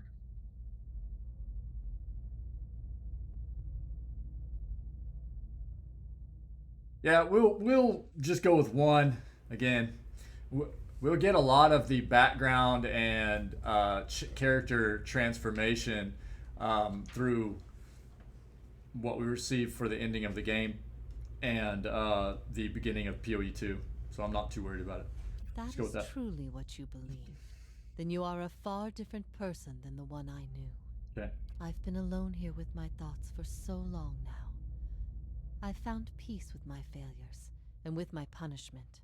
I no longer curse fate for what might have been. But there is one thing that has clawed and scraped at my mind all these years. One thing that will not be put to rest until I know. Until I understand. For the first time, hints of doubt trace her serene visage. Hey, Ronan, thanks very much. Appreciate you saying that. What I'll say is, we have a lot of hours in this game now. I think over 300. I think we're over 300 hours in now. And I can say that had I not streamed this game, I wouldn't probably have near as many. And I'm glad that I streamed it for my first playthrough. I waited to play this game because I was hopeful I would be able... Yeah.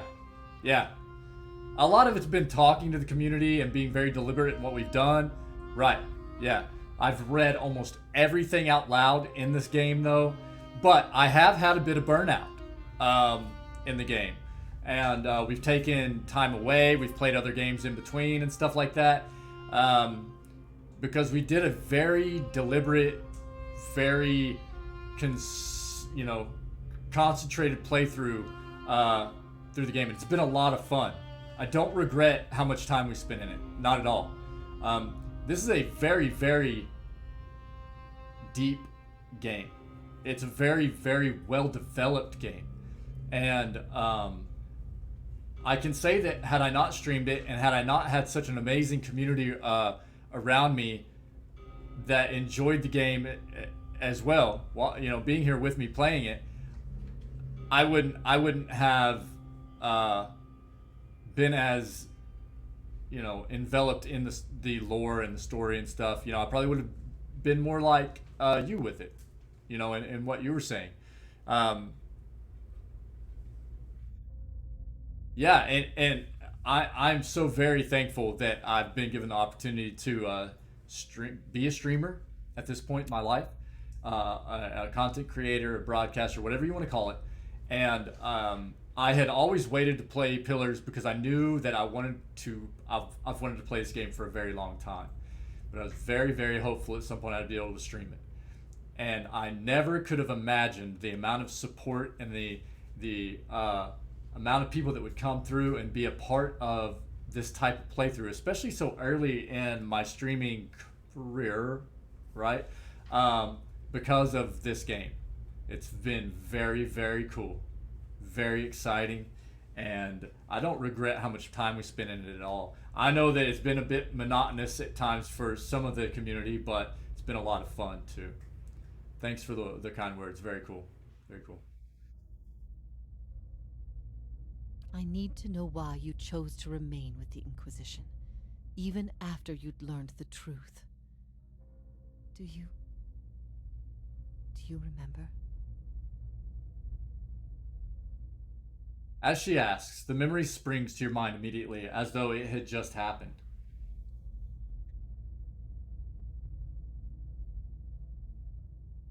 I need to know why you chose to remain with the Inquisition even after you learned the truth. Do you remember? So, I never forgave you for what happened between us. Your teachings were a threat to all I believed in. I resented you. I wanted to please the gods. Your capture brought me glory. I was afraid of what Theos might do to me if I agreed to do it. I don't think I had a reason, just did it. Sorry, there are no assurances. Okay. Yeah.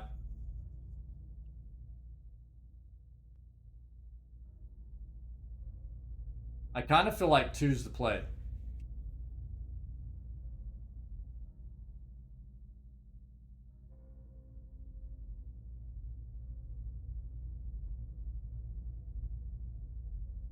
You maybe?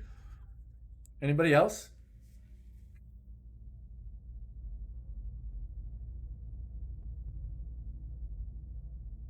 You like 2? Let's go with it. Threat to all I believed never in. wanted that. I had hoped that what I taught would replace your beliefs with something that made you stronger. For many it did. But not all, it seems. She shakes her head slowly, absently, in search of an answer that never comes. If that is the conclusion people reach once they know everything, then my purpose has been a mistake.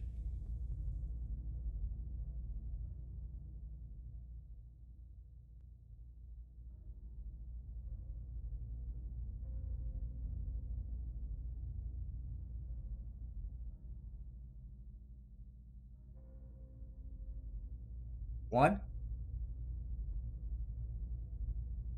This could be a big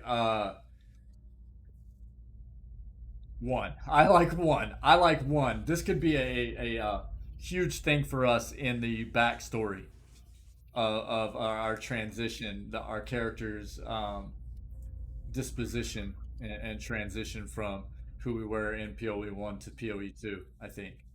One? Yeah, I like that, Mr. Fluff Bunny. Did my opinion matter so much to you? I've always looked up to you. Since we were and there it is. The soul crushing. We are now the Grinch. You had heard both sides, seen everything. If not you, then who? The Blackheart. You had heard both sides, seen everything. If not you, then who? You are never going to be able to convince everyone of anything, true or not. There will always be dissent. Your optimism has always been misplaced. That's why you're here now. I see your point.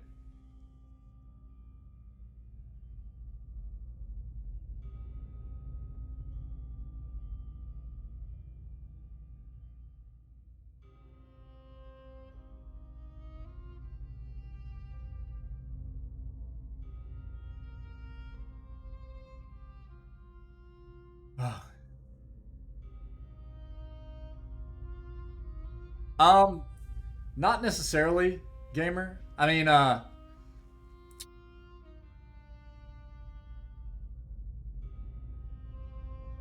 far as the main quests go, you have to kind of take those on in a certain order, right? Main quests, you have to follow those in a certain order. But as far as you mean, like doing main quests and in line with certain side quests and stuff, not necessarily. I just kind of took on side quest stuff, tasks and everything as they came along, and did the main quest stuff as it seemed appropriate, like for where I was at in the game, stuff like that. No particular order necessarily for me.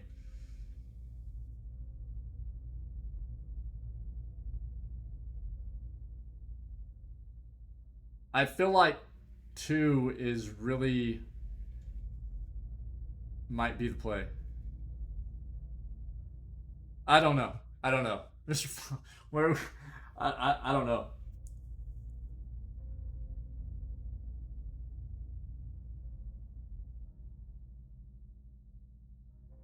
I feel like 2's just like, I get it.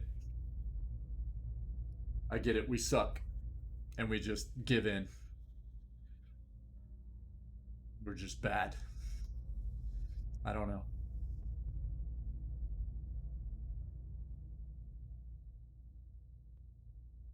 Three could also be that.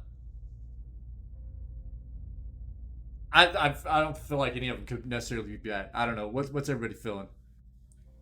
Pragmatic. Always be dissent.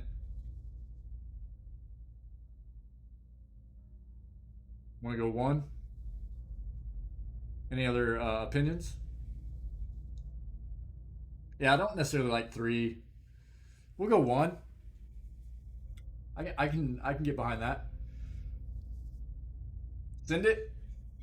I'm ready to go do this fight. Such a deep conversation between I and Bara, man. Insane. Let's go 1. I expected dissent, but I needed to know that true faith would prevail. Perhaps I've been wrong to place so much importance on one person's actions. It was all I could do to feel like there was an answer. Even knowing what you've told me, some part of me knows it doesn't truly answer what I wished to know. Yeah, Matt, what's up, buddy? Nor yeah, we're there, dude. Of silent contemplation. I will have only my guesses and suspicions, and that will have to do. And what of your understanding of our past? Are you at ease with the choice you made? Yeah, she was our sis, Matt. Yeah, we're playing this whole thing into our, change of disposition, characters, transition in character from 1 to 2, and sis seemed like a good pick, you know.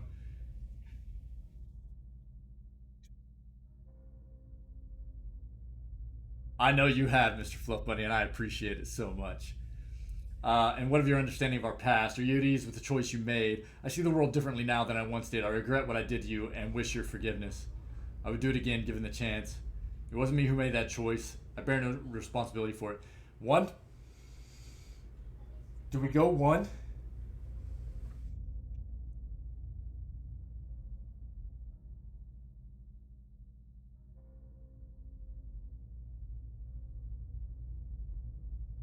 Because even if she forgives, we can still just play into the fact that it eats us up too much. You know what I mean? I feel like who our character is now. Yeah, I agree, Mr. Fluff Bunny. I agree. I have always forgiven you. Whatever your reason, no quarrel of ideas can sever ties of blood and essence. No parting of ways can erase memories of times without worry. Times when even without gods, we were never truly alone. At first I thought this might be the source of your soul's anguish. But now I see I was mistaken. You are not divided on this matter. You have put it behind you. It is with Theos that your agony lies, in sun and shadow. Your questions are not for me, but for him. And it may be that only an answer from the mouth of Theos himself will satisfy your needs. Yet if there is anything I can tell you that would be of use, ask and you shall know.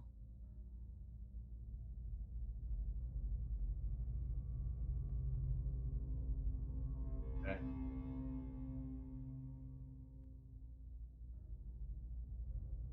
Why has Theos done all this? He cares only for the secret he keeps locked away. He destroys anyone who might discover it, no matter their chances. Okay. That's why he's always favored Woodica.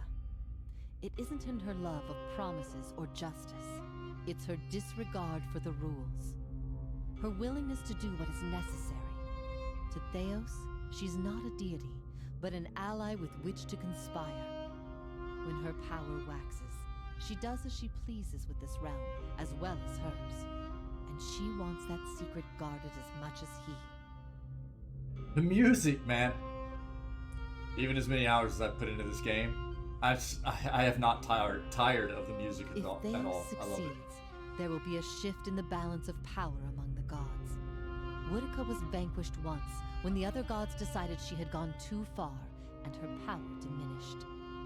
With this infusion, there is no telling what she will do. The only certainty is that there will be chaos in their realm, as well as ours. Matt, you have so many more hours than me. The music's so good, though, dude. It just fits so many different situations of the game, you know, the instances you find yourself in and stuff.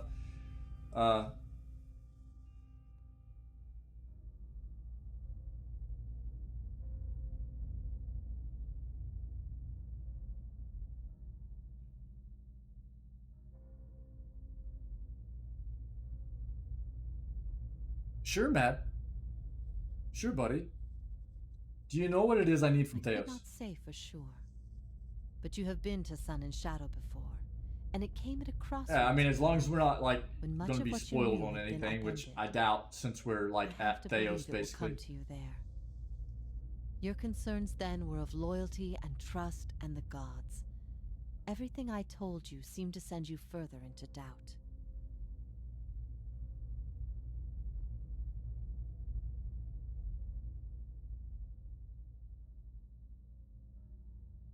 Did you get Kalisha and Heoden is injured. He asks you to rest. And Kalisha takes your water and run. You know what happens.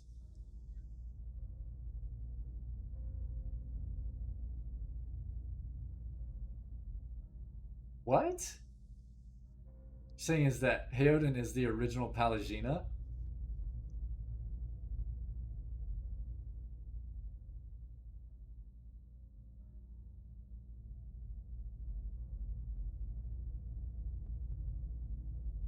No, what, man?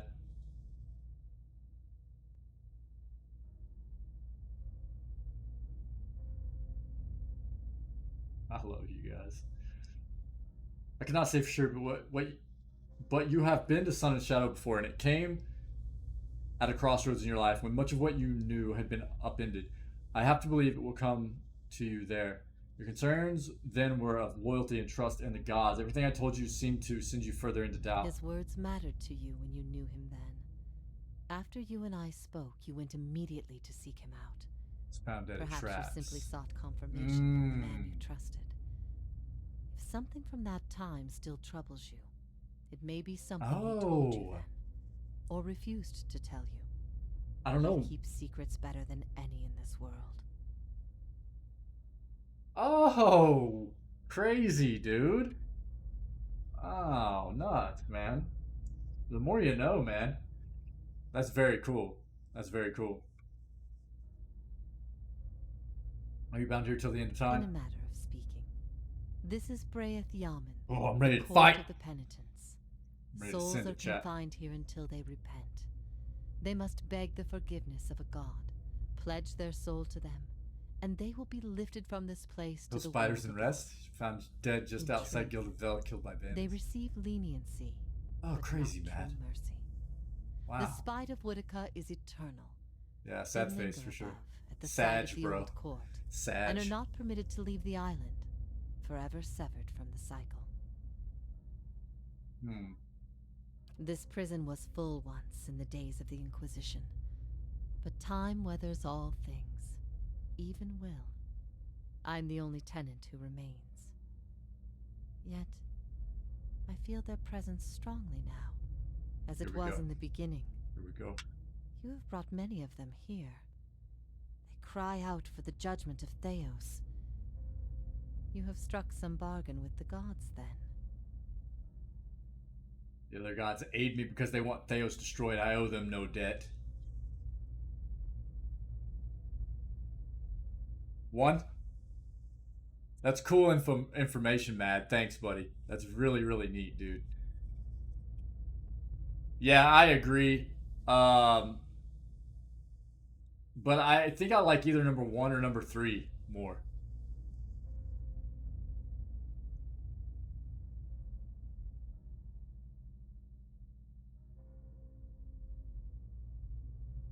Probably number 1. Because we didn't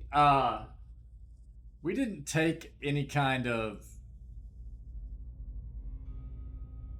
specific like God's side where it was like we will do this specific thing when, you know, taking out Theos, you know, whatever the god wanted us to do. So we don't owe a debt to any god. Right? I think 1's the play.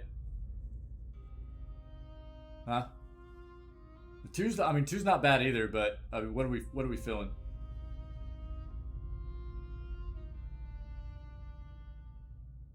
Does it really matter?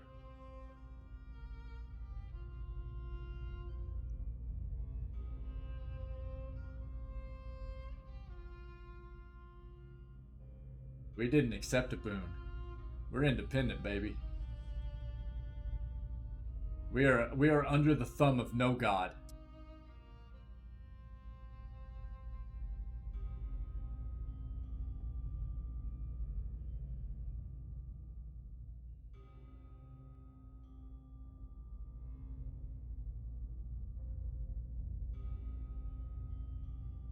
So we can decide whatever we want to do in game here after taking out Theos. Right. We can do whatever we want without any kind of repercussions god-wise, right? We're not going to be going against any kind of god's will or anything like that necessarily that we've told a god we would or would not do, right?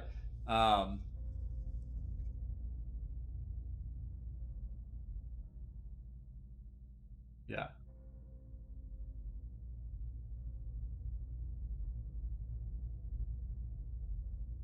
Role play. We are. Yeah. Yeah.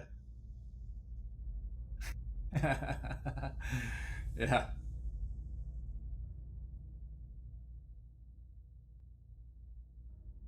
They I'm just aid going with you this. because they would bend you to I'm their ready to get own this going. purposes. Engwith built gods from ideals, and an ideal on its own is a grotesque and vicious thing. But these souls, these forgiven the gods have bequeathed you like chattel. They were loyal followers in life. They will be with you to the very end.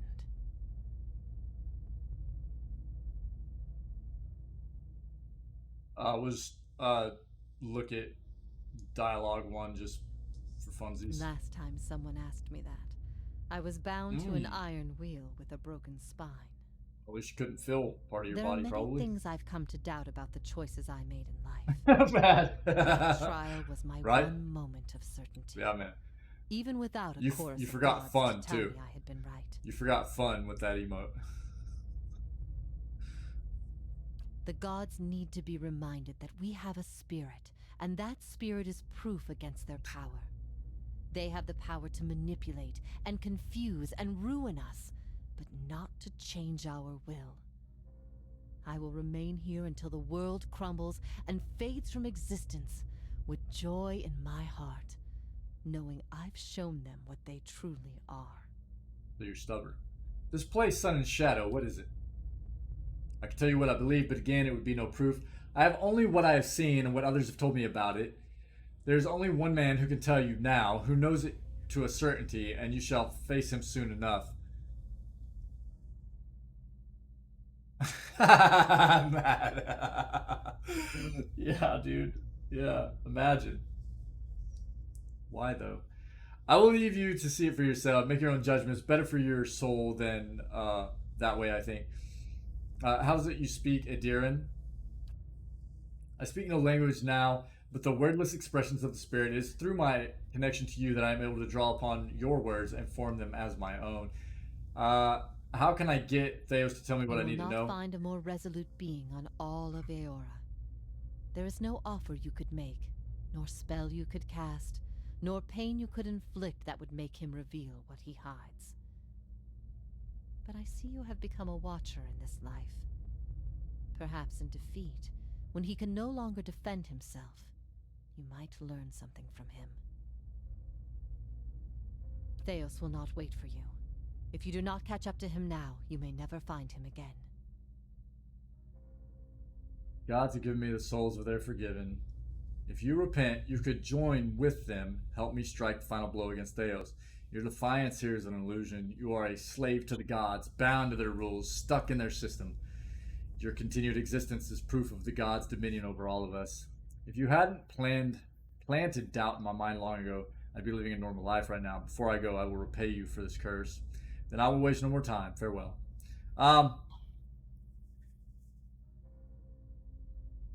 Either 1 or 4. Fun. Was there already before my job is done? Yeah. Yeah, 1 or 4. What are we feeling? What do we want to do, chat? I'm ready to send it, dude. I'm ready to send it. Ugh! That stretch, though. Oh, man. Atari shirt.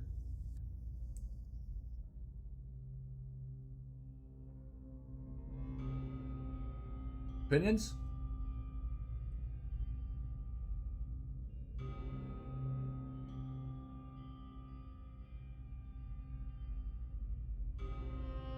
I think 4 of them stay to protest the gods.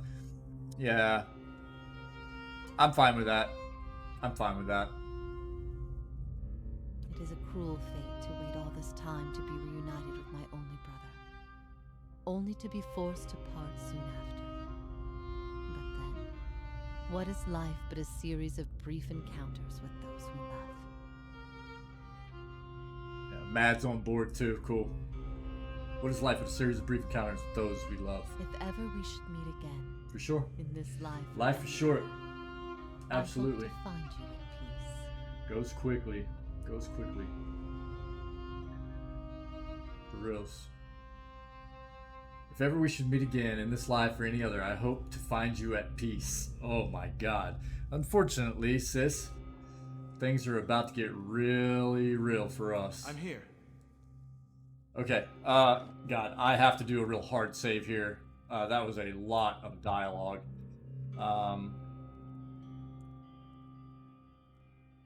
Did I spell that right?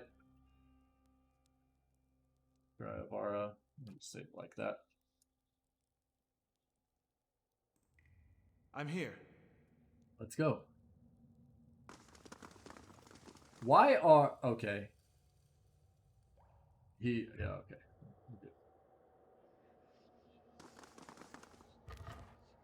Camping supplies. Do we just... No. So, it's true. The gods are a sham that people have followed for thousands of years. Loth. Chill, dude. Don't Quietly now. freak out. Alright, man? Chill out. You'll be okay.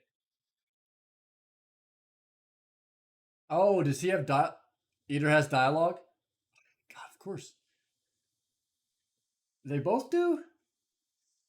God. Okay. We'll get it. Oh my god, dude. Check it out. Well, doesn't that just beat all? Here I was, wondering all this time whether all these terrible things were people's fault or the gods. Turns out they might be the same thing. Wonder how things would have gone different 15 years ago if the Raid Sarens had been told their god was made in some forge or kiln someplace. Would we still have gone to war?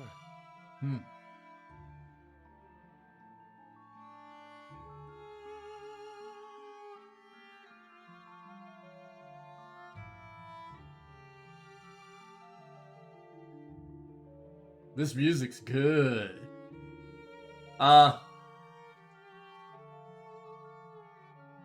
kind of like 3.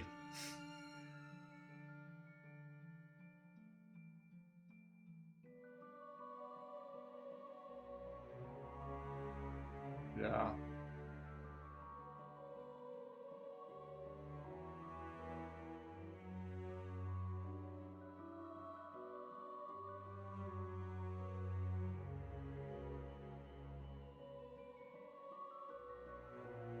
This question reminds me, whenever I was a kid, I had a buddy of mine that posed a question to me, like whenever I was pretty young. It was like, hey man, if God made us, then who made God? And I was like, dude, you'll drive yourself crazy. I was like, man, no. It's like,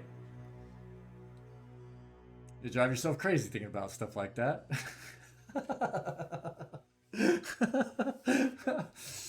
I mean, it's never bad to think, about, stuff like that, I guess. But, at the same time, it's like, hey, careful, dude. Get too lost in stuff like that. I'm going to go with 3. I could see the rebellion still happening, but I don't know that they would have invaded. He looks down at the ground, drumming his fingers against his side restlessly. When he speaks again, it seems half to himself. I don't know. When Woden left for war, we had a fight. As brothers will. Yeah. What about? About him going off to war. He was set on it. But my parents warned him. They said you get a new country with every trip across the border, but your God, you only get the one. Me, I didn't know who was right. All I knew was I didn't want him to go. It's the same for families as it is for gods. You only get the one. I said every vicious thing I could think of, trying to change his mind. He brushed it off. Just got me madder, of course, him being so calm. He said I should come with him, but he'd understand if I didn't want to. I told him he'd better be able to face his God one day and answer for what he'd done. He said he'd keep that in mind. And then he was gone. By the time I'd cooled off, months had passed. One morning it dawns on me that my brother always knew better than me. If he was so sure of what he was doing, then I should be there with him. I packed my things and was on the road that same morning. Of course, what I didn't know then was he'd already changed his mind. By that time, he was dead on that field.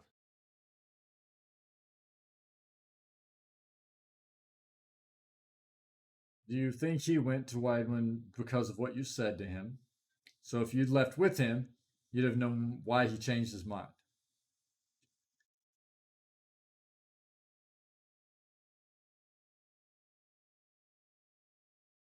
Uh,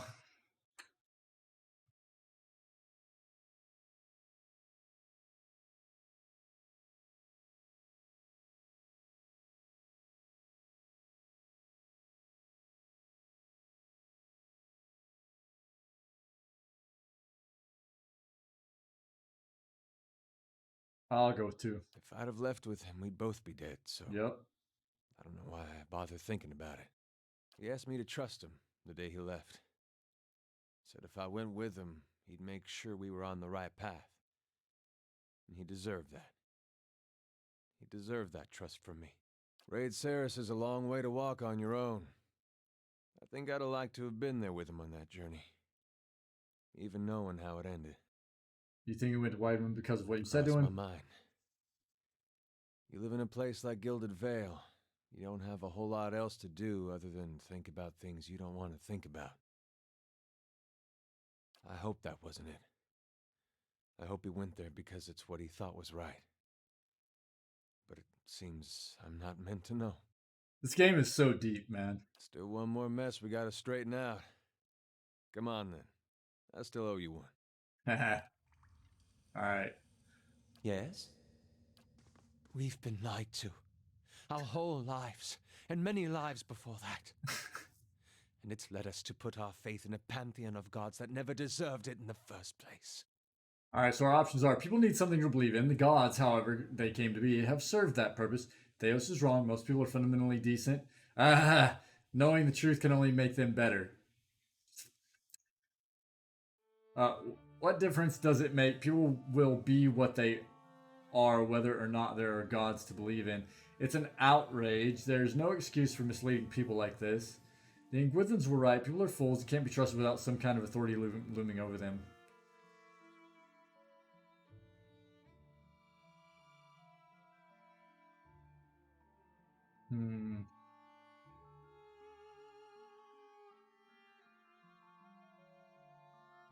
Yeah, I forget about that sometimes too, Mr. Fluff Bunny. I was aware of that, yeah, pretty insane, pretty insane, amazing voice actor, yeah, for sure.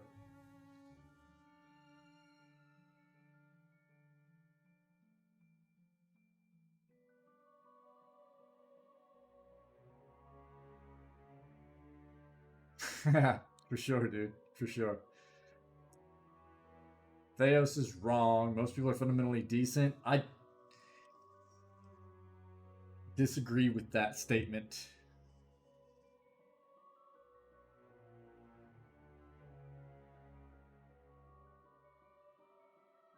But people will be what they are, whether or not there are gods to believe in. I like that flat. Look, I personally believe that there are a lot of good people in the world. There are a lot of not good people in the world. And I know that we're talking about the game world here as well, but I personally don't care what anybody else believes in as long as they have something that helps them strive to become a better person one day after the next. You know what I'm saying? Whether that be a religion or, just any kind of belief system or just whatever. I don't care.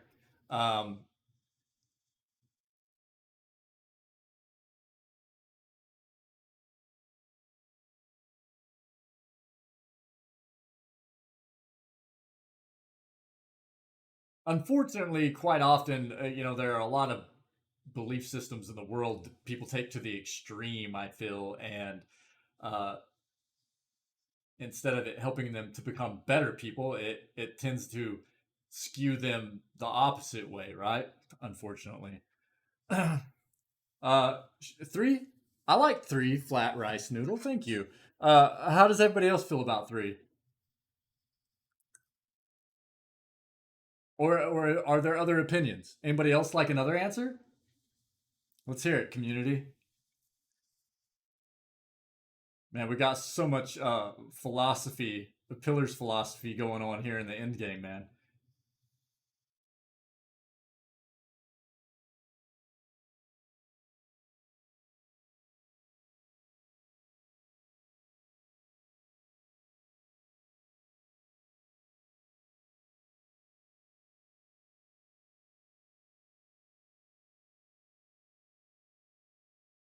Character accurate? Yeah. I like it. Anybody else? I'll wait just a few more seconds, see if anybody else has an opinion. I love listening to input from the community, chat, you know. So if anybody else has input.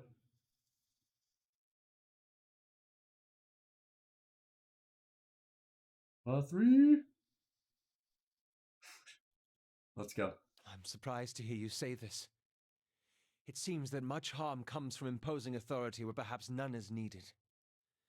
We've seen the atrocities that members of the Leaden Key have committed without even understanding why or for whom they act.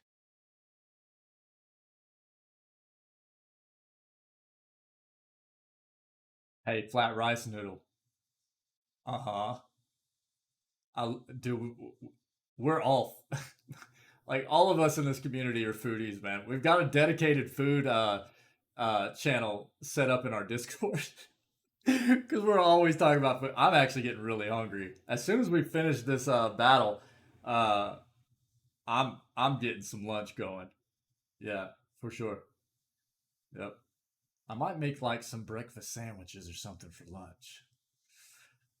Yeah, something like that. I don't know. We'll see. We'll see. I'm really hungry though. For once, the I love half-souled food. elf I hear you, flat rice noodle. I'm right there to with live you. in ignorance is to allow the gods to have their way with us.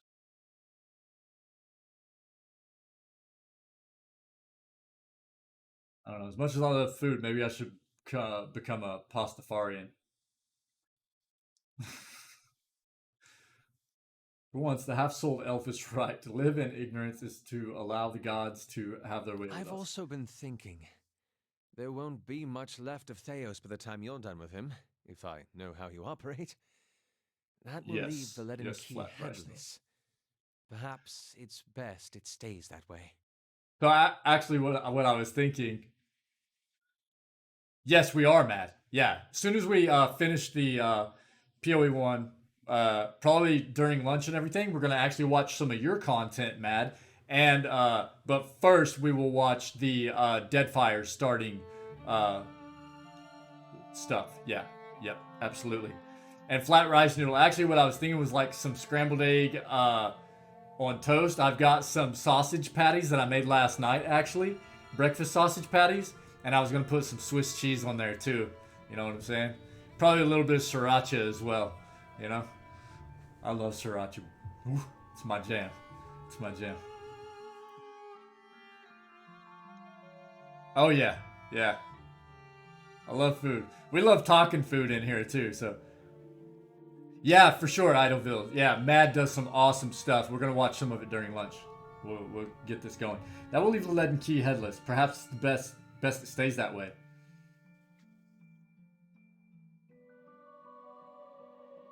Won't be much left to Theos by the time you're done with him. If I know how you operate. One side of his mouth twitches in a grin. That will leave the Leaden Key headless. Perhaps it's best it stays that way. I think I agree.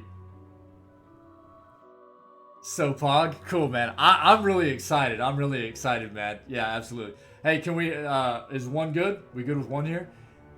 I chose that someone should be the new Leaden Key head. Like, yeah, me. Now that's some potentially really nice evil stuff there. I think. I'm gonna go with I agree. I'm gonna go with I agree here. Then let's face Theos. When this is all over, I'll make sure that no one is able to commit his abuses again. That's in line with our character, I think, in this playthrough, so. Alright, man. I'm actually going to resave as, after I have our... That was a ton of cool. I'm excited. Let's do it. I'm here. We should be where are we? I'd be glad to. I can't Correct see. me if I'm wrong, but didn't we note a rather sharp drop somewhere around here? Quietly now. Rite of Ancient Legends. What is this? Oh, just plus to lore? Oh, insane. Okay.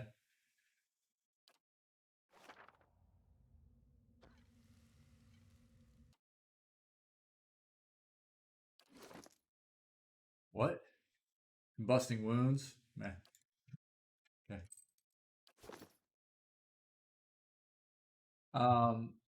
Absolutely. Is there nothing?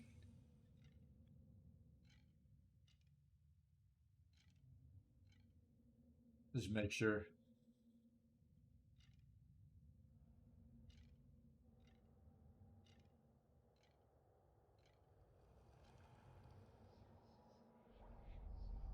Spices.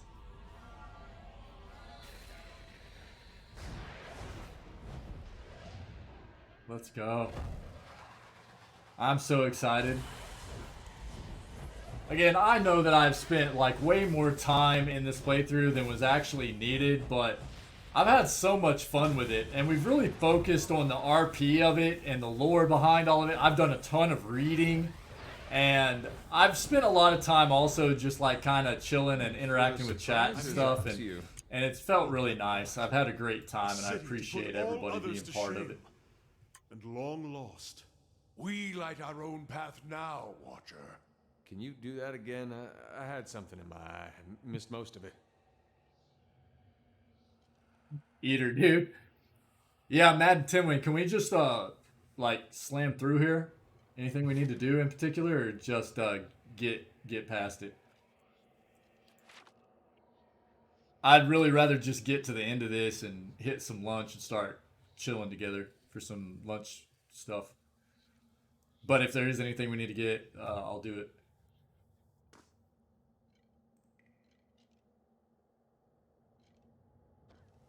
Diamond. Full send, let's go. Ronan's all about it.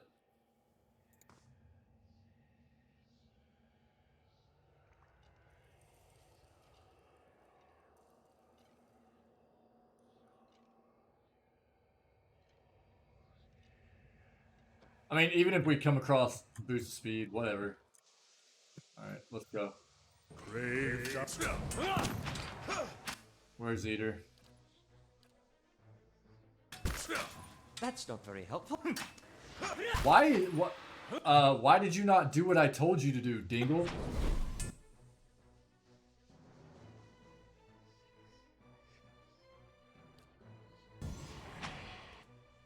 Alright, man. You two here. You two here. Everybody, get on it. An ultimate dungeon floor. Yeah. I'd be glad to. I'm not even gonna sneak around, I don't think. We're just gonna go. Dead things. Oh yeah, we finished all the... Dude, yeah, with as much time as and many hours I have in this game, yeah, we finished everything, basically. Dissension in the ranks. Yeah, Ronan. The only thing that we really haven't done is, like, some bounties and stuff, for the most part. Okay. Oh, wait. Is there... Okay. Slowly now. Quickness. Do we actually need to...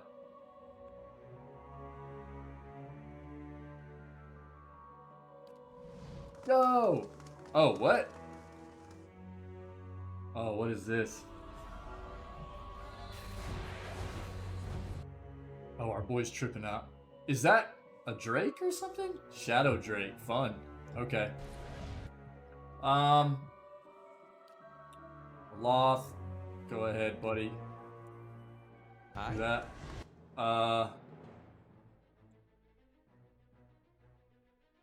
This is no big deal. Bam. Bam. Where's Kana? Okay. Here. There. You're here. Well, that didn't work. And Olaf is dead. Why did he have to... The pathing in this game and the crap that the characters do sometimes is so dumb. I had him cast Confuse, which can be cast from how far away? Let's look at this. 10 meters? 10 meters. Olaf runs right next to the Drake to cast it. Yeah. Smart guy. Real smart guy. Some of the crap, man. Eater. Pull it. I'm here. Yep. Now knock it. What a dingle. Yeah. Okay. Ugh.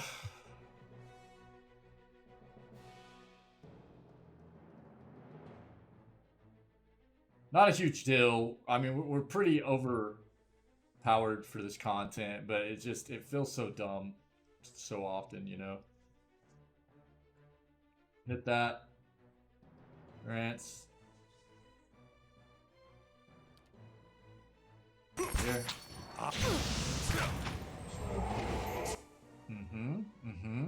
Now Durant's do this.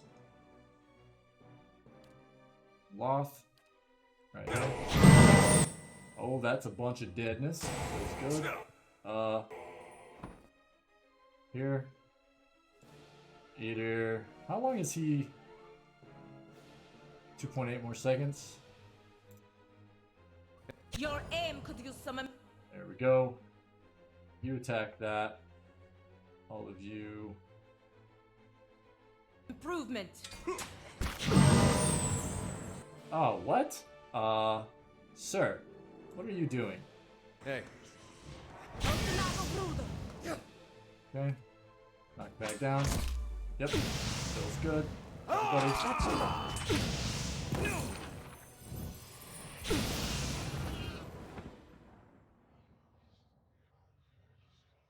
Yes? Well, Olaf got a little bit jacked up there, but we got plenty of camping supplies, so it's I'm whatever. here. Be cautious. Be cautious. cautious. And constant. Fucking bits of bone break away between your fingers. One of the reasons the pathing might have been real bad right there for Olaf because he didn't have a clear shot at casting the spell at the Drake. It might have been like one of these pillars or something. But I have seen plenty of occasions where I've been playing this game.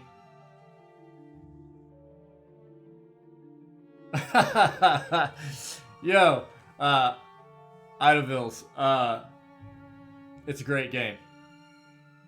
It's a great game. I'm glad that you've decided to grab it.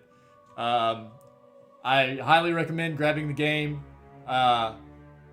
with DLC, okay? With DLC. And have a blast with it, man. Have fun. Don't necessarily worry about what is like meta for your first playthrough. Just have fun, man. Have fun with it. And if you have questions, either come shout out at people in here and ask questions, or hit up our Discord, man. We've always got people hanging out that are more than willing to answer questions.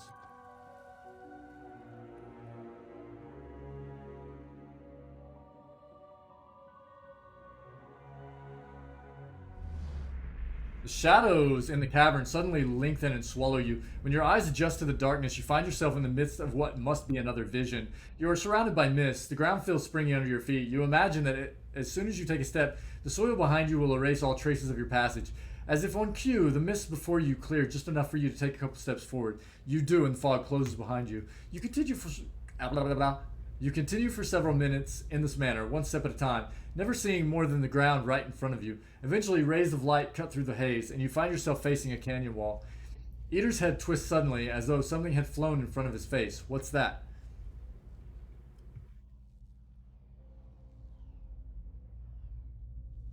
Yeah, Mad definitely has got the builds for you. Something whizzes past you. Just as you turn, you catch another whir of movement. Out of the mist flits a shape small and round. You think you see another and another. They tickle the corners of your vision. You turn back to the canyon wall. The sun shifts along its path. What looks like a smooth rock face is the hollow of a cave. A figure steps out, its features shifting and changing before your eyes. Here it is. It isn't the big weirdo itself. What? Kana. He who sees and is not seen, save when he chooses, it seems. Connor regards the figure with wary fascination. I thought the god of mysteries may my chief enemy at times, but one cannot seek out answers if the questions aren't there. Well, the figure transforms from male to female, from Orlin to Amaua, its bones lengthening and its fur receding into its flesh. The only detail that remains constant is the smooth, eyeless face. The whizzing, rushing shapes from the mist converging on the figure, and as they form a spinning cloud, you realize that they are eyes. You understand the value of a mystery watcher. A buried scroll, a hidden truth. These are my ways. Oh, wow. You unravel a thread, watcher. One you have lost and discovered over generations. And following it to its end has only brought you back to the beginning. The eyes track you even as they circle the god.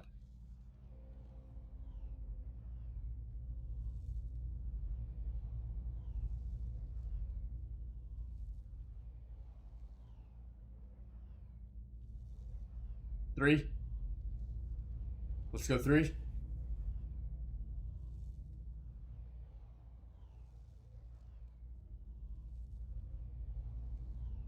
Feeling that? Let's go. Send it. Well, giggles. A strangely modulated sound that rises and falls as the god shifts from one form to the next. You search for answers to your past. Excuse me. Your search for answers to your past has led you to another mystery, and one grander still. I'm here to stop Woodica from tipping the balance of power. My goal now is to see the souls Theos has trapped. See to the souls Theos has trapped. These mysteries don't matter to me. I just want to keep my own soul from unraveling. Another riddling god. Fantastic.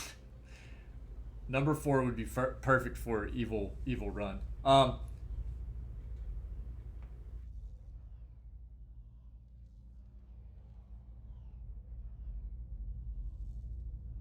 One or two. I don't think either's bad.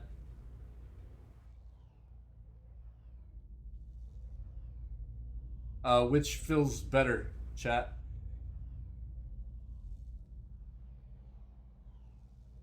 Thoughts, opinions? I kind of like one.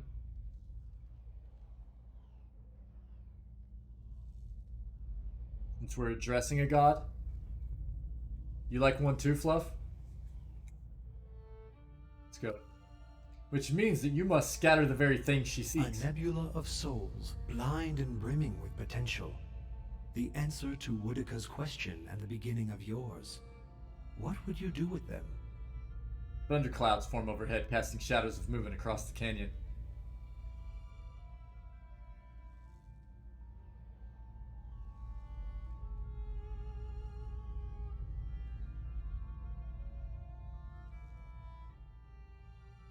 I kind of want to explore. Perfect, Fluff. I kind of want to explore 3.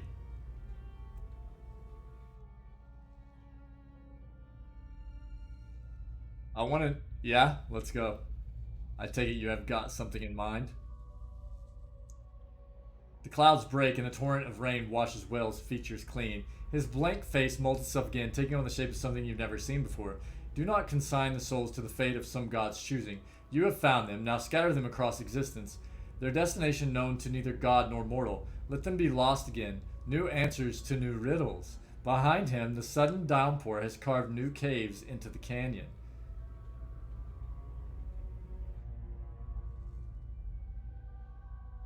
That's what I figured too, Mr. Fluff. Yeah, that's what I figure too.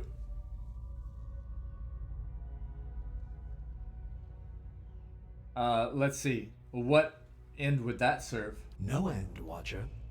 That is the purpose. I really like how no backseating evolves into literally listening to what Watchers. Well, look, my thing is so no backseating is different than me going and inquiring into the community as to looking for input. There's a big difference. Again, I always tell everybody that I really enjoy playing these games together, right? There's a big difference. Yeah, I will. There's a big difference in me inquiring and then having people like Mr. Fluffbunny go, "You better choose option 2." You know what I mean? Now, I enjoy playing these games with all of you, right? But I definitely would, put Tinwin, just don't side with Whale. Okay, right on. I enjoy playing these games with you guys. And if the real reason I have no back seating up in my title and everything is because I don't want somebody just like coming into the stream and trying to like bark out orders. You know what I mean? That's not gonna fly. That's not gonna fly. I enjoy playing. I know all of you. You've been part of the community for how long now, right? And side with Wodika. And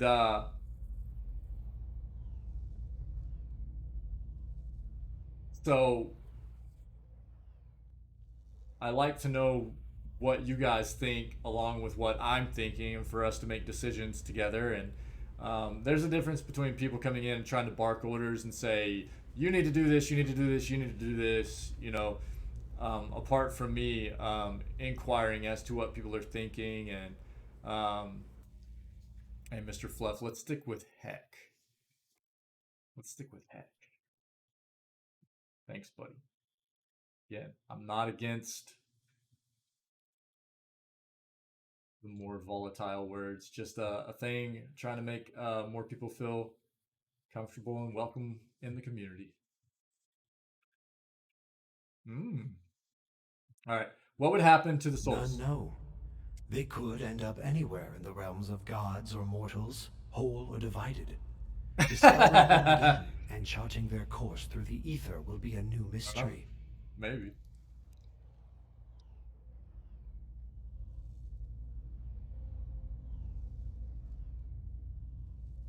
Discovering them again and charting their course through the ether will be a new mystery.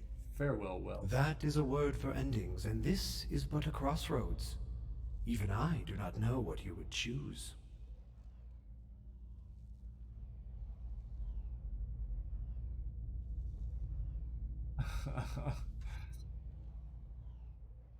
Shadows from the new cave melt and spread across the landscape, covering you in darkness. I know. Look, one of the things that is up on my page is that curse words vary from person to person. What people consider curse words vary from person to person, right? I understand that. And curse words don't offend me, man. Curse words don't offend me. We've talked about that. I just want this to be a place where as many people as possible feel comfortable. You guys have to stop. The games we play have curse words in them and stuff like that. I just want chat at as many people as possible to feel as comfortable. So to the greatest extent possible, we'll keep cursing and vulgarity and stuff like that out of chat. Just to make as many people as possible feel comfortable. That's it. I'm not against cursing. We play many games that have it in there. Sorry, not trying to oppress. When the light returns, the vision is gone. Here we go. I'm here. Do we actually need to, like... Do I need to go down in this area or anything, or can we just press?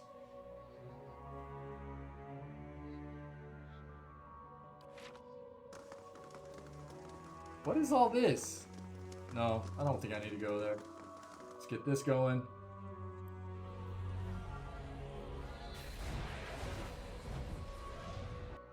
That's everything? Oh, let's go. Easy. Get.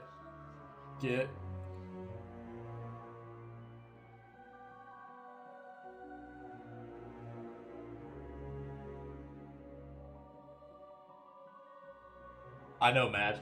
I know. It's gonna be good. It's gonna be good.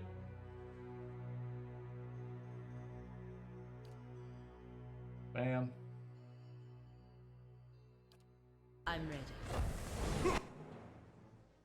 There we go. That's that. There. There. Get wrecked. Do-do-do-do-do. Oh my gosh, dude, are you serious? What is this crap?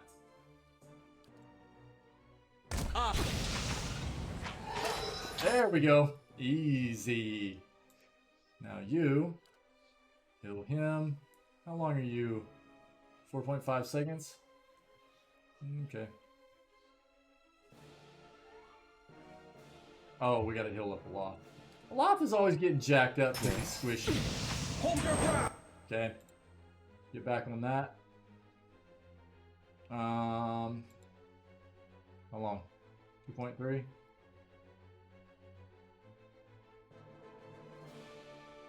Olaf, come up here. Here. Do.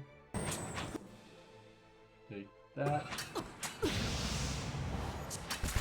Okay, that's a lot of fun. I love how he won't attack because something's like walking away from him. That's so dumb.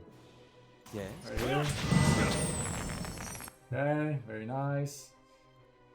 Get up here. Here. Cool.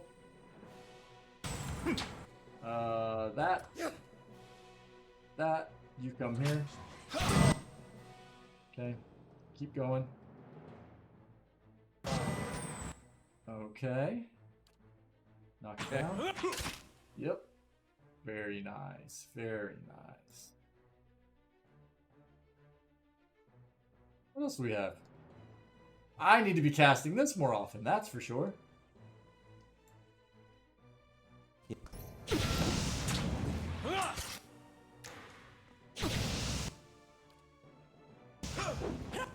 Day 40. Alright, man. Yeah, Matt, that emote is going to work really well in this channel.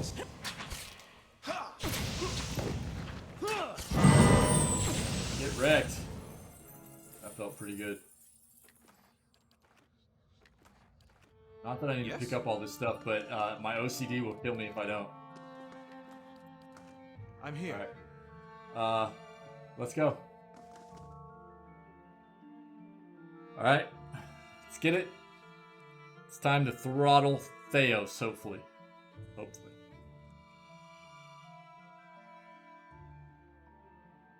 The big spooky door. Maybe we should just save the rest of this playthrough for Halloween.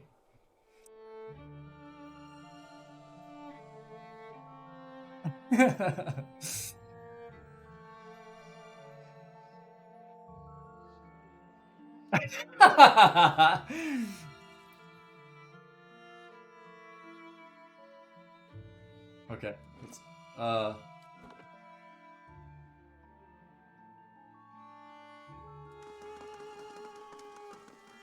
Certainly. Roll of defense. That's one thing I should probably take a look at. What does confusion? Okay. Well, we got so many summons too. Yeah.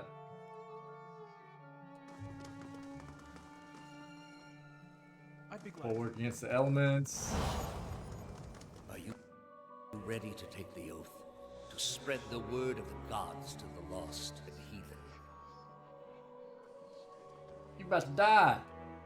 Ring of Unshackling. What is that?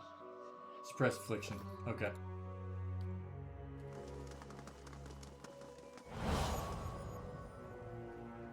Trusting you to remain loyal to the gods in this. Greater powers than me to answer to. But you will answer to me as well. You're gonna miss it, Mr. Fluff Bunny. You're gonna miss it. I was joking. 2 might, 2 resolve. That's what we have one. That's what I thought. Okay. Were there any other choice?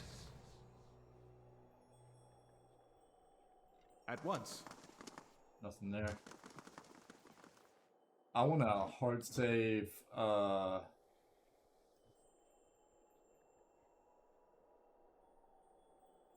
Eos, just in case.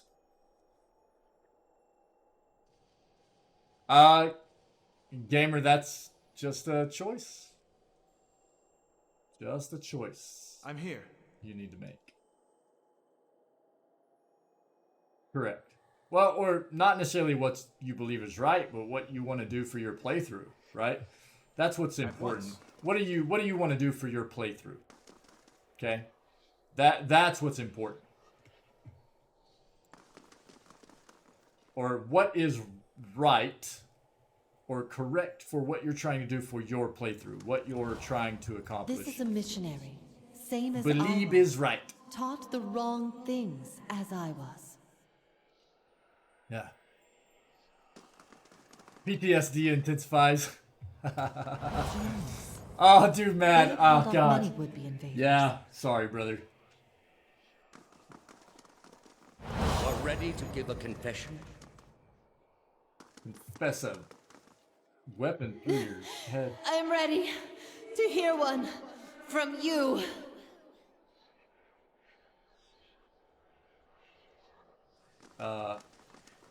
Okay. Nah. Okay. Oh, we've got the hard save. It's,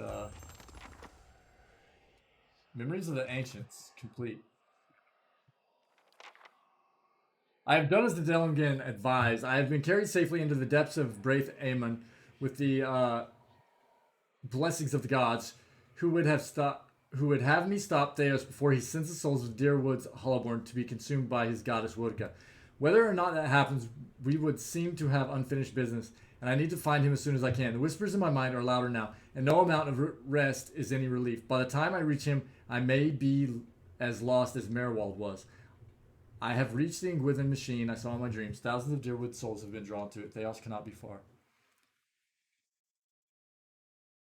Recruit Palagina. Make her shield wielder, as paladins are best tanks in game. Give Eater a two-hander. Let him cut dragons in half. Boop. Yeah, Eater is an absolute madman with 2 hands. At once. Yeah, he slaughters, dude. He is Conan. Eater is Conan. For sure. Theos, you've come to a circular room, grand and domed, its walls lined with Audra and trimmed with copper.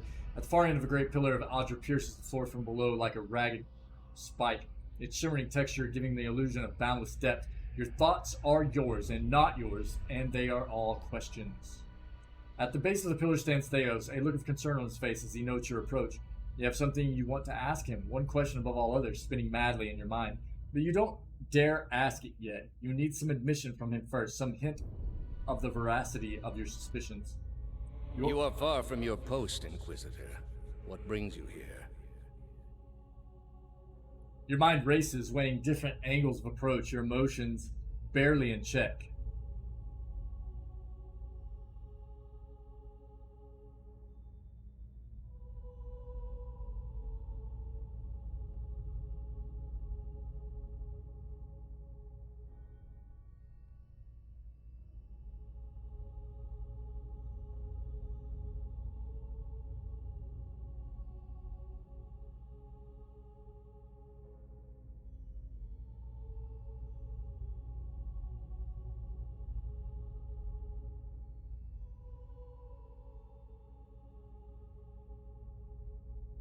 2 or 5. 2 or 5, chat. How are we playing it?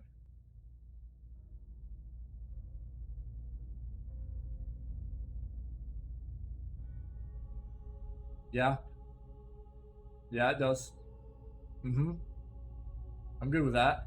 We good with that? 2? Yeah, for sure. Mm-hmm.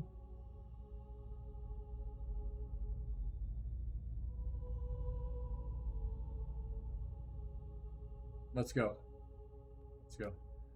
That woman sought only to destroy the foundations of peace and civility that my people sacrificed everything to build.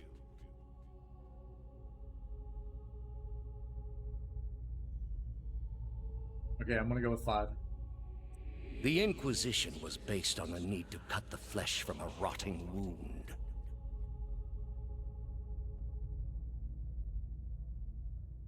What is this place? We are in a sanctum holy to Utica. There are others like it in service to the other gods. I come here often to pray for her counsel, and in this space I may be assured that she hears me. I'm shooting behind. All these statues, who are they of? They are monuments to Utica's greatest servants among my people. I hope to join them myself one day, but my work is not yet complete. I was thinking we were only going to get to ask one question there for what it was presenting me with in the first place, but that's why I was asking. But it has many uses, but its purpose is to bring structure to the chaos that surrounds it. You are shaking now, having lost all patience for tact, no more evasions. You have to know everything you believed, everything you have done for the gods. Did you lie to me when you said the gods would absolve my sins? Theo says nothing. Are there no gods? Theo's What face. is a god? A higher power? A rewarder of good deeds and punisher of the wicked? Something men can turn to in their darkest moments when their days seem only like bridges from one tragedy to the next. Our gods are all these things. Hey, cool gamer, cool. Ronan, yeah. With Theos' every word, you find yourself losing control of a boiling cauldron of rage and doubt and fear and hopelessness until you can take it no more. Are there no gods? We are in a sacred place within earshot of the gods themselves. This is not the time. You've been through much these past few months. You will return home and you will rest. When you feel you have recovered, you may rejoin us at the trials. The Inquisition is far from over, and I will have need of you.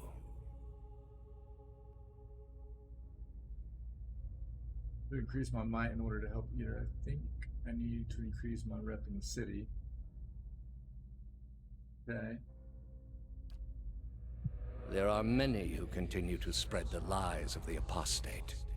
The Inquisition will not end until we have pronounced judgment on all of them. His eyes linger on you, and there's no mistaking the threat behind it, and your rage shrinks at the image of an iron will in your mind. Monolithic and caked with the dried blood of thousands, you do not ask your question again.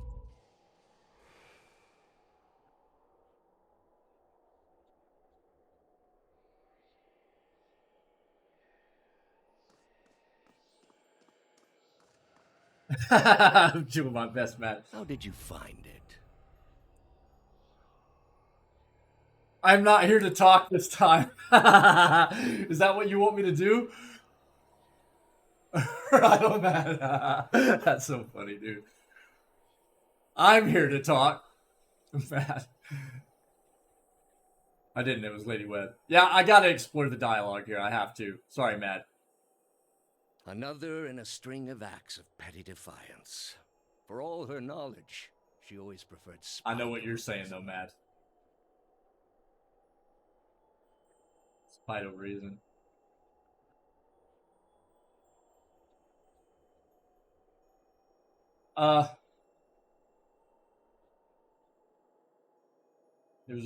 It was reason that guided her hand in this. I like 2. We good with 2?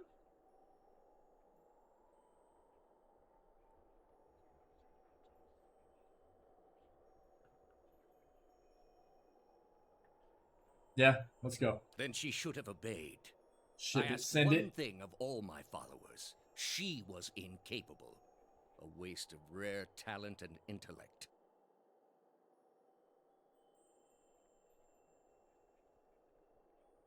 One. Feeling one. Blind obedience is a lot to ask someone with a mind of their own. I like that. Yeah, let's go with that. What of your cohorts, then? They have followed you to their deaths. Is it loyalty that brings them here? Matt. Or is it, as my agents suggest, that they have no direction of their own? You worshipped Aethys, did you not?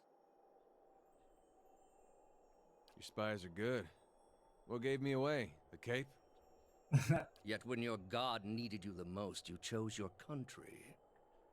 We were being invaded. Not by anyone who was acting like a god. Then I should think your hometown gave you a hero's welcome in return. Guys. Well, they made cake. And I think you can expect folks to get I jumpy love when cake. the gods aren't there to reassure them. I'm hungry. Maybe if they weren't all too busy trying to kill each other. The gods argue over how best to prevent Kith society from destroying itself. These disruptions would not be necessary were mortal instinct not so diseased. You have devoted yourself to studying the work of my people. Why? I thought your people had much to teach us. That we too could create great machines, improve our ships, make an empire as vast and impressive as yours ever was, built upon your secrets. I'm so excited to be at Endgame now. And did you ever consider that these were things you were never meant to understand? That their comprehension is beyond you?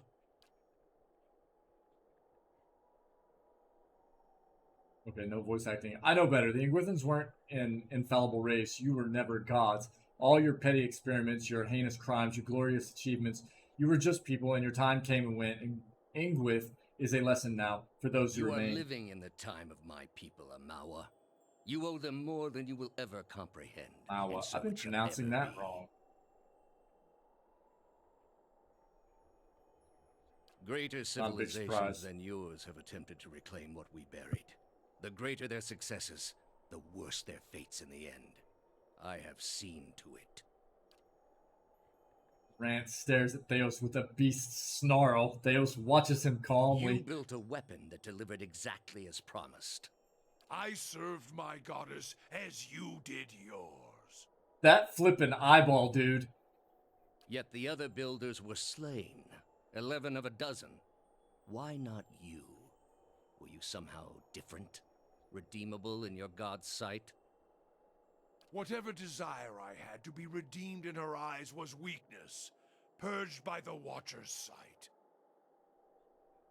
Yeah, man. Or was it merely that your goddess wanted you dead as well, and your delusions of importance prevented you from seeing the obvious? A whore's beguiling charms, nothing more. But the spell's broke now, Theos. The trial's over. I know friend from foe. And I've come here now to see a foe repaid. Let's go. You were able to destroy a god because another god wished it. Without her hand to guide you, you could not strike at a god any more than you could strike the sky. You are impotent, and not just from the pox. I understand your Duke's bells gave you a mission. Their orders do not absolve me of my greater responsibility to the safety and well-being of the Republics. You might want to skip over this one, Theos. Don't want to pick a fight you can't win. Either, dude. Excellent. I wish that was voice acted. Yeah, for sure, Ronan. Yeah. Yet you disobeyed. Something you already have a reputation for. They will know, of course. If it had been for a worthy cause, they might have forgiven you.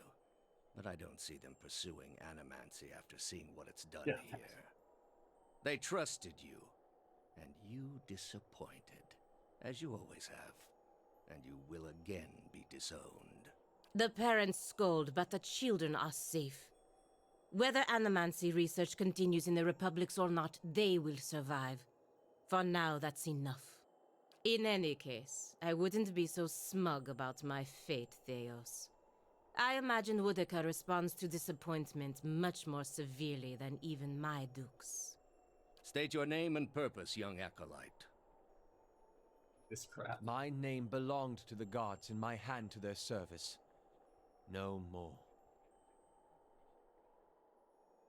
It's too funny. You serve none but yourself. Without contact with your order, you can have no higher purpose. Only the base concerns of the flesh. Changed? You have It cast changed? yourself from our ranks. I knew it was going to be addressed. I don't know, you know, because of the dialogue I've had with the law. What do you mean it changed? And I should have done it years before. I'd rather live in uncertainty than servitude. And that uncertainty would lead you where it leads everyone. To doubt, to emptiness, to the many cruelties inspired by disbelief. You will have to forgive your Grandmaster for remaining skeptical of his initiate's choices. You are here because you are lost. The gods cannot reach everyone. Oh, that's what I was wondering. Right on. Thanks, man. May you fare better in your next Very cool. lives. He directs his gaze at you, or me. I gather you have had your soul awakened. Why else would you shadow my footsteps like some stray mongrel? You think I have something to offer you, but our business was concluded long ago. But what do you know of our business? Our business will conclude when you have told me all I wish to know. I lived my life by the lies you told. You owe me the truth. One of us is going to die in this room. You may as well admit your lie to me before that.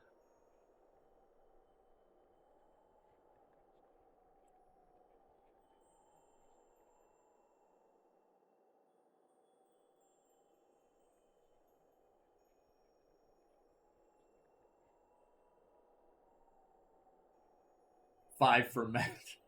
Yeah. I kind of like 3.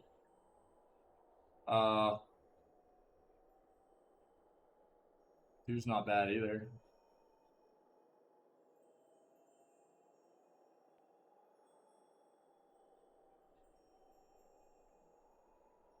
Two maybe? Standoff going. Okay. Anybody else?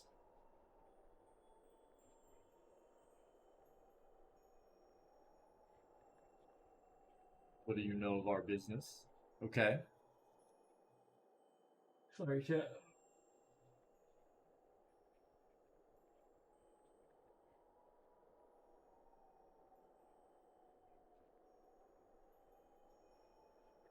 Two? I kind of like 2 as well. I think that's what I'm going to go with. I answered your questions once. That your soul is not fit to accept the answers is of little concern to me. I lied to no one. Not to you, not to anyone. The gods are real. They are everything we need them to be, and the world is better for it.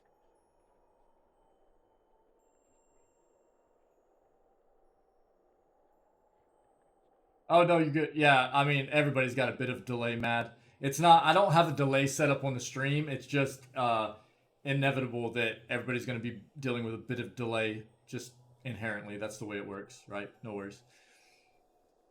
I answered your questions once. That your soul is not fit to accept the answers is of little concern to me. I lied to no one, not to you, not to anyone. The gods are real. They are everything we need them to be, and the world is better for it. You denied a generation its place in the world. You're saying this somehow improves things. You have lied to everyone, yourself most of all. You convinced me once the gods would absolve me of my guilt. There's no one to absolve either of us of our crimes. Ooh.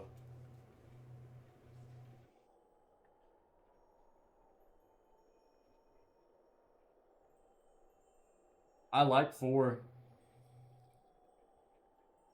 4 is spicy, right? Yeah, Mr. Fluff Bunny, I agree. I agree. 1's not bad either. But I like 4. I like 4 a lot. Yeah, 4, Mad. Let's go. Guilt is a disease of the mind. If the mind no longer believes it is guilty, then that is as good as absolution. You've had many of lifetimes to practice that, haven't you, Theos? The heart of this country has skipped a beat. Nothing more. I have done far worse. Ugh, you're the I worst. plunged the peaceful kingdom of Telosus into civil war. I slew the monarch of Desantio, whose people never knew hardship under his rule, and replaced him with a cruel despot who brought them to ruin. When plague arrived at the great city of Arborensis, I saw to it that the cure did not. They piled their dead outside the city in heaps that rose above their walls.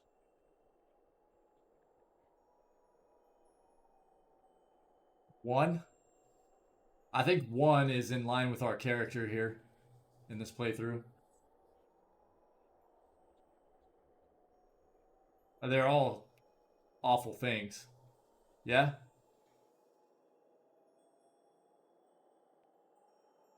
Just all the more reason for us to kill Theos. He's the worst. That's where you are mistaken. I'm going to slaughter you. There was a time, back when your soul was still a shapeless mist, when the world believed only in false gods. Thousands of them. Gods that told them to take slaves. Gods that told them to make war upon their neighbors and devour the slain. Gods that told them to burn their children alive and cover themselves in the ashes as a sign of their faith. But all that changed when they learned of the true gods. Our gods. All those misshapen, bestial instincts melted beneath the radiance of our god's majesty. You could see it in their eyes. That dull emptiness replaced with the glimmer of a kindled spark.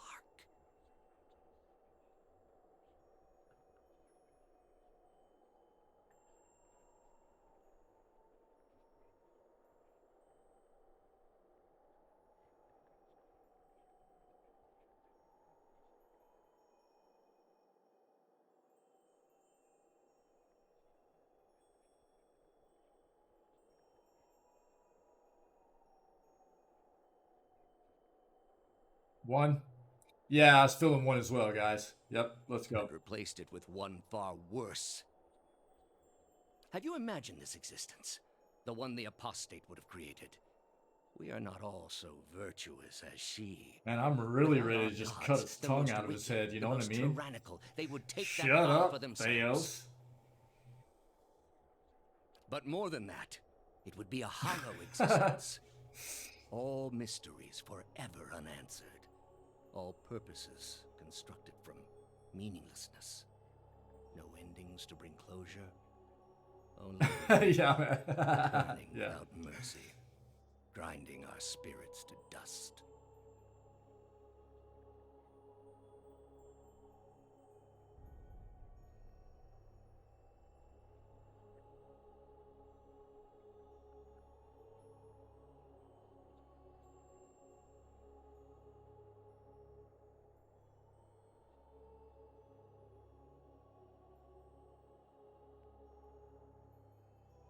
I like one.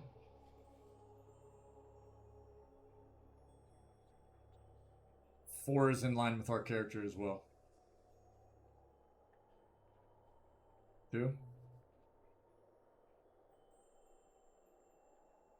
I don't know what I like two.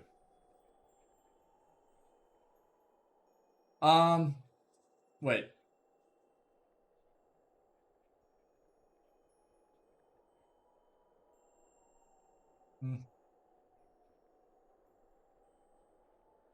Yeah, is that how it is?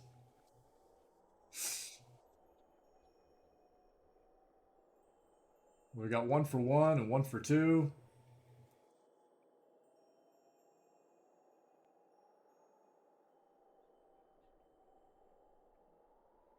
Who else? One second, chat.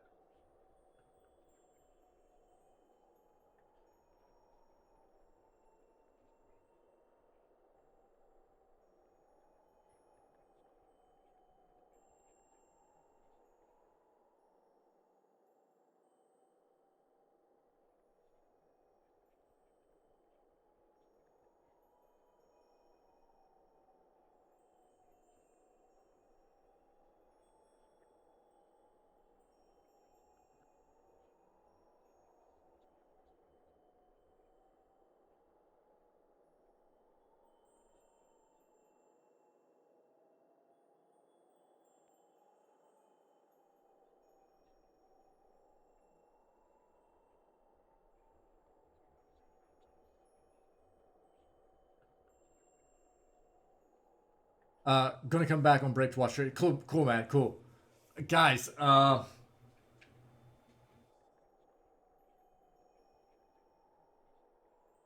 one or two?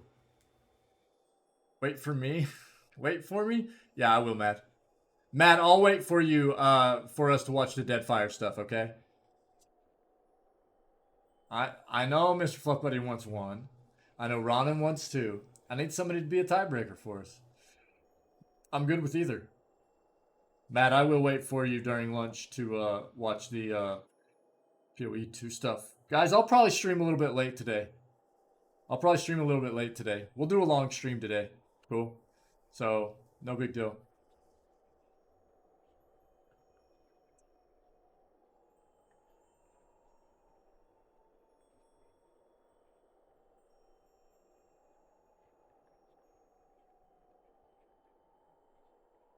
I don't know. I guess I could be the tiebreaker here.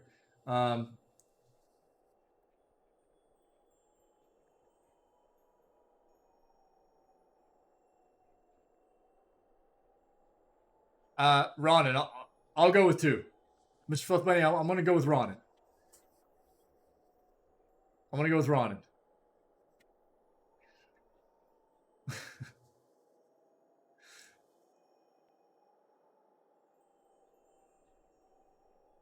I like number one as well.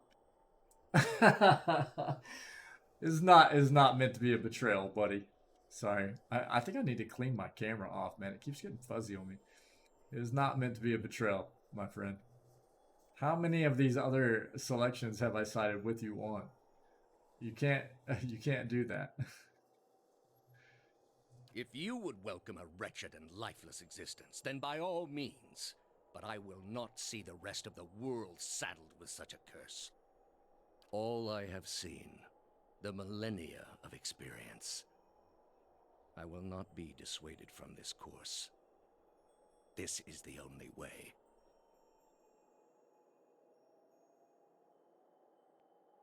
I like three.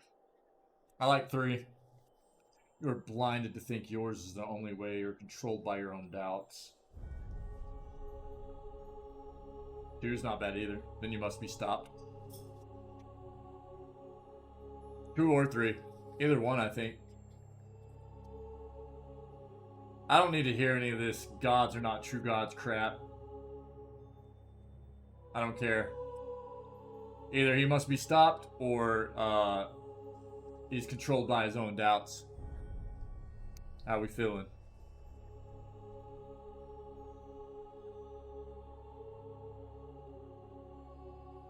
Two? You are not the first to say that, nor will you be the last. As long as the cycle churns, my work will continue, unbroken. With your soul and thousands of others, I will see this world purged of its suffering. Hear me, Woodica. Your servant calls for aid.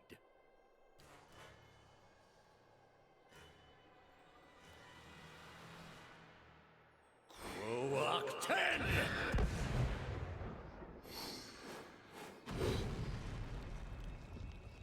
We don't get a chance to buff or anything here, huh? That feels rough. Yeah, that sucks. That sucks. I was really hoping we'd get a chance to, like, eat and everything first. Okay. Aloth is kind of beat up, too. Feels bad. Let's get him out of the way. Actually, see if we can get this cast off. Kana, get in there.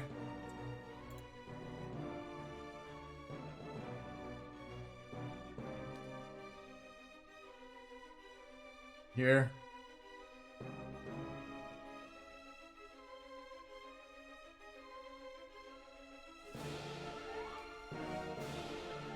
Send him that way. Send her that way.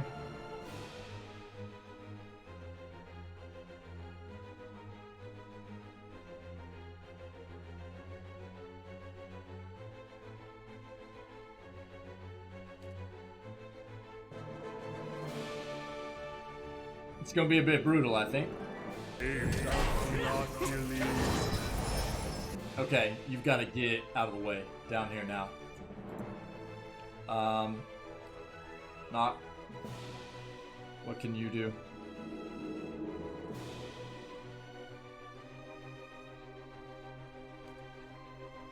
That. It's one enemy. Do-do-do-do.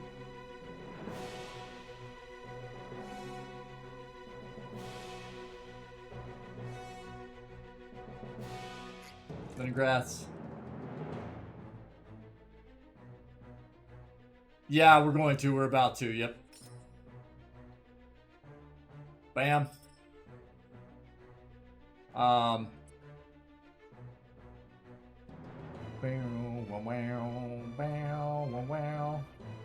Let's go. Iridescent Scarab figurine, go! Yep. Get wrecked. Get wrecked. Feels nice. Keep attacking. Durance, what are you doing, buddy? Do you already drink? Oh, he's casting. Wait, dude, what are you doing? You're supposed to be doing Blighted Coals, man. No. Shanna. Right? No. Right there.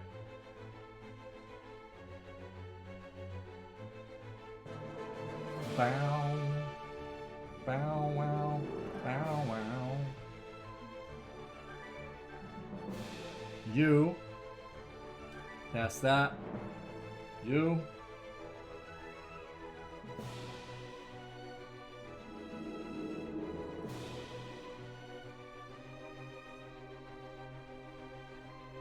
Shields for the faithful. Crap. You-do-do-do.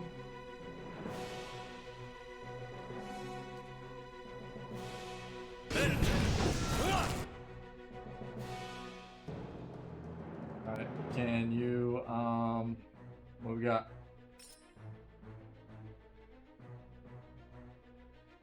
Get the spiders out.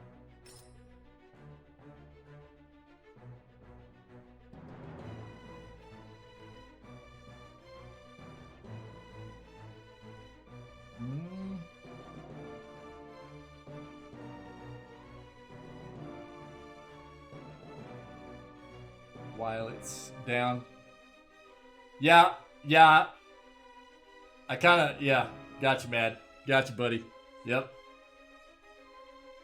I'm just trying to get distractions going, get buffs going, get debuffs going, dude. I don't know, man.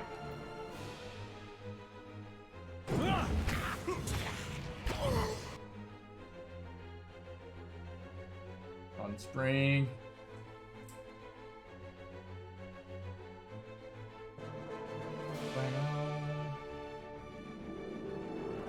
Right here. Knock it back down, dude. Oh my god, Connet, bro. What is going on? Kana. Come on, buddy. Drink. Okay. Get up in here, dude.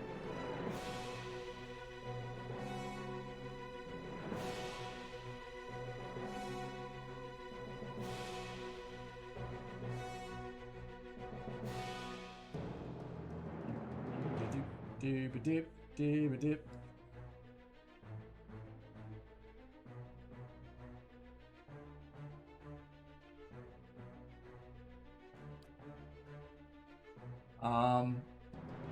Get up in here. Okay. No.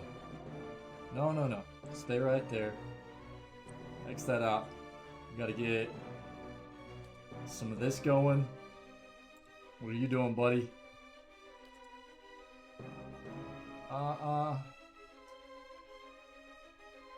Can I...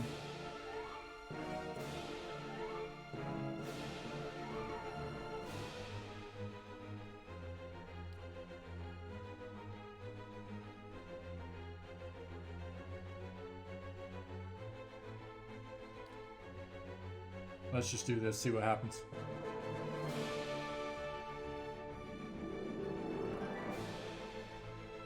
Yeah, so people hanging out.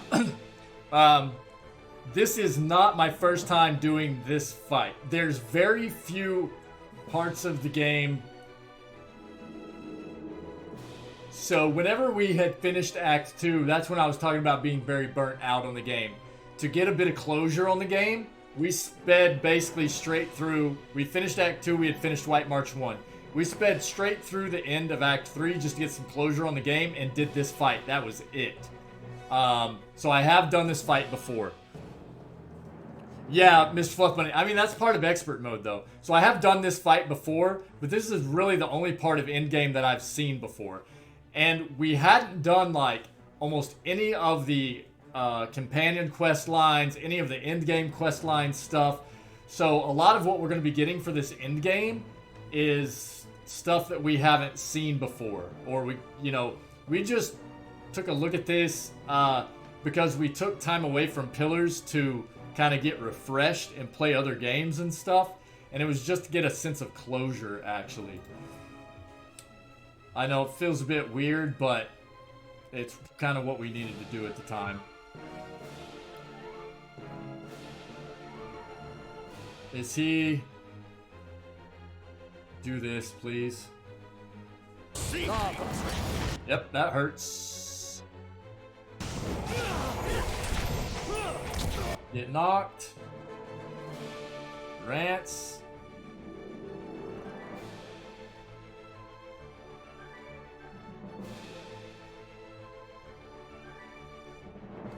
Cast that out.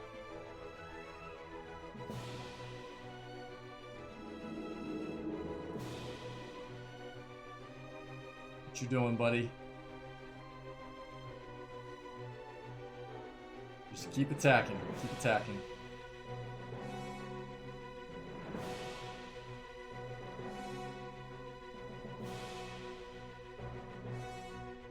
Oh man, dude. I'm sorry, man. I'm sorry.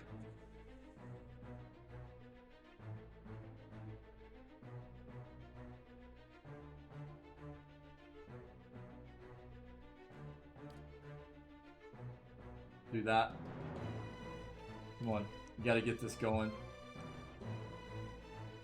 Yep. Get that. Okay. He got knocked down, right? Yeah. Oh my god, Durant. What?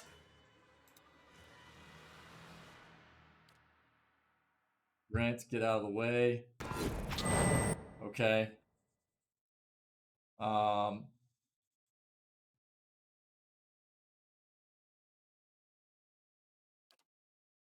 Knock it down again.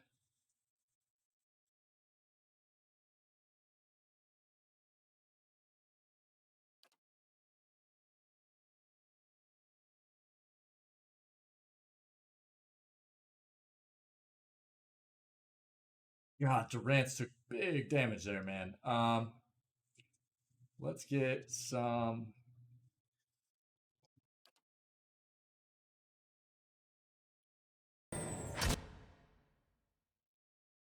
of that going.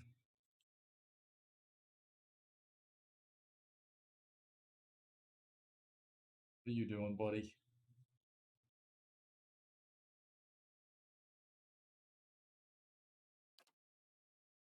Injured, flanked, prone. He's still prone. Cool. Oh,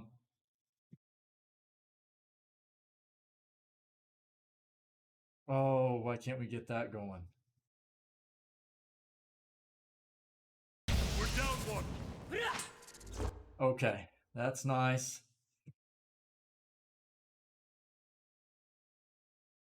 Algina's doing okay. Eater, dude, Eater, you need to destroy bro. Okay?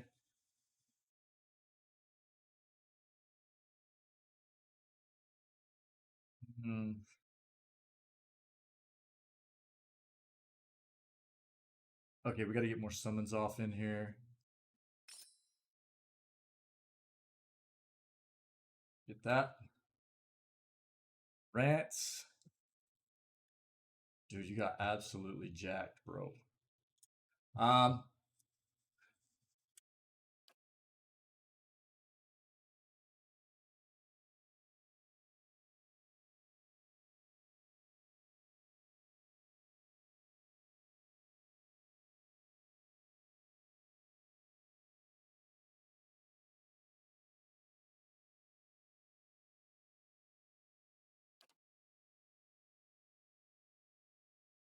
This.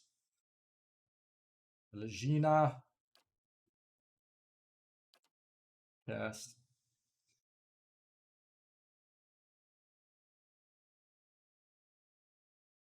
Actually, do that. You know what you doing, buddy? What else you got, man?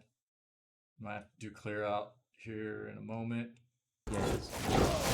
Oh yeah, let's go. Right here.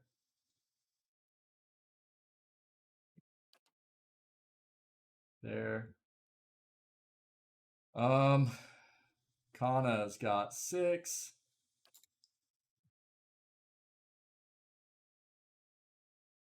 Pass those out. Yup. Right here.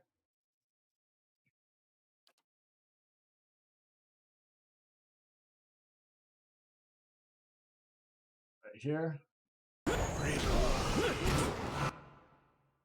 Okay. Here. What are you doing, buddy? You already cast it out?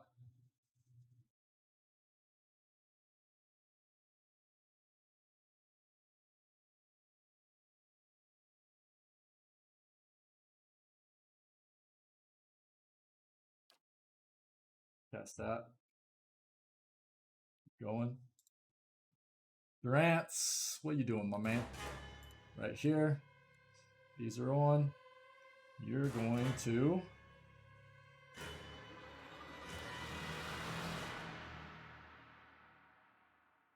What is going to be a good thing for us to...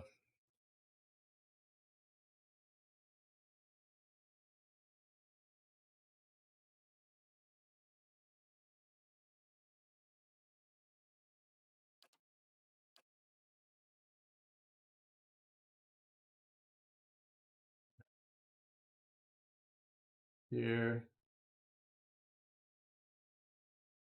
She needs to cast this. You're coming here. What do I have Eater doing? Eater, do clear out that. Yes. Oh, nice. Feels bad. Are you guys attacking? What are you doing? Attack.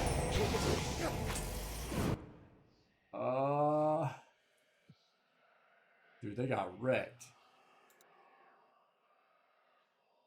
Pelagina.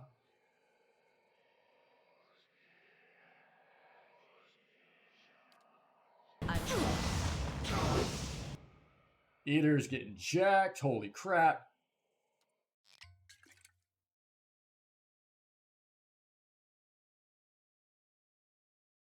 I can't just click attack something? Are you kidding me?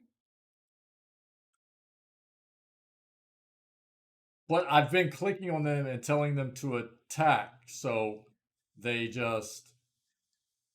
I don't know. Feels dumb.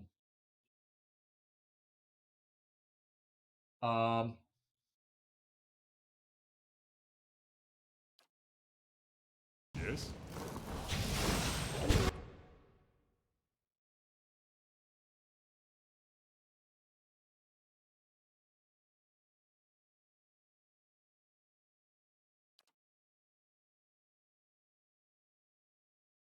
Anna right here.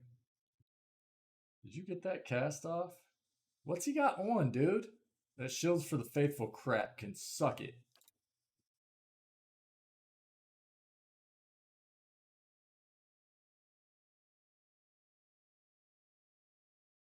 Does this only affect enemies passing through it? Let's go. Yeah, I know. I get that. I understand. He's here, right? I know. I know that. Oh, you can't even attack him? What? Come again? You're telling me that if he's not in a body, you can't attack one of these characters? No, what? No. Mr. Fluff Money. I know he's soul jumped. He's up here.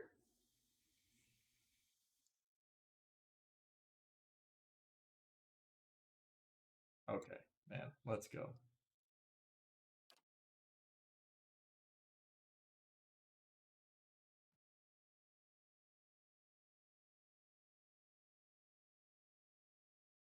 Soldier yawning at my gameplay. Sorry, man. Sorry. It is what it is, man.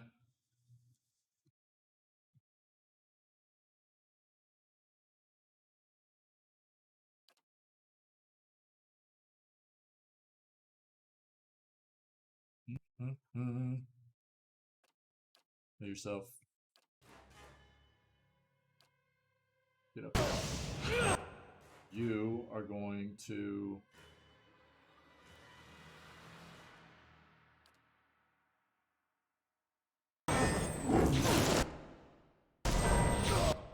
Oh, that feels good.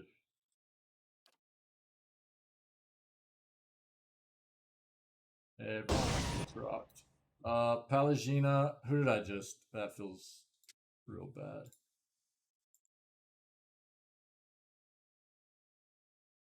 I know I just clicked for somebody to come over here. That. No, you stay there.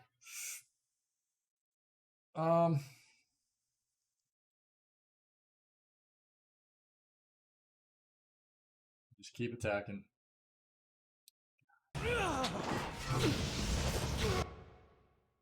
Badly. People gotta get up.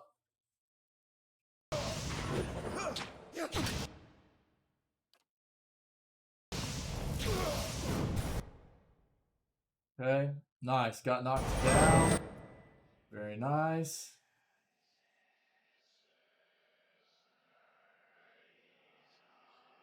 Six. Okay. What does he have? Oh, yeah, bring it. Or not. What? Yeah. Well, not gonna happen. Either. Dude, he keeps... Oh, okay, there's one dead. Feels good. All of you, right here. Oh, this is gonna explode, isn't it? Yep. Okay. Let's get another one of these.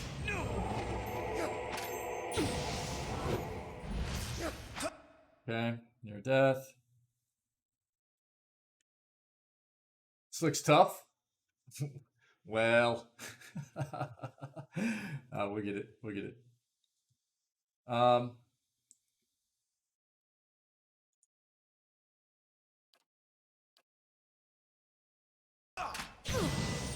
Oh yeah. Peter, are you? Oh, everybody, get over here. Oh, okay, that feels bad. Okay. Yeah, people are getting confused. It's on me. Get wrecked, buddy. Nice. Eater. The confuse is not good. It's alright. We'll be okay here. Be okay. Cast that. Eater, go. Switch out, actually. Now go. Regina. Cast that. Donna. Oh yeah, baby. Kana. Everybody's flipping confused. Okay. Now you is still confused. That hurts. That hurts. Now.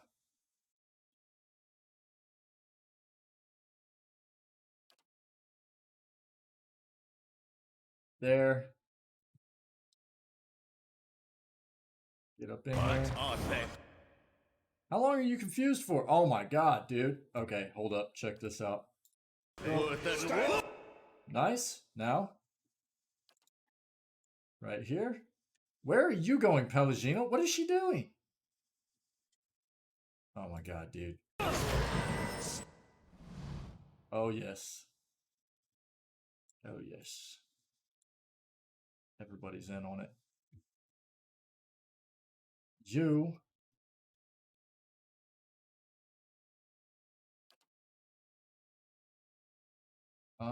What else do we have here? He should have, yep, hit that. Now, all of those turn on. Pelagina.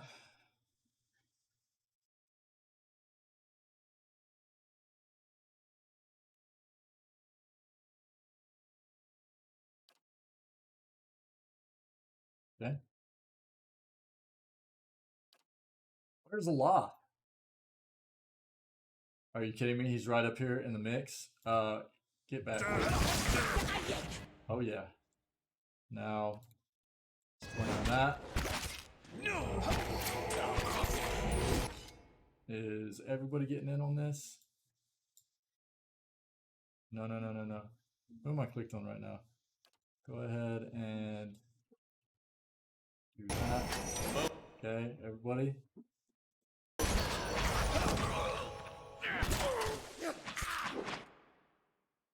Oh man, the confusion is really fun. Really fun stuff. What do you have?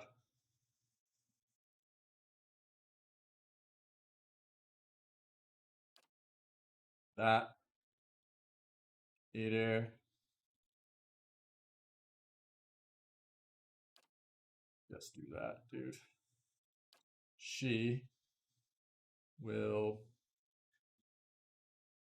Why did. Oh god, she switched weapons. What a dingle. Yep. I'm here. Oh, come on! What are you doing, dude? No! Oh my god. And he's getting healed too? Are you kidding me? God, because of these idiots, man. Oh my god. Because they're getting confused.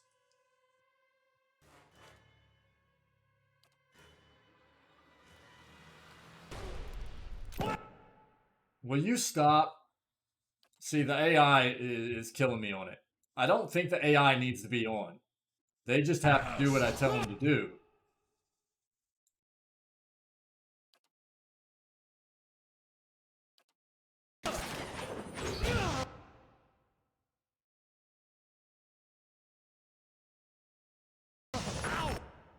And their pathing is excellent. Stop, dude. Oh my god. Please. Right here. And here.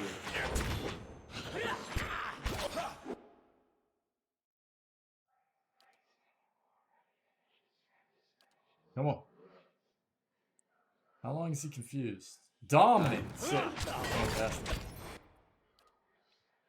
Heal yourself. Oh, that feels good. That feels good. Now. There. Okay. What do you got? Here. Yep.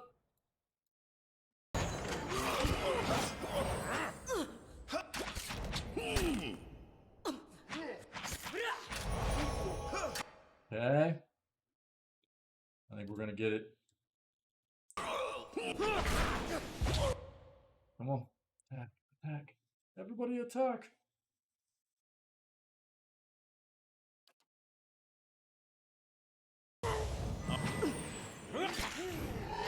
Lava artifact worth and raw.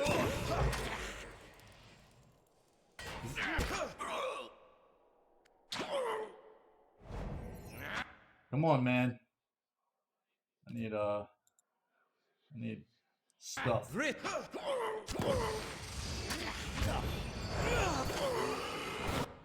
Okay.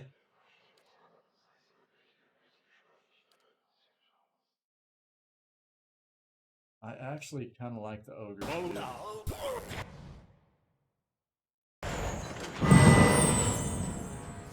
Dead?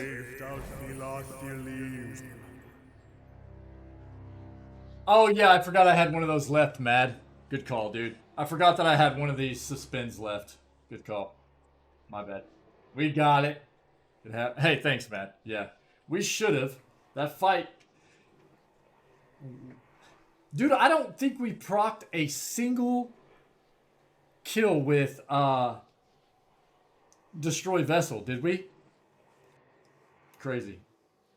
At your feet rests the body of Theos. Hollow, the dense wrinkles shaped by the silence. Madden, I'm sorry. I know you got to bounce, dude, pretty quick. I'm sorry. Shouldering of an eternal burden now smoothed across his color-drained face. His soul remains still for the moment, defenseless, its energy expended in defeat. I don't know how you do this with a single character, buddy. For real. Impressive stuff, dude. Okay. Sprawled across his body like a death shroud. All those lifetimes spent to preserve a single vital... So here come the big decisions, right? I can't imagine having that much certainty. That's the servant down, and the mistress still to go. A good start, worthy of being built upon. In his own way, Theos must have truly believed he was caring for the people of Aeora, protecting them from themselves. A shame his soul won't have a chance to reflect on his errors before it enters the From, world.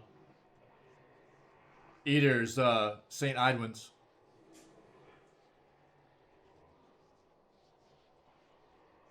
Destroy Vessels should have worked on the statues, correct?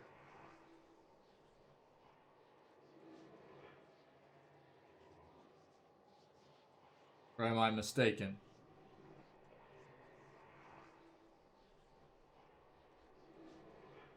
Are they not?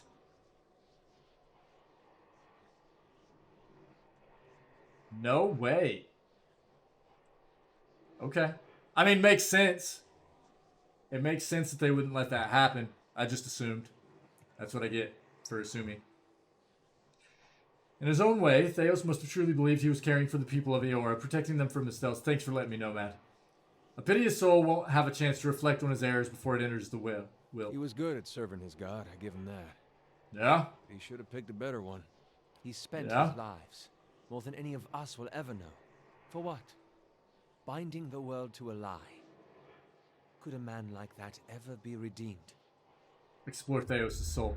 With a deep breath, you plunge into Theos' soul, and where in Brackenberry it had been a maze of narrow corridors and dead ends, now it is expansive and borderless, its walls crumbling into heaps like the ruins of Ingwith. As you pass through them, you travel for what seems like ages, rushing to an unknown destination, a memory you glimpsed once before. At last you see it, no more than a pinprick of light at the end of a long tunnel, expanding slowly at first, then quickly as you near. You come out in the room you are standing in now, but it is new and pristine and filled with people, thousands of them, all turned towards the great Audra pillar and the machine that encases it. Theos stands at the machine, and you are one with him now. You look out at the crowd, at faces of shriveled old men and cherub-cheeked little girls, at mothers bouncing infants to quiet them, and fathers clasping their children's restless hands and watching you with somber acceptance. A woman with tears in her eyes gives you a small nod. You turn back towards the machine, your breath constricted beneath the weight of unwanted knowledge, preparing yourself to set out alone on a journey without end. You close your eyes and open them again to find the machine still in front of you, beckoning. You take your place in front of it and place your hands upon a large mechanical disc at the base of a great crystal column. Speak a single word. Giant rings creak to life, building speed, setting arrays of carved draconic mouths aglow and sending tremors through the platform beneath you. The entire room shakes now with the force of the accelerating machine. All sound drowned out by its deep, deafening thrum. Brilliant tendrils of light arcing outward from the pillar in all directions, and you look over your shoulder to see them engulfing the crowd, burning them brightly like hot iron. One by one, the tendrils disappear, leaving ashen effigies where people once stood, many of them disintegrating into gray heaps under the stress of the tremors. You look above the outer pillar, and a glowing spherical mass has begun to coalesce atop the column where the arcs converge. It grows and pulses translucent and bulbous like some immense chrysalis suspended in slow rotation, as though it were being spun from the arcs of light. When the last arc disappears, the spectral mass hangs a moment, no longer rotating so bright. You must shield your eyes with an outstretched hand, and it seems to you as though it is looking at you. You bow your head in acknowledgement and look back up to see it melt into the pillar like warm candle wax.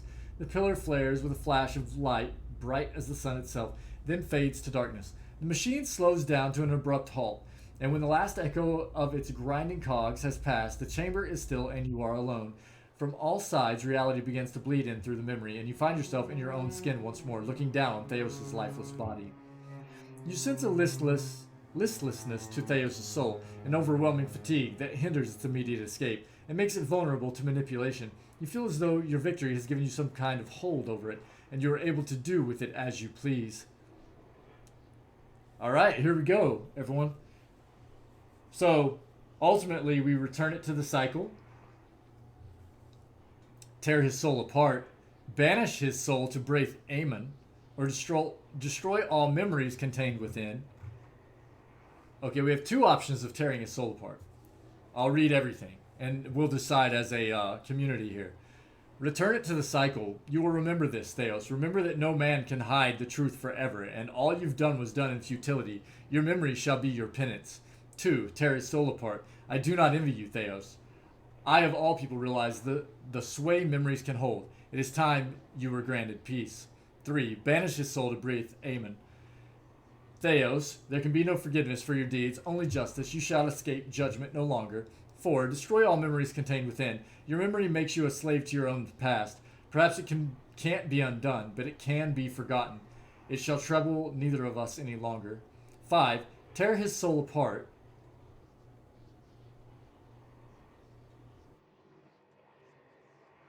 You caused me great suffering, Theos. You do not deserve to exist. So, Mr. Fluff Bunny thinks 2 or 3. Do not envy you, Theos. I of all people realize the sway memories can hold. It is time you were granted peace. 3. Banish his soul to Braith Aemon. There can be no forgiveness for your deeds, only justice. Justice. See, Tim, when I thought that I had procced Destroy Vessels, whenever I fought this fight the first time, whenever we pressed through here really quick, after we finished Act 2, to get some closure, I was sure that I procced Destroy Vessels, but I was thinking when Mad said no, I was like, well, maybe I was crazy. Maybe it didn't. But I thought for sure that I had procced Destroy Vessels on them. I thought for certain I had.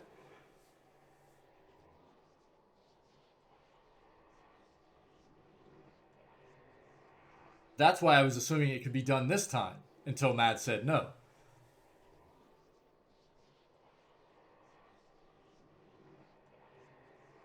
We might have to science.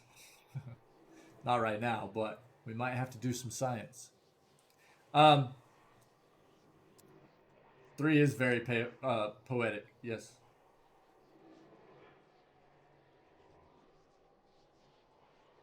Justice from the Paladin. Anybody else? Thoughts? Feelings?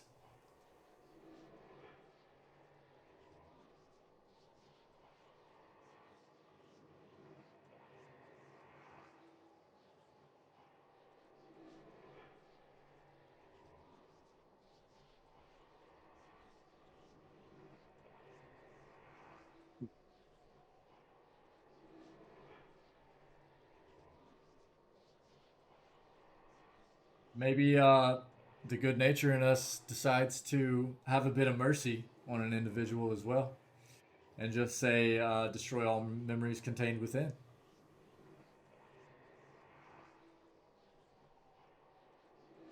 I don't know. Is this it? Is this the play? Is it 3? Justice? I think that, yeah. Yeah, I agree there. I agree there, Mr. Fluff Bunny.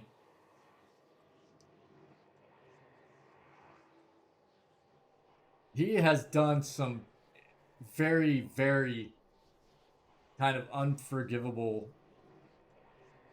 things over lifetimes, right?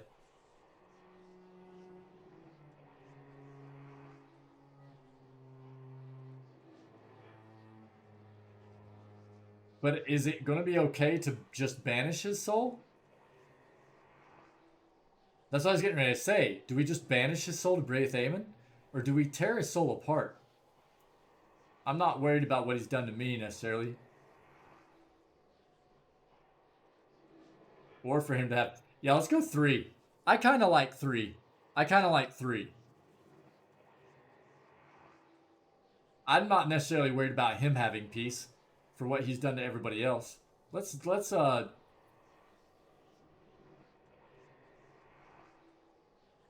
I'm good with 3. Let's go with this. Thanks for the input, everybody. To apply the teachings of Durance would more immediately satisfy the cravings in my bones. But this is the stronger lesson, for his soul is already marked by... I'm so excited to see everything that we get for the endgame stuff. Perhaps this is the best place in the world for Theos. Somewhere he can't cause further harm. Still, you eventually found the Ovara. What is a few thousand years to someone like him?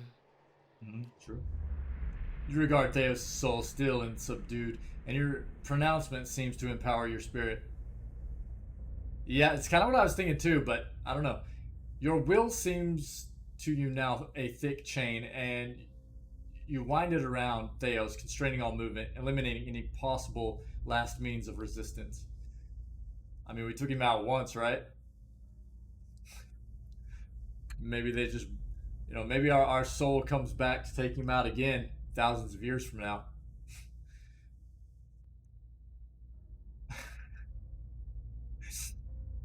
Avowed.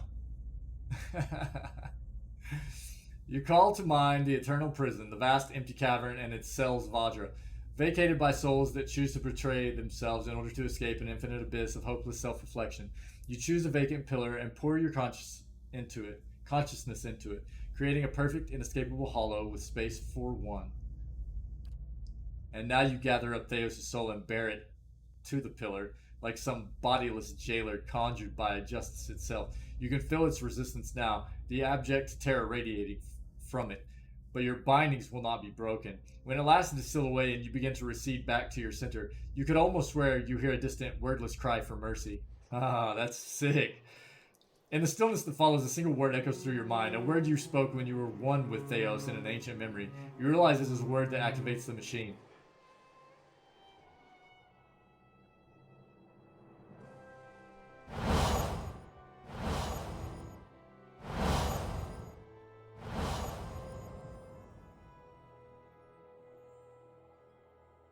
Right.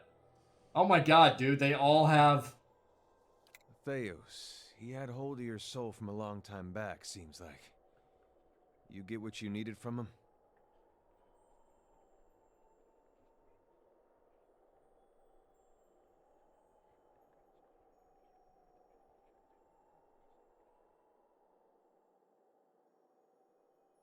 Kind of like 3. Beyond those needs now. Yeah. Yeah, I agree. I kind of like 3. You feeling that, Mr. Fluff Bunny?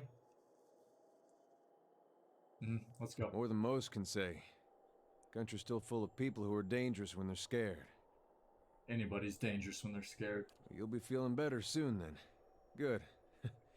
That's real good. You got it figured out what you're going to do about all that? I don't know. Got a lot of people out there thinking they're That's like by their yes. gods. There's not much that'll put the fear in you more than that. Yeah, that's what I was thinking Take my exactly, word Mr. for it. Fluffbunny. If it was in my power, and I know it's not, but if it was, I'd send every last one of those souls right back where they were supposed to go in the first place. So folks could get back to believing what they used to. Matt, did you just reply to your own comment?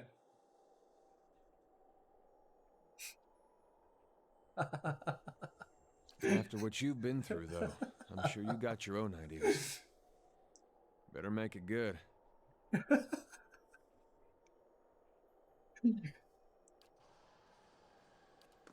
Ah, the end of the road greets us at last. You fared well, Watcher. No. Better than any Watcher has right to. Seems you were a field in need of a flame's cleansing. Would that my own trial had produced such an outcome. I had figured myself for the field all this time. But you were the field, and I the darkness. A lesson neither of durance nor of Margarin.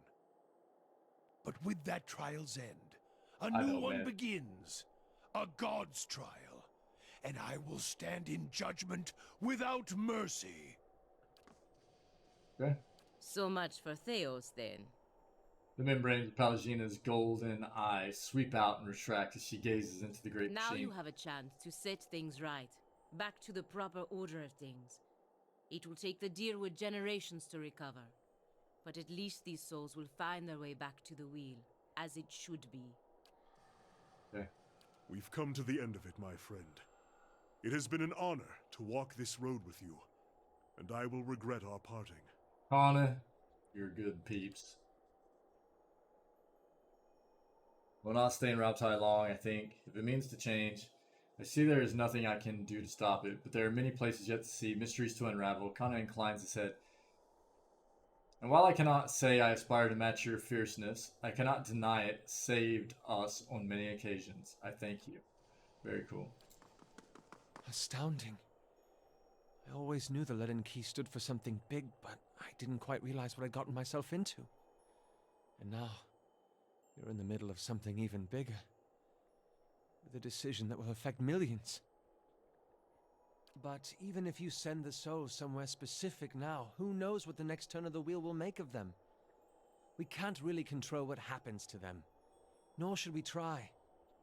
I had to see the monster Theos had become to realize that. Gotcha, Mr. Fluff Bunny. Looks back at the pillar, but even if you send the soul somewhere specific now, who knows what the next turn of the wheel will make of them. We can't really control what happens to them, outsider, nor should we try. I had to see the monster Theos had become to realize that.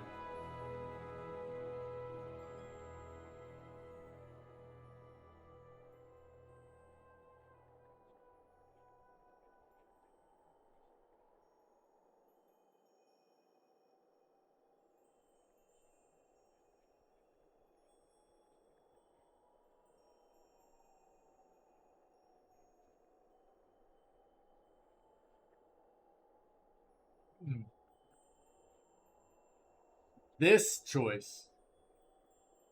Specifically, Mr. Fluff Bunny? This right here with a loft? Or what's coming up?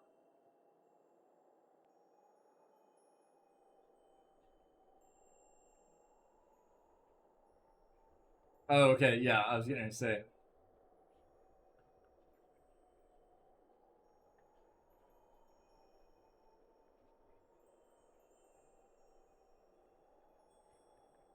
I think 2 plays into kind of more what we're doing It's here. your decision, of course.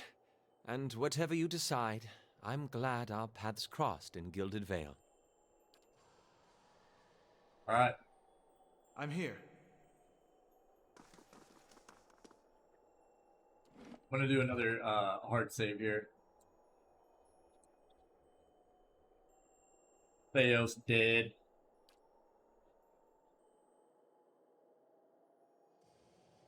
Yes? Ready?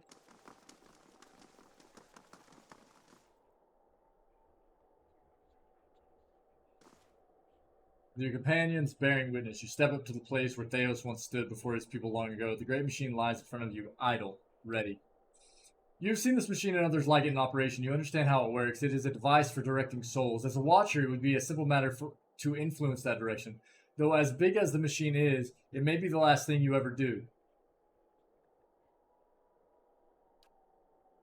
There's a shrieking of stone grinding against stone as old cogs loosen and begin to turn. You have only moments before the souls will be sent into the Audra vein. This will be your only chance at redirecting them. So we can send the souls back into the reincarnation cycle, return the souls to the bodies they were intended for, entropically disintegrate the souls, ending their existence. Evil! Distribute the essence to existing souls in Deerwood to strengthen them. Disperse the souls to an unknown location. That's a lot of choices. Apparently I'm not, Mr. Fluff Bunny.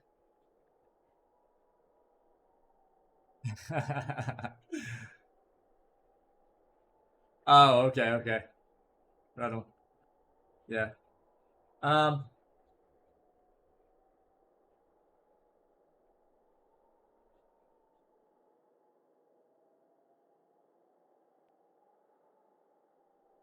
I mean, we're not going to disintegrate the souls, ending their existence. That's,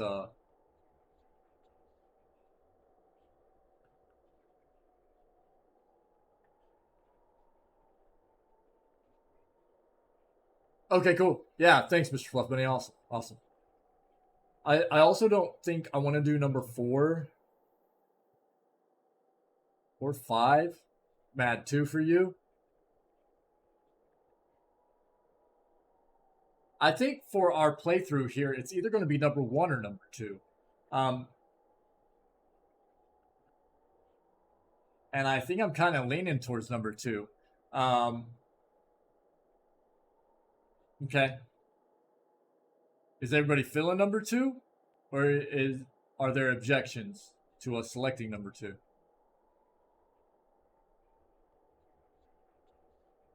Correct. Yeah, I'm aware. And that's why I'm okay with that.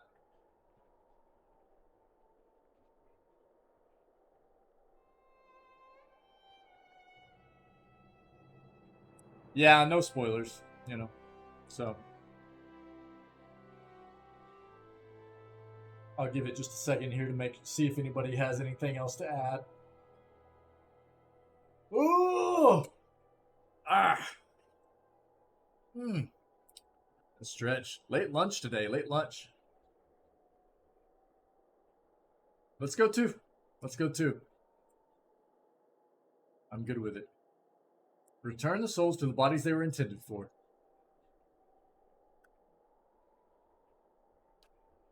You close your eyes and expand your perception outward, taking in the immense totality of the tens of thousands of souls orbiting the chamber. Your grasp, on the souls is tenuous. You find yourself fighting to keep them all within your influence. You can feel them slipping away from you as the machine gains speed. A brief moment comes when it feels as though you hold all of them at once, and their force is so great, it feels as though they will tear you apart. In the moment, you dedicate your entire being to bending their orbit, channeling their flow in a new direction.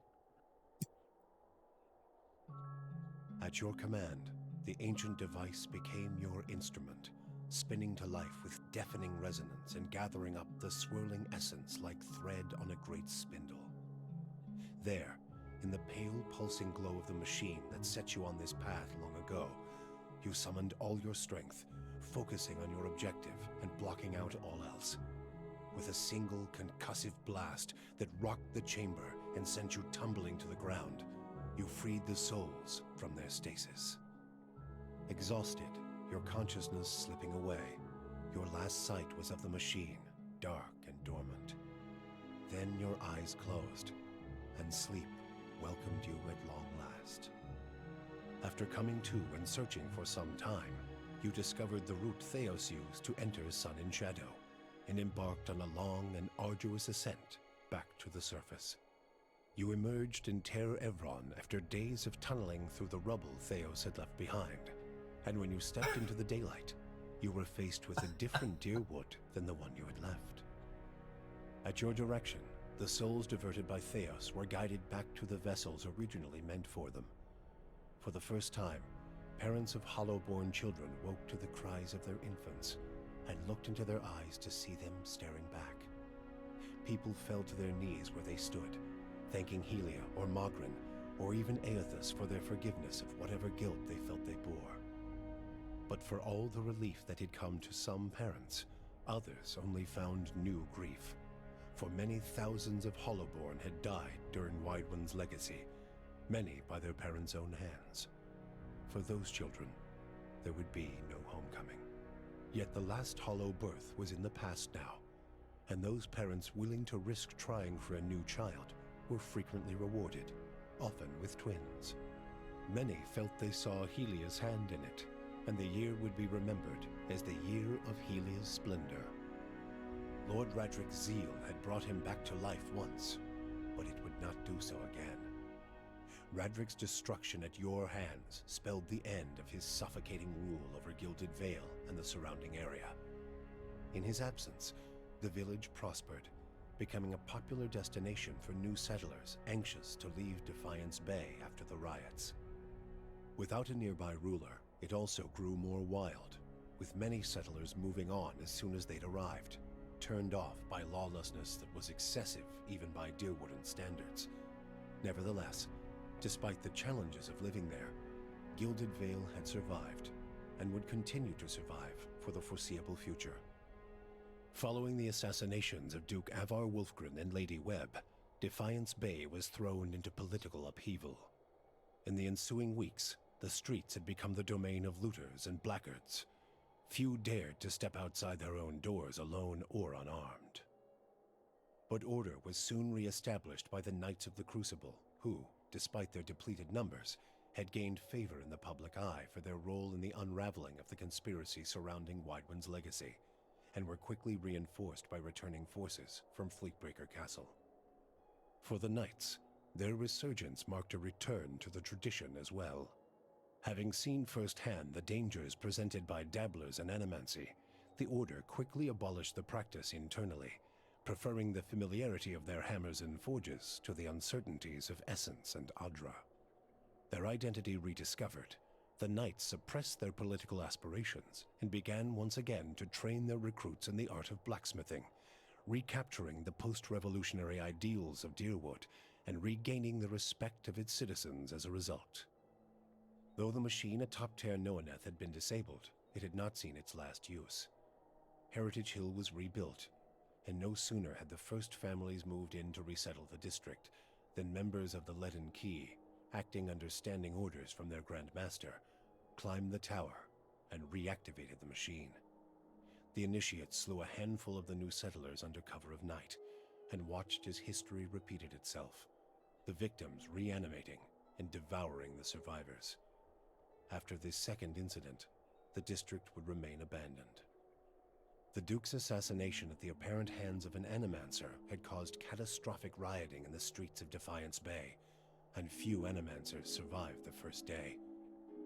Many Deerwoodens took the end of Widewind's legacy as a sign, both that the gods did not approve of animancy, and that the purging of Animancers in Defiance Bay had been enough to satisfy them.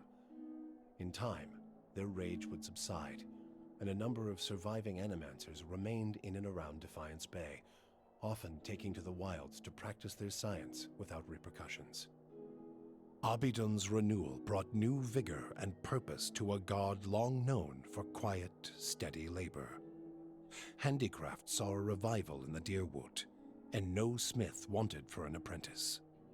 Additionally, Abidun's restored interest in preservation led to redoubled efforts to survey Engwithan ruins. Animancers and craftsmen alike found much to study, but tensions with Aer Glanfath rose.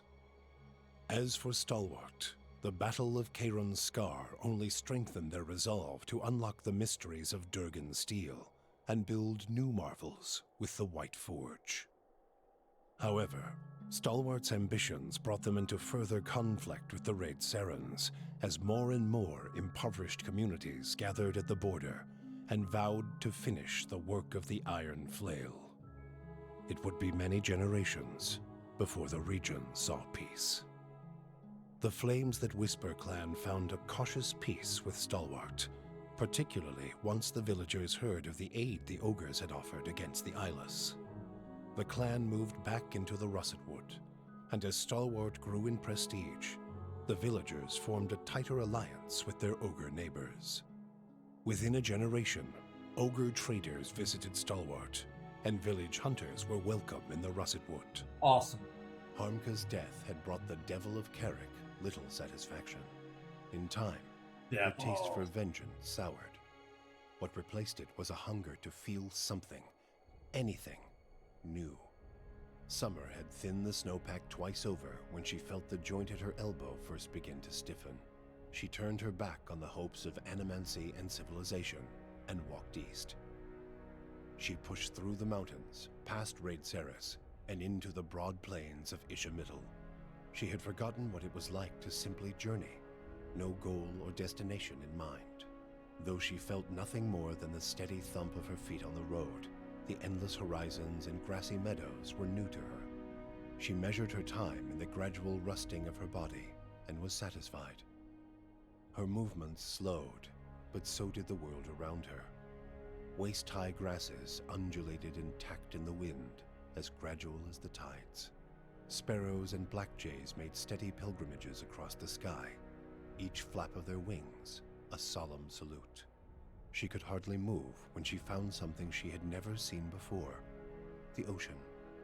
With the last of her strength, she pulled herself beneath the water, content at last to feel the movement of currents and the constant caress of the waves. Zawa came to believe that the Dakan had survived through him.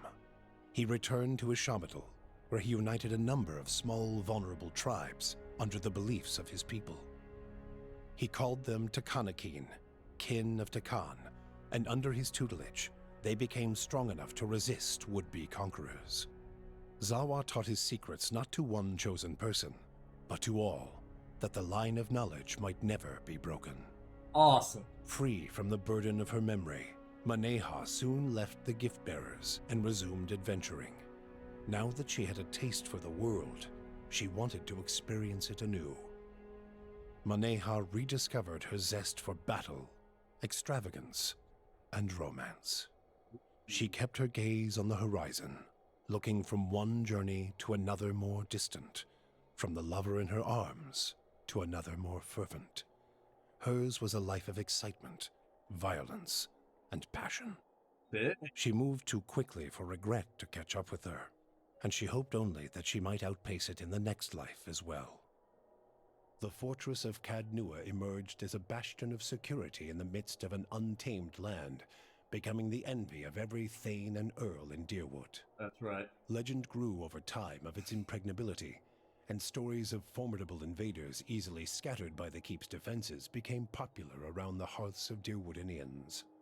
Likewise, it also became a beacon to travelers, merchants, and visiting dignitaries alike. Reputed as the finest fortress in all Deerwood, people would journey from near and distant lands alike to experience its fabled hospitality and grandeur. After the death of the master below, a strange quiet fell over the endless paths of Ad-Nua. The attacks on the fortress above ceased, Ad-Nua's silent titan the closest remaining thing to a master in its musty, forgotten passages. Palagina had gone against the Duke's Bell's orders by inventing a new trade arrangement with the Anamenfath to accommodate the recovering Deerwooden market. With the Deerwood's people still weakened by Widewind's legacy, the Valian republics easily pushed their would-be competitors out of the market. For her outrageous insubordination and audacity, Palagina was banished from the republics. She traveled north in the Eastern Reach, avoiding Valian ports and entering the ranks of the kind wayfarers. Despite her bravery and dedication to those in her care, her strange appearance made her feel like an outsider wherever she went. Outsider for life. Concluded, Haravius quietly took his leave and headed home to Thane Bog. The elders of the Fisher Crane had not warmed to Haravius in his absence, and when he arrived, he was denounced and scorned. Haravius spoke of his deeds and of his communion with Galawain, yet none would support his petition to return to the tribe. One by one, starting with the oldest, Heravius challenged each member of the council to single combat, humiliating the Riau in a series of savage duels. With half the council bloodied and shamed, the elders at last acknowledged Heravius' strength, announcing him a hunter of the Fisher Crane tribe. Upon being granted this title, Heravius calmly left the village and embarked again on his life of wandering. Good for him. Adair chose not to return home to Gilded Vale. Through a number of quiet inquiries, he soon found his way into the underground organization of Aethasians known as the Night Market. Ironically, in learning that the gods had been fabricated, Adair found his faith in Aethus renewed, and that his god was neither alive nor truly a god had become irrelevant. He rose quickly through the ranks of the Night Market for his optimism and for his bold leadership, his ultimate goal to make the Deerwood a place that would welcome followers of the Shining God once again. When the dust settled in Sun and Shadow, Aloth looked upon the remains of Theos Ixarchanon, his former master. He saw where the Grand Master had gone wrong and what would be required to undo the harm Theos had wrought. With a flick of his wrist, he burned Theos's robe, headdress, and every other symbol of the man's power. Never again, he vowed, should Kith live in fear and blind obedience to an authority they did not understand. Armed with the knowledge and courage he had gained on his journeys with the Watcher, he set out on the long and lonely task of dismantling the Leaden Key. With the Watcher's goals accomplished and his own vows fulfilled, Kanarua sailed back toward Rawatai, thinking on the lessons his travels had provided him. By the time he landed at Tekoa, he understood what his path must be. Standing before the Lore College, Kanarua explained that the tablet he sought had been destroyed, and so a true interpretation of the Tonvi Oratoa could no longer exist. The people of Rawatai would have to create their own. He described the many strange things he had seen in his travels, and announced his intent to pursue the accumulation of knowledge abroad, seeking answers to new questions. True to his word, Kana soon set sail on yet another expedition, and in Tekoa, his passionate accounts inspired many to follow in his footsteps. With Theos defeated and the souls released from Sun and Shadow, healthy children were born once again in the Deerwood. The grieving mother sought a place where she might do penance for the birthing bell. She returned to Deerford, where, to the astonishment of the villagers, she delivered the first healthy child in over a decade. She remained there, and with each new birth, she saw a measure of hope restored to the Deerwood, and a measure of grace for her own troubled past. Durrance used Magrin's strength only until Theos had been cast from the world, and then swore off her influence entirely. Regret came to weigh heavily on his mind, and a man who had never previously lacked for words or opinions came to embrace silence and contemplation. He continued to wander, penniless and destitute, searching now not for the reason for his goddess's silence, but for a mechanism for revenge. The charred robes he continued to wear as a reminder that he had been burned by his goddess, and not just by the flames of the Godhammer. Sagani experienced the 4 months of her journey back to Masuk in vivid colors. She strove to memorize every moment of her final trip through the Deerwood, Glonfoth, the Valian Republics, and beyond, preparing to tell her village of what she had seen on her long journey. All of Masuk shared in her triumph, and she felt her pride and elation magnified by the joy of her village. Never again did she doubt the value of her sacrifices. After decades as a long hunter, Sagani finally became one of Masuk's most respected elders. She guided her community with wise counsel, and a generation after she finally passed, another huntress journeyed into the world to find her soul. Oh, sick, dude. For you, the death of Theos brought an end to your waking visions, and a silence to the whispers of the past. In their absence, you were able to sleep. The questions of a distant lifetime ceased to trouble your soul. All that remained was what to make of the answer. But at the moment, there was little to be done, and the matter would have to wait. A long journey loomed ahead, made no easier by your decision to bring an infant to Sun and Shadow.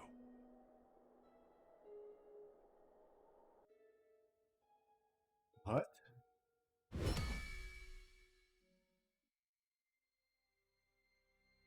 A baby. Oh, dude, the baby.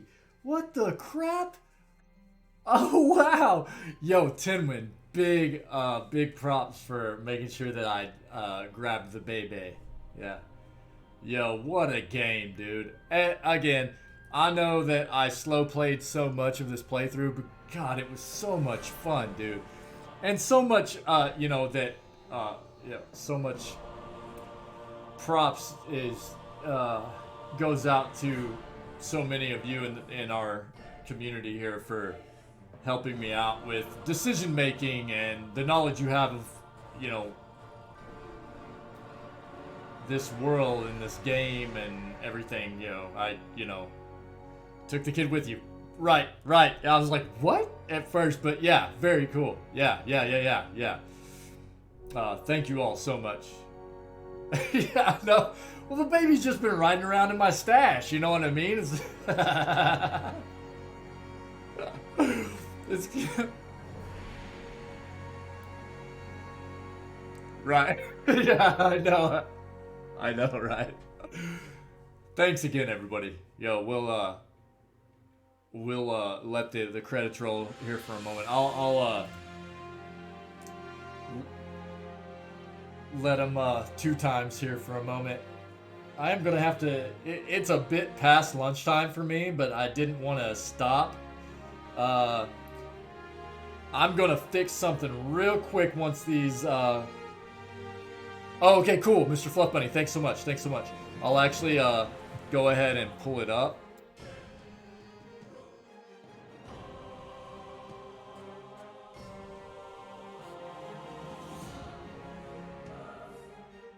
While we watch the credits there. That way I'll have it ready. Mr. Fluff Bunny, thank you so much. Okay, cool. Awesome, and even gave me the mark where we should stop. Very cool. Thanks so much, buddy. You all are amazing. Amazing. Oh, this is gonna be good. I will, Matt, I know you gotta take off, buddy, but we'll watch this before I get my lunch going and everything, okay? We will watch this before I get lunch going. I do want to let the credits roll and everything first, though. Hey, cool. Thanks, Mr. Fluff Bunny. Awesome. Thanks so much for keeping up with everything, too. Fantastic. And we'll just hang out for a bit, probably like until like 2. It'll give me a chance to get lunch going. We'll watch some of Mad's content with his Barbarian. Yo, what a game, dude. What a game. Holy crap. Again, thanks to the community, everybody that's part of this amazing community and part of the Pillars community. So many people that are big parts of the Pillars community. I had no idea. You know, I had no idea until I started playing this game. It's amazing.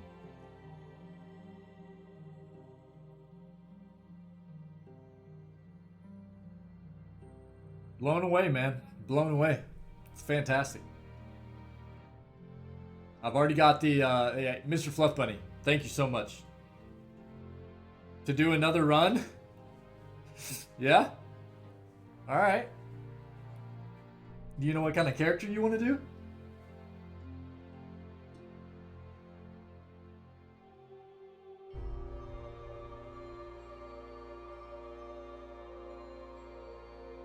Cypher always, really?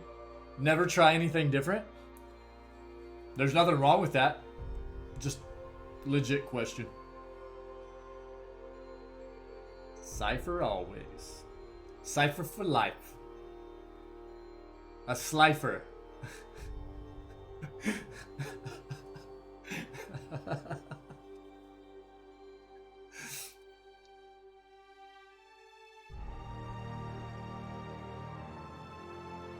Yeah, right on.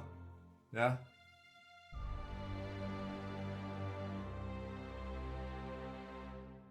Kickstarter gold level backers. Look at that. Look at the amount of support, man. The amount of support, the amount of people that knew this game was going to be awesome. You know what I mean?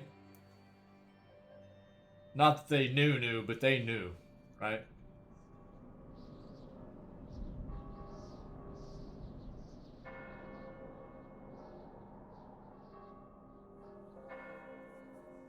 Additional Kickstarter gold level backers. Matt, now do another run and find my NPC. What? Mad? Come again.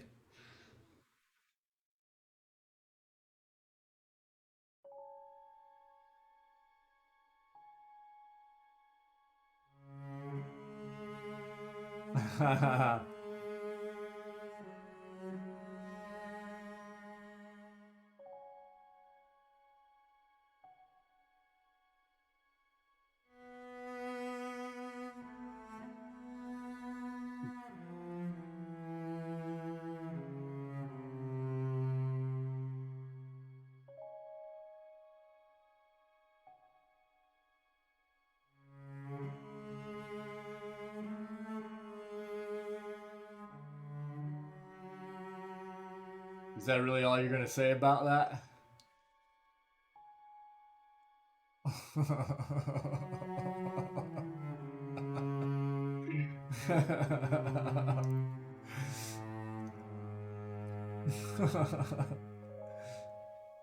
Are you though?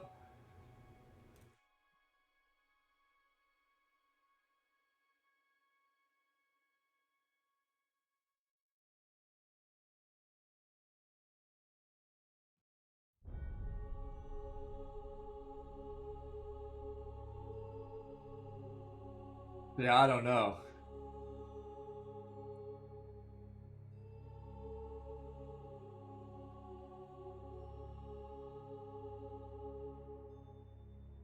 This game is fantastic. Go ahead and 4 times the rest of these credits here. Hey, shout out to Obsidian, dude. Masterpiece. Yeah, 10 win. I'm excited, dude. I'm excited for PoE too.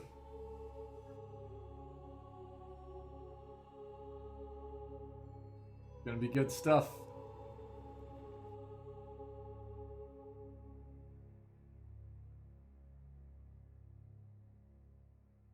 I know it will. I'm interested to see the differences too. The differences, I know, I mean, you guys have talked about a lot of it, right? But the differences between 1 and 2, I'm excited to see, you know, that kind of stuff. I know it's still going to be a great game.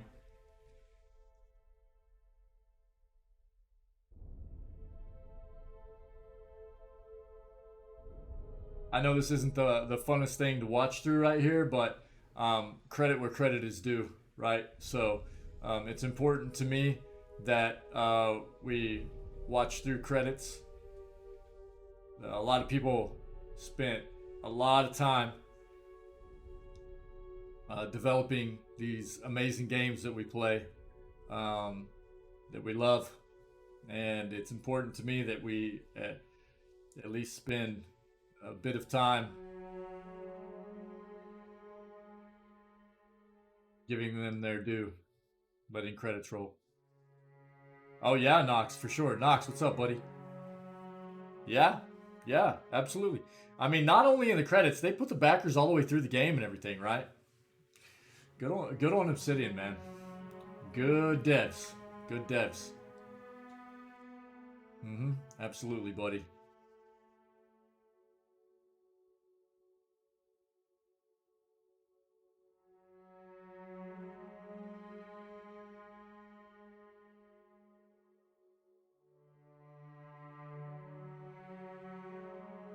Oh yeah. Got back from the gym. Did you do some extra reps for me, buddy? I'm feeling very fluffy. Actually, I'm feeling very puny right now. I need to eat, dude. I need to eat. I will. I'll eat in just a second. Hey, Miso, thanks. Thanks, buddy. Yeah, good to see you, Miso. Yeah, the Tombstones thing was, yeah, excellent. Yeah, for sure. Yo, that's it. That's it, chat. Hey, thanks everybody that has come through, been part of this playthrough. You know who you are, man. And I can't say thank you enough. What an amazing game. Obsidian knocked it out of the park. We'll be playing part 2 very soon. Let's... Give me 1 second. I'm going to pull this up. Hey, Gamer, it's okay. Hey, Gamer, actually what I'm going to do is I'll make a highlight of the ending, okay? I'll make a highlight of the ending of the game tonight that will include the Theos fight all the way through everything that we got for the ending, okay? Yeah, I'm so excited to play too. Not just for the experience, but because I just enjoy hanging out with this community so much, and I know that we're gonna have a great time playing it together. It's gonna be fantastic. Let me grab this. So before I do lunch and everything, let's take a look at this. All right. Hold up. Why am I still on that? There. Pause that out. All right, we ready for this? Cool. Here we go. All right. So, for anybody that might have just come in, he gonna get squish. So we just finished PoE 1. We got all of our in-game stuff. We are going to go ahead and watch the intro to PoE 2 Deadfire. We're not starting PoE 2 yet. We're going to play Bioshock 2 first. Take a bit of a break from the RPG stuff. Play some Bioshock 2. Have a good time with that. But we're getting our backstory together for our change in demeanor and stuff like that, because we're changing from a good-natured kind wayfarer paladin in PoE 1 to more of a chaotic type of paladin in PoE 2. So we're going to watch this real quick, have a good time, and then we're going to watch a bit more like just lunchtime stuff, more Pillars content from one of our community members, Mad. A lot of you are familiar with Mad, but for anybody that might be lurking that's not, Mad's a big pillar in the community, does a lot of challenge runs and stuff. We'll do some watching of some runs of his during lunch, look at some other gaming stuff while I fix some lunch and we hang out for a bit before I start up Bioshock 2. But let's watch the intro to Pillars of Eternity to Deadfire. Everybody ready? Let's get it. Thanks to everybody again. I cannot thank you all enough for the being here for Pillars 1. What an amazing game. What an amazing playthrough. Let's go. Yo, Mr. Fluff Bunny, thanks so much for hooking me up with this. A world where mortals live, die, and are reborn through the turning of the wheel. The cycle of reincarnation watched over by the gods and made possible through pillars of a mystical substance known as Audra. 5 years ago, you traveled from your home to the Deerwood, a nation that had waged war against the incarnated god of light, Aethys, resulting in his destruction. The country suffered from a plague of hollowborn, infants born without souls, that many believed was punishment for killing a god.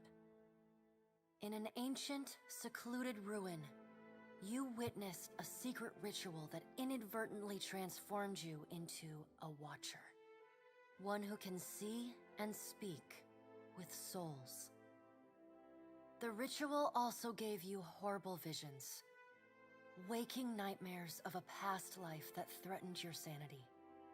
To put them to rest, you pursued the man who had led the ritual, a seemingly immortal agent of the gods, known as Theos Ix Arcanon. With divine assistance, you confronted and defeated Theos, ending your visions and resolving the Hollowborn crisis. In so doing, you also learned the great secret that Theos had protected. That the ancient empire of Anguith had transformed themselves into gods. Your visions finally put to rest, you retired to the castle of Cadnua, built atop a massive statue of pure Audra, where you ruled in relative peace and prosperity.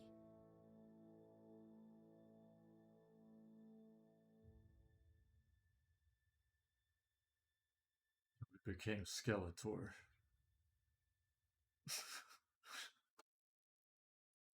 Sorry. Made a nice story. You fixing up that old keep? Lifting the curse? Must have told it 100 times. But something got to gnawing at me. Thinking the spirits there weren't really at rest. That maybe the gods weren't finished with us.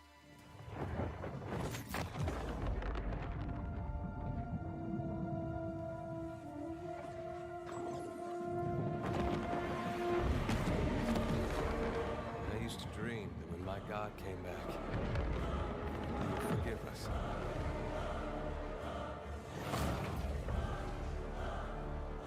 Last the trouble of dreams. Sooner or later, we all have to wake up.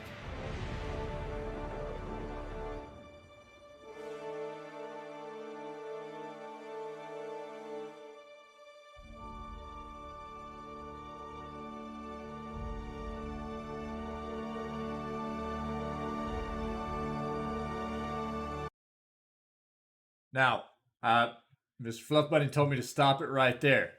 Do I stop there or do I watch the whole thing? Okay. Okay. So don't go any further, right? Might be spoilerish type stuff. Right there. Okay. All right. Cool. Cool. Wow. Just PoE 1 recap? Okay, no, we're good. We're good. We're good.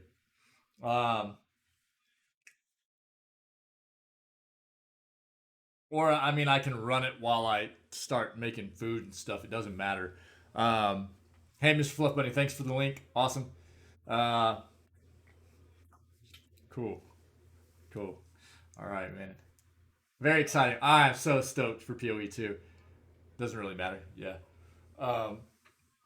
Just got squished. Yeah. Yeah, so we did. We did. Right? And that's why we come back as Skeletor. Right? Raedric / Skeletor / Outsider.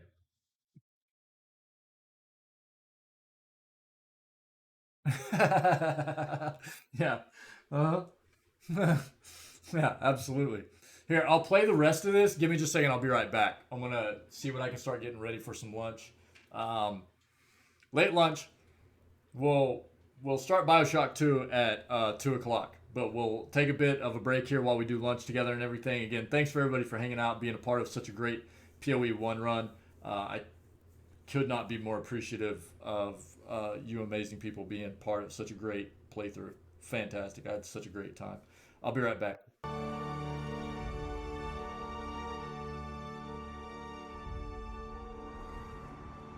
And so you wake to a sleepless world, the in-between of life and death.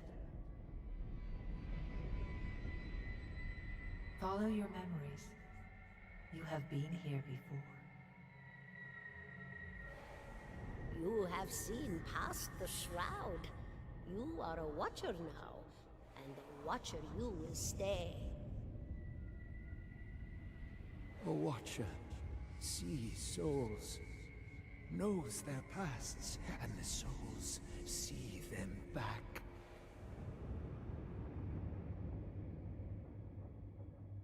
A dubious honor, inheriting a fortress both broken and cursed.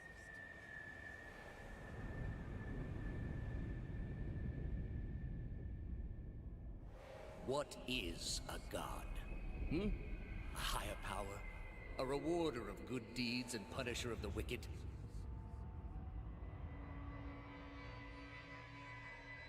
The gods aren't real, but something else entirely. Something created by people.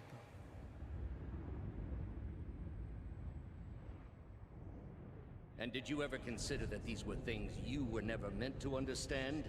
That their comprehension is beyond you?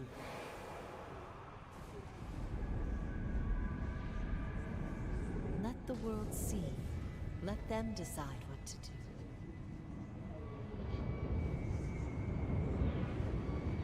The wheel has turned again, Watcher. Come.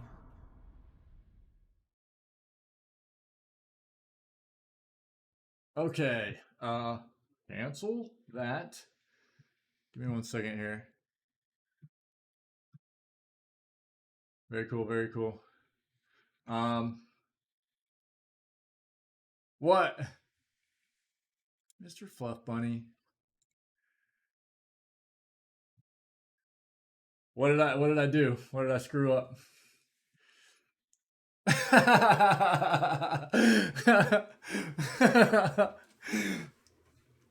Yeah, that was pretty good timing, dude.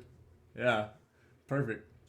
Let me find something else to throw on while I finish fixing up some lunch real quick. What do you guys want to watch? Do you have anything in particular?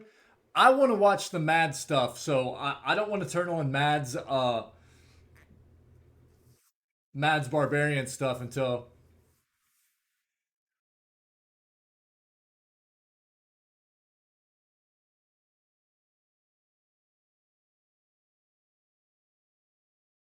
Yeah, dude. Yeah, Nox. Yeah, and that's some of the kind of stuff that we definitely need to start discussing in like Discord, right? For schedule, like, because we have the channel for the schedule stuff, right? Schedule recommendations, things like that. Dude, I'm all ears. I'm all ears. Again, that's the best place to discuss stuff like that because, um, it doesn't get lost in chat. It's not as easy for me to forget about because it'll be like permanently in our Discord, right? So I'm all about that, dude. And it gives us a better opportunity to continue to discuss it, in length. You know what I mean, Knox? Perfect, brother. Yeah, absolutely. That's the kind of stuff that I'm all about. I mean, that's one of the great things about the Discord and having it for our community as a utility, as a tool, right? Is our ability to continue to discuss and have these separate channels just for these kinds of purposes. You know what I mean?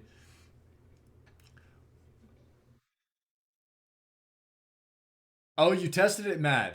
Did it work? I could have swore the first time I went through there it worked, dude. But I didn't see it proc at all in this battle that I just did, dude. Nox, that's a great... It works! There it is. Tinwin had it, dude. Tinwin had it. Yeah, it works, dude. Good on you, Tinwin. Yeah. Right on. Destroy vessels. Let's go. Very cool. I could have swore it worked the first battle through, but it had been so long since I did that, you know what I mean? That I was just figured I was probably wrong. Me, Mr. Fluff Bunny, and Mad still need to settle things. What are you talking about? What do you guys want to watch real quick? Let me pull something up.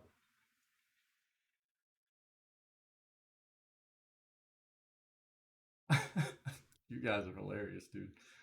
Let me see here. Let me see what I can grab. Let me see what I can grab here. Yo, is there anything new for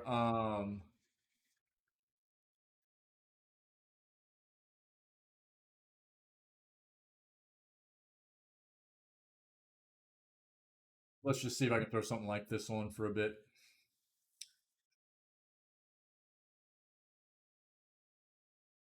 No. Nah. You need a fair battleground. You know what I need?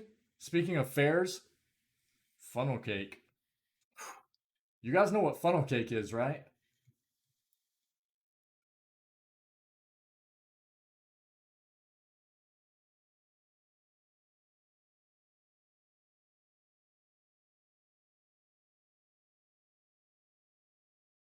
That's what I'll look up. Do you guys know what funnel cake is? Here you go.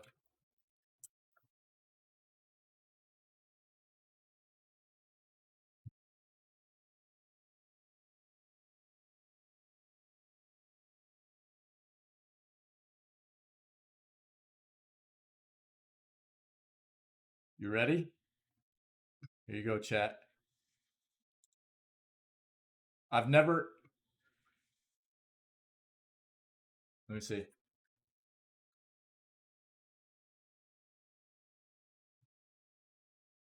Through the air. And Here you go, surely there guys. couldn't be anything better, right? I've never watched this individual before, so I'm not sure if there'd be any cursing or anything, but here you go. Funnel cake. One of my favorite desserts, dude. I'll be right back, guys. Let me get some food going. Anybody wants anything, throw it in chat. Tea, food. Okay, so today we're making funnel cakes. If you don't know what those are, it's literally just batter that's then been funneled into hot frying oil into a squiggly, like almost tentacle-esque pattern. Tentacle might not be the right word, but you know what I'm trying to say. They're made all sorts of ways, but typically it's with powdered sugar, and that's about it. And I think that we can make that much, much better. And not to mention, they're incredibly easy to make. But do you want to know what else is incredibly easy? Buying some of the greatest coffee on the planet. And that's where today's sponsor, Trade Coffee, comes in. You can order your coffee exactly how you like it. You take a little quiz, you fill out what you like and what you don't like, and it spits out the perfect result that's built for you. Then it'll arrive to your door right away. You taste it, you rate it, and it'll keep doing that until you get the perfect coffee, and suddenly you become this magical magician wielding the power of coffee that fulfills your exact desires in every possible way. And you can even get it on subscription, so it's completely automated. You don't have to think about it. It just comes there and it's there. So if you want to learn more about it, click the link in the description, and the first 100 people who do will get 50% off their first order. And yes, free shipping is included. Now, coffee and funnel cakes aside, let's make this, shall we? Okay, since funnel cake making is easy, I'm gonna give you 3 options. The traditional powdered sugar version, a churro funnel cake with salted caramel, and sort of a toaster strudel inspired funnel cake. But before all that, let's talk batter. Starting with 2 cups or 300 grams of all-purpose flour, add 2.5 tablespoons or 34 grams of granulated sugar, 1 teaspoon or 7 grams of fine sea salt, 1 teaspoon or 5 grams of baking powder. Give that some good old-fashioned whiskey business. Snag a large bowl, crack in 2 whole eggs, boop, bap, whisk those together till homogeneous, then whisk in 1 1/4 cup or 295 milliliters of whole milk or non-dairy milk, then just whisk in your flour mixture until smooth and thoroughly combined. That's it. That's your batter. Now all these are technically funnel cakes and done in, well, a funnel. It'd be a whole lot smarter and a whole lot cooler if you instead put your batter into squirt bottles and then cut their spouts to be a 1/2 inch wide. You'll see why in a second. Get yourself a heavy bottom Dutch oven that's at least 5 quarts. Fill that bad boy up with around 2 inches of vegetable oil. Heat that to 375 Fahrenheit or 190 Celsius. Once it's up to temperature and your body feels ready, get your squirt bottle and squeezing it using even pressure. Start from the center of your oil and go around and around, sort of making a spiral all the way out to the edge of the pot. See how easy this is with the squirt bottle? Just important tips from Papa. At that point, if you want more cake, just squirt in a zigzag back and forth to help close the circle a little bit. Then just let that bad boy fry for 1 to 2 minutes or until golden brown. Give it a flip and fry again for another 1 to 2 minutes. Then using a spider, fish that out of the oil and drain on a wire rack set over a baking sheet. Now from here, you'll immediately dust it generously with powdered sugar while it's still hot so the sugar adheres and almost melts a little. And once it's done, look at that. Almost like some sort of winter wonderland rained down on a nightmare forest of branches. Weird comparison, but something about this is a little scary. Okay, we're done with Mr. Traditional. And you know how to make your funnel cake base, so let's do our naughty churro version. First, let's start with our salted caramel. In a medium saucepan, add 1 cup or 210 grams of granulated sugar, a 1/4 cup or 60 milliliters of water. Give that a light mix just to hydrate the sugar, then place that over medium heat just until the sugar begins to dissolve. Slightly increase the heat and let that come to a boil. Then just let that brother boil, and as soon as it reaches an amber color, whisk in 5 tablespoons or 70 grams of salted butter. Keep whisking until the butter is fully emulsified and incorporated. Cut off the heat and whisk in 1/2 cup or 120 milliliters. Dessert in an Asian household is just cut fruit. Of vanilla extract. Once that's combined, pour in a heat. Do you have to cut it yourself?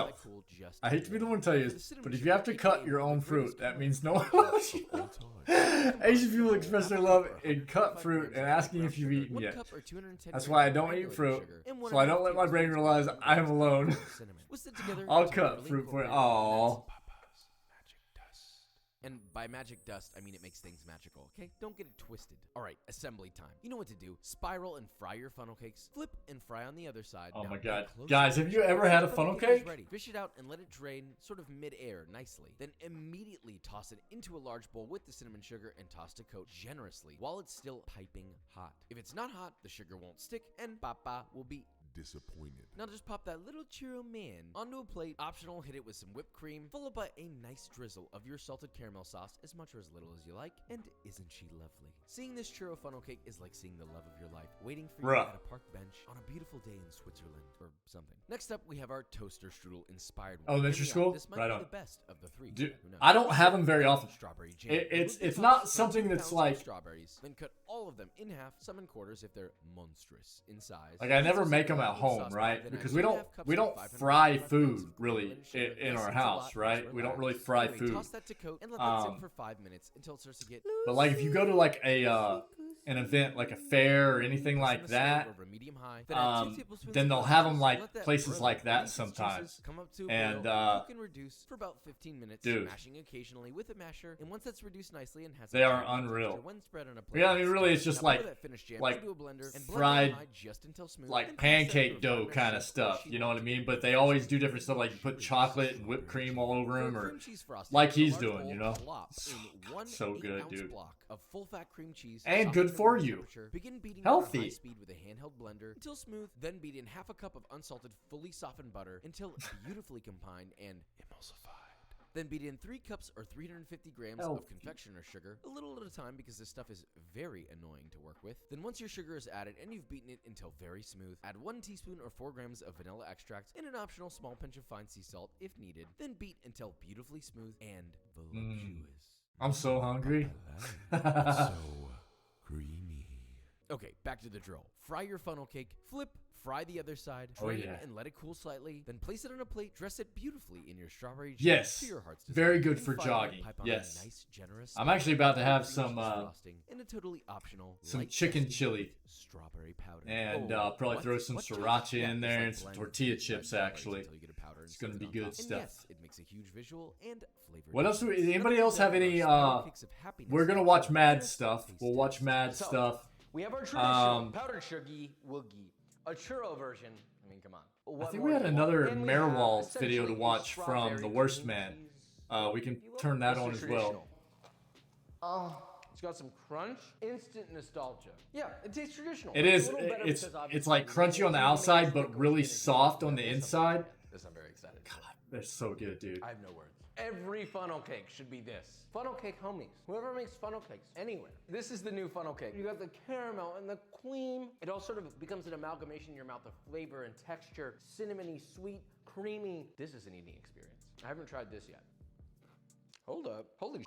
This is actually really good. Oh my God. These two are bussin'. Look, this is delicious. It's great if you make it at home, but it still has that sort of like traditional flavor that you're going to yelling expect. at Aside me. from the fact that you can control the batter's flavor. But these two, you've got to just drum it up a little bit. Make it fancy, make it special. This is the way you do it, or go Mr. Traditional. At the end of the day, the choice is yours. Make your own cake de funnel. You want to know what else is full of big round cakes covered in Papa's goodness? B-roll.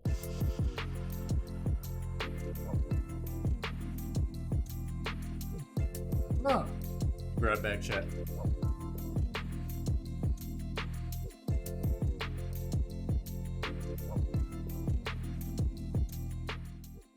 Alright guys, and that is it. So we made our funnel cakes. Really quick, thank you to our sponsors, Trade Coffee. Be sure to click the link in the description to get your perfect personalized coffee beans. And remember, the first 100 people who go to click the link will get 50% off their first order. Now, funnel cakes. Look, they're great, they're beautiful. Did we make them better? Yes. Yes, we did, okay? We don't live in like 1962 where all we have is like powdered sugar and batter and fry oil, okay? We can make something fancier, nicer, and more desirable. And the possibilities are truly my chili's not ready yet. Try these first, use your own creativity, Close, and make though. something Close. else. Maybe there's a peanut butter jelly version somewhere in here, huh? Peanut butter and jelly? Why didn't I do that from the peanut butter beginning? jelly? Doesn't matter. Funnel The point cake? is, Let's if you go. enjoyed this video or you learned something, leave a like, Oh, what was subscribe, that? and I What's will that? see you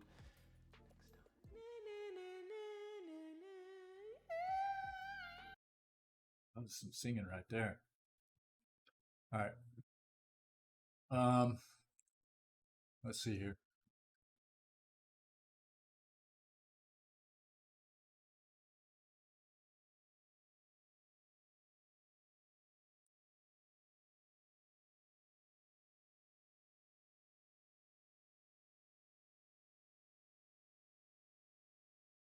What is this? Oh, hey. I'm pretty sure some, check this out.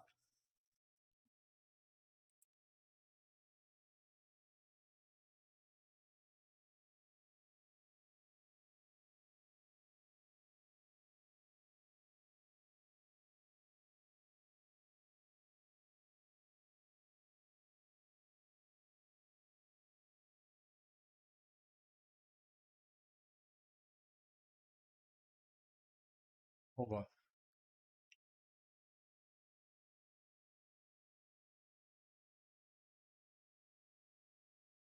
Okay, first of all, here. Let's watch this together first.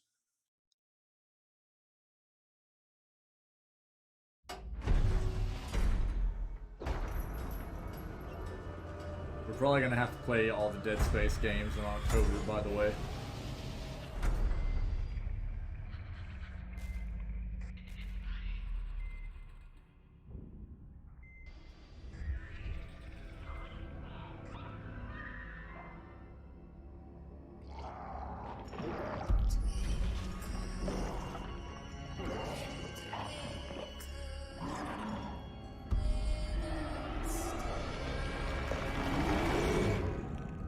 But yeah.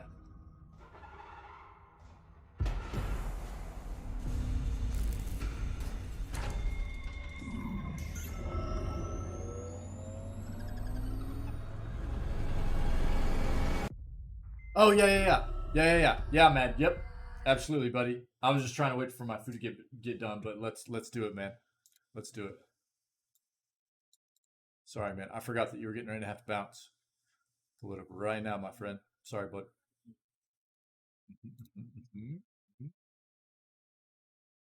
Sir.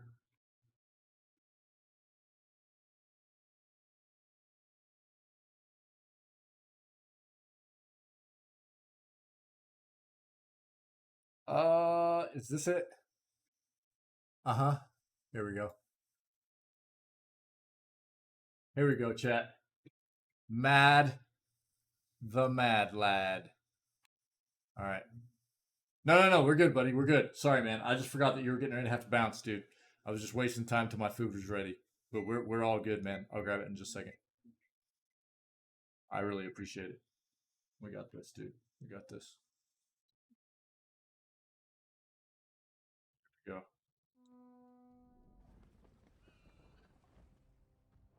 So, Ultimate Barb versus Lingrath.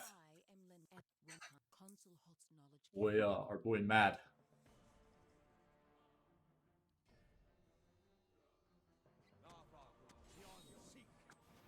That's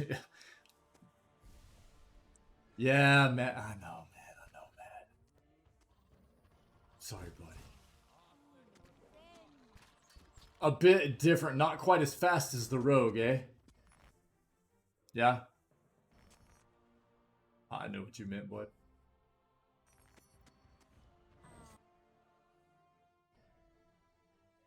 Yeah.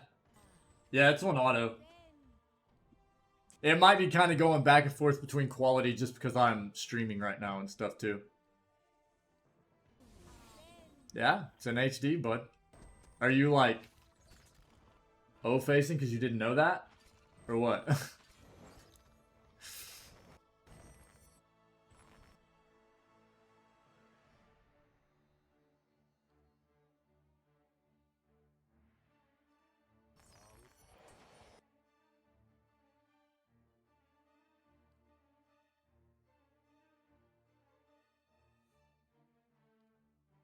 Finally. Be right back, chat. Like just 25 seconds.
All right, chat.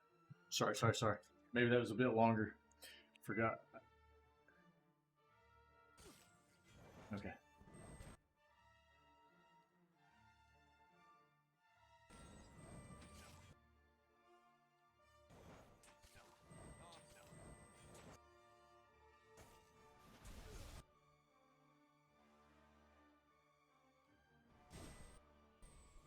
You said this was quite a bit tougher than the rogue stuff, right, Mad?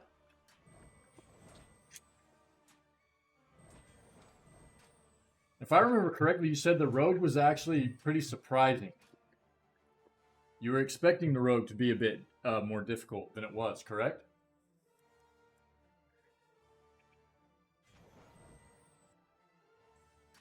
I mean, the entire playthrough. And, I mean, this fight as well, but for a, True? Yeah, okay, cool.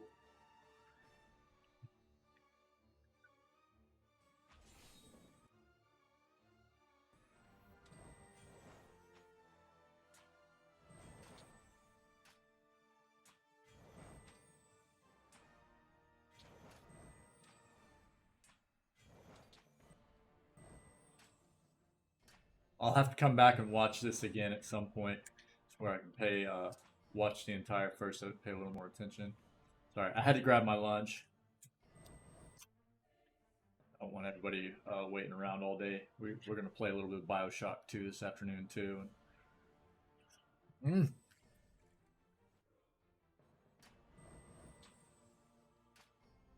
Yeah. Yeah, I remember you saying that, Mad. That's kind of insane, man. Kind of nuts, dude.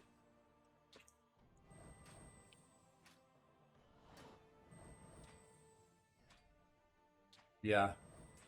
Once you figured out how to... So I'm guessing you have a way to, like, kind of practice the fight, right?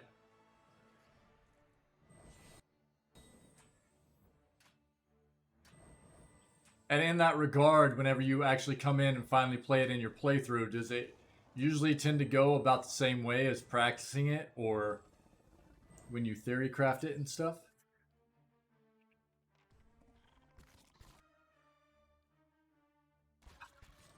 Break, man.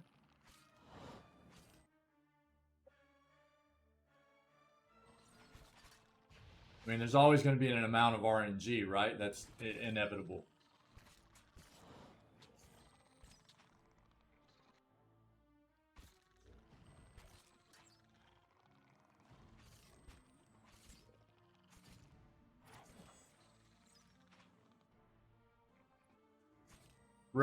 Right. Yeah. That's what I assume.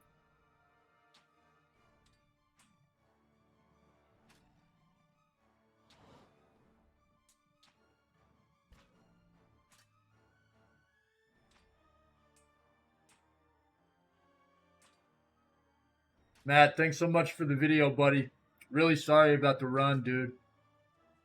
Thanks for being here, man. As always, valued member, buddy. Take it easy, bud. Have a great night, man. We'll see you.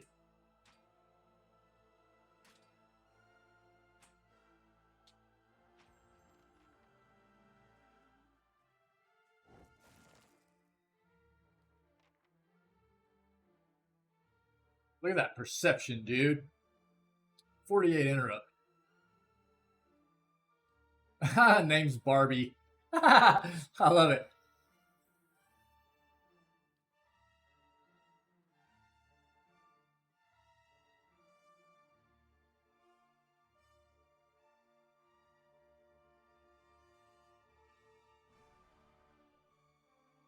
That's pretty wild, man. Look at all the damage taken. Holy crap.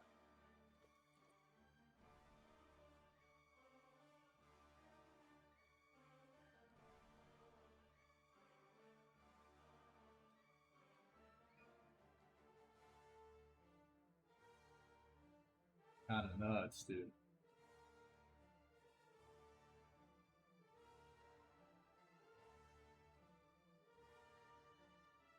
The amount of buffs. Holy moly.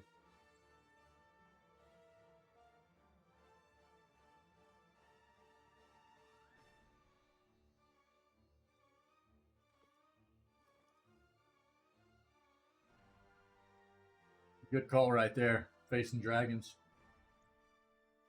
Yep. 4 decks. Clarity, uh-huh. What was that ring?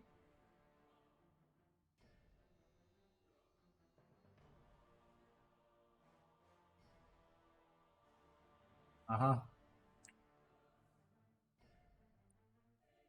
Token Steadfast. I love Steadfast, dude. Sword's amazing. Mad the Mad Lad. Love that he shares this content with us. It's awesome. Always doing these challenge runs and everything. Very cool. Very cool. Did I not pause that? What? Yo, stop. Stop. Chatting. Give me a second. I want to pull up one more thing for us to watch real quick. The Worst Man sent me a video I haven't seen yet either, and I want to watch it before I forget that I have it. Excuse me.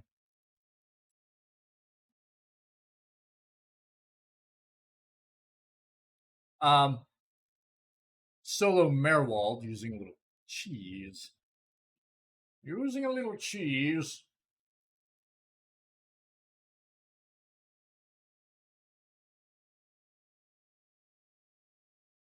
And yeah, here we go. Let's see. Let's watch this real quick.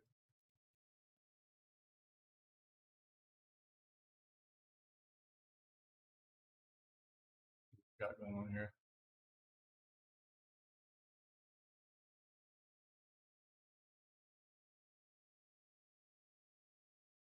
You're kiting them around. Yeah. What? No way. What? Well, what a play. Check that noise out.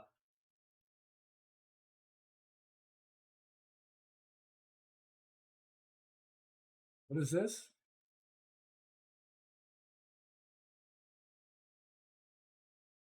Something like an animat?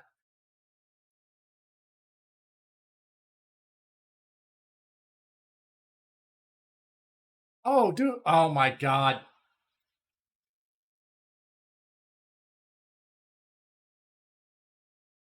I just needed to make sure the video was okay first.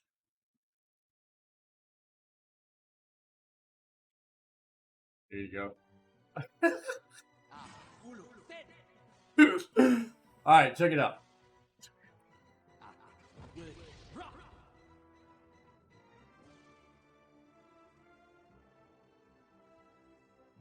Don't have the brain cells, man. I haven't had enough to eat today. Let's be honest.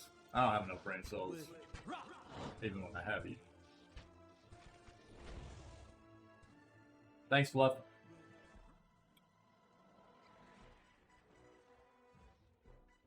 You see that kite? It kited all those enemies down there, so they started fighting each other. Pretty awesome.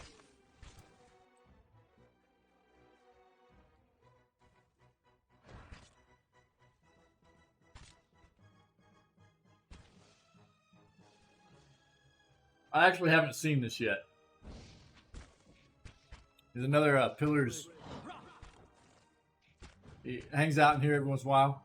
I don't know if you guys have met Is the Worst Man. Cool individual. He'll come hang out every once in a while. He sent me this a few days ago.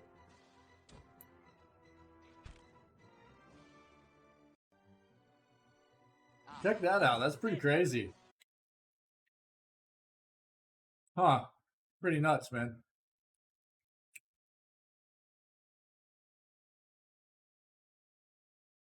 Sounds like they're the worst. He's actually gone and like told other people to come check out the stream and everything. It's pretty cool. Pretty cool individual.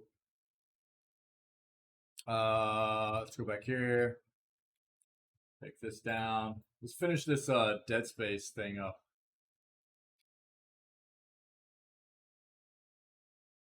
Actually, you know, from what I had actually heard something recently that some screenshots dropped of the new Dead Space game. I wanted to try to find some.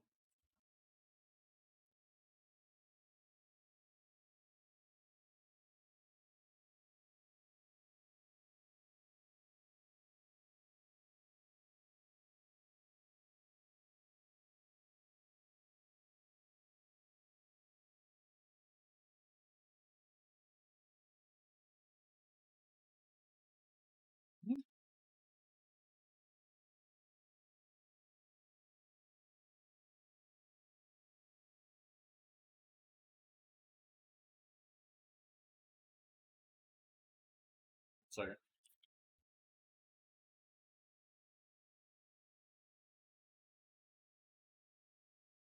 We'll look at this real quick, and then I'll hop in Bioshock. We'll get going. Excuse me. Yeah, 2 days ago.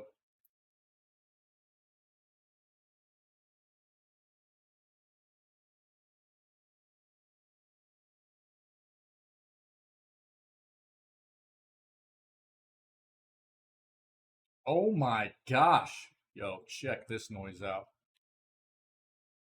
No. Care about that. So 2 days ago, this stuff got released. Motive Studios shares early Dead Space remake footage. Okay, so apparently, you know, the remake is actually what they got shared out. Check out the difference in this noise. That's pretty incredible, man.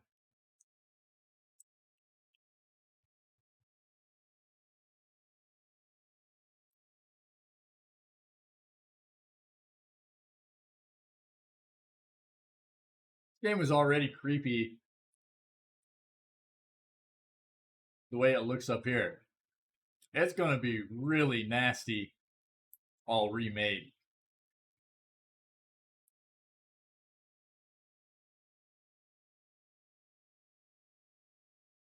Be pretty gross.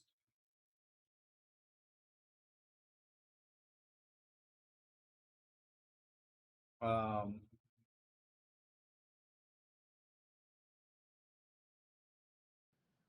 Hi everyone, my name is Philippe Ducharme. I'm senior producer on Dead Space. With me here today is Roman Campos Oriera, the creative director on the project. Hello everyone. T'es prêt, Roman? Toujours. All right, let's get started. So what we're about to do today... We're not going to watch all of this. Just give me a second to eat the rest of this real We're quick. going to give you, with this live stream, a first look at some very early, and I'll say very, very early footage. Very, very, very early. Footage from the game. But we wanted to do this because we want to be open with the communication and open about how we're tackling this game. However, I want to be clear. This is not a gameplay reveal. We're not going to be showcasing very long sections of the game or one full chapters. We want to give you all an early look at the game that we're making to be able to see reactions across the community about the game that we're making. And there's two reasons why we want to do that. First, at Motives, one thing that really is important for us is that we want to create a game that excites players. And I think that SARS Squadrons was actually a great example of this. It came from the nostalgia that the team had over the X-Wing versus TIE Fighter franchise, and it carried through in the experience that they created. And it's a little bit what we want to do for Dead Space. We see this project, and we want to make sure that we're honoring the legacy, that we stay true to the source, true to the original. And for us, the best way to do that is to engage with the community early on, to be able to give you first look inside, like behind the curtain, and see the game that we're making, and be able to think, to see how we're tackling it. And we've actually been doing this since the very beginning of the project. We got in contact during the conception phase with the community council that we've created, some hardcore Dead Space fans that remain active even after years of inactivity for the Dead Space franchise. And with this community council, we've established a relationship where we gave them first look at some of the executive presentations that we were making within EA, some of the creative brief, game design documents, first playable footage of the game. EA. And in exchange, we asked them brutal feedback. Like, what are we making? Is it good? Is it what fans expect out of this remake? Where does it suck? Where does it suck? Like, most importantly. And for this live stream today, we're actually thrilled to have two of the Community Council members with us, joining us. So we have Jackie Butler and Khalif Adams joining us for this live stream. Hello, Another Jackie. one of Hi, those Khalif. giant game Hi, developers Phil. Hi, been Roman. so We're doing rough great. to Very excited deal to be with here. over Excited to forever see now. you both, seeing that you're all hanging out in Montreal, looking good. I see they got you all made up, looking cute. I love it. I appreciate it. I'm Khalif Adams, one of the hosts, or the host of the Spawn on Me podcast. I'm super excited to be here. I'm a huge Dead Space fan. I've been waiting for this for a very long time, and I get to rock with one of my favorite content creators on the planet, Jackie. Let the folks at home know a little bit more about you. Hello, everyone. My name is Jackie Butler. I'm a cardiac nurse extern, soon to be RN, as well as a streamer and content creator here on Twitch. Let me tell you, Khalif, Roman, Phil, there's very few games that I wish I could experience for the first time again. One of those is obviously Dead Space. So I'm literally over the moon to be here. No pun intended, you know what I'm saying? So let's get straight into it and talk about the Dead Space remake. All right, let's get started. So we're gonna dive right in with the classic dark and claustrophobic headbanger hallway.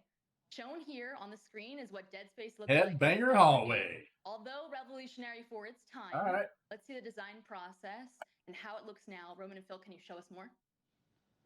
Yeah, so actually, one of the first things that we did was we went back to the legacy assets for the game. So we wanted to recreate with the proxies the full ship, the Ishimura. It's really kind of crazy, like these games that you're familiar with, and you've never seen like the to the environment, so that we can have layers of the like levels and stuff like that. Look like on next generation of consoles. Just what you actually play through the game. Added details, then started working on the You shaders see and stuff the like materials this, you to know. try to have that metallic look that we were after, and just like to get the right materials out of the environment. From there, we did like a first pass at lighting to try to get the mood right, because the atmosphere of Dead Space is pretty much on lighting, and then on VFX to try to get like that full picture of what are we after, what are we trying to achieve for the game. And it looks great on a few stills, but it actually looks way better in game.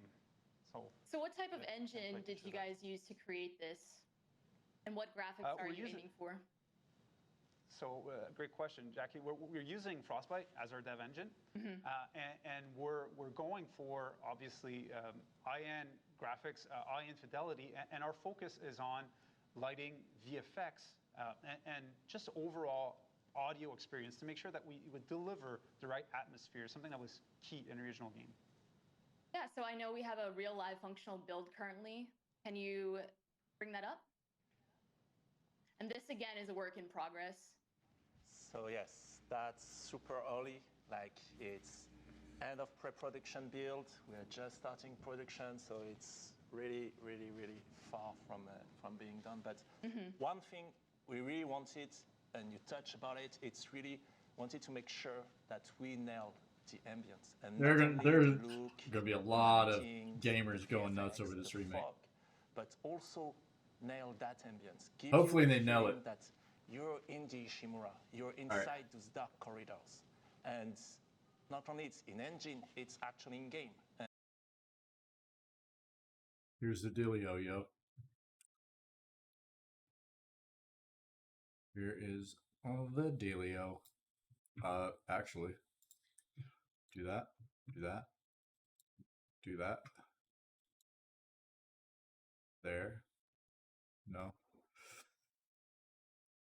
Too fast, chat. Oh my gosh. Holy moly. Okay. Schmear. And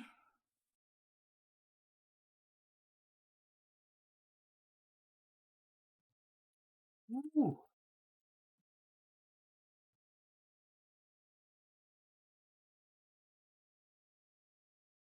Yup. me do a couple of things real quick.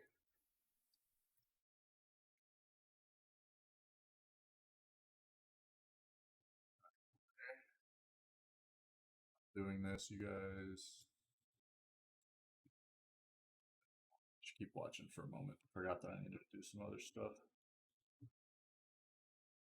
That rig, that armor, it's not the original, it's a new one. It's still work in progress. It's gonna be improved a lot, but it gives a first taste at Isaac Clarke in the remake. And look, here we are. Wow. I mean, the lighting, everything looks phenomenal. The smoke. It looks This so is good. very much what we should be expecting at this point from next generation graphics. It's really Dead Space, but like you never saw it, I think. So it has been almost 13 years, since the original game came out, the original Dead Space. Why is this remake happening now, and what exactly is this remake? Can you elaborate on that? So one thing that's important for us, and that's why it's for PS5, Xbox Series, or for PC, is that it's not about one thing. Like Dead Space is a super strong experience, and so it's really about improving on a lot of different elements to create that original but still new experience. Whether it's the new lighting and ray tracing, whether, like Phil mentioned, it's about audio, whether it's improvements to gameplay and having new zero-G, or as you're gonna see maybe later, improvements and dismemberment and how you actually deal damage to the enemies. Whether it's about having an unbroken and continuous experience, it's about doing a lot of improvements and how we enrich that experience. And so that's really what that remake is about. Yeah, because, we have been looking at Reddit, we've been looking online, and there has been some people in the community noting that, the game already stood the test of time. This is still considered to be quote unquote a perfect game. Exactly. And so like we show, like I mentioned, what's really important for us is to capture that original ambience, that original experience, but like you've never experienced before. And that's really the age we're after, I believe. Yeah, and I mentioned it earlier, like we want to make sure that we're honoring the legacy. That's one of our production pillars that we have for the game. But at the same time, we want to make it relevant for today. Like the games have evolved a lot since the original Dead Space came out. From obviously graphics, which is like the easiest way to see how it changed, but also as far as systems. Not easiest necessarily to make. Well, no, not easiest to make. No, that's for sure. But as far as systems, as far as just opportunities for gameplay and how to leverage it, that's something that we think that, given the evolution that Dead Space had within its own franchise with Dead Space 2 and Dead Space 3, but also how the franchise. Chat, we're ready for Bioshock? At least an amount of Bioshock. We get started today, anyways.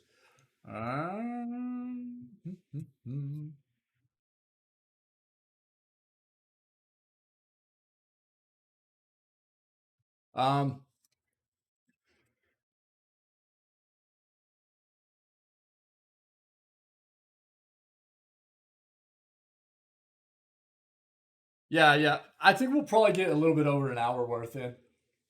I'm gonna stream a little bit late today. That's all good, Mr. Fluff Bunny. No worries. Hey, man.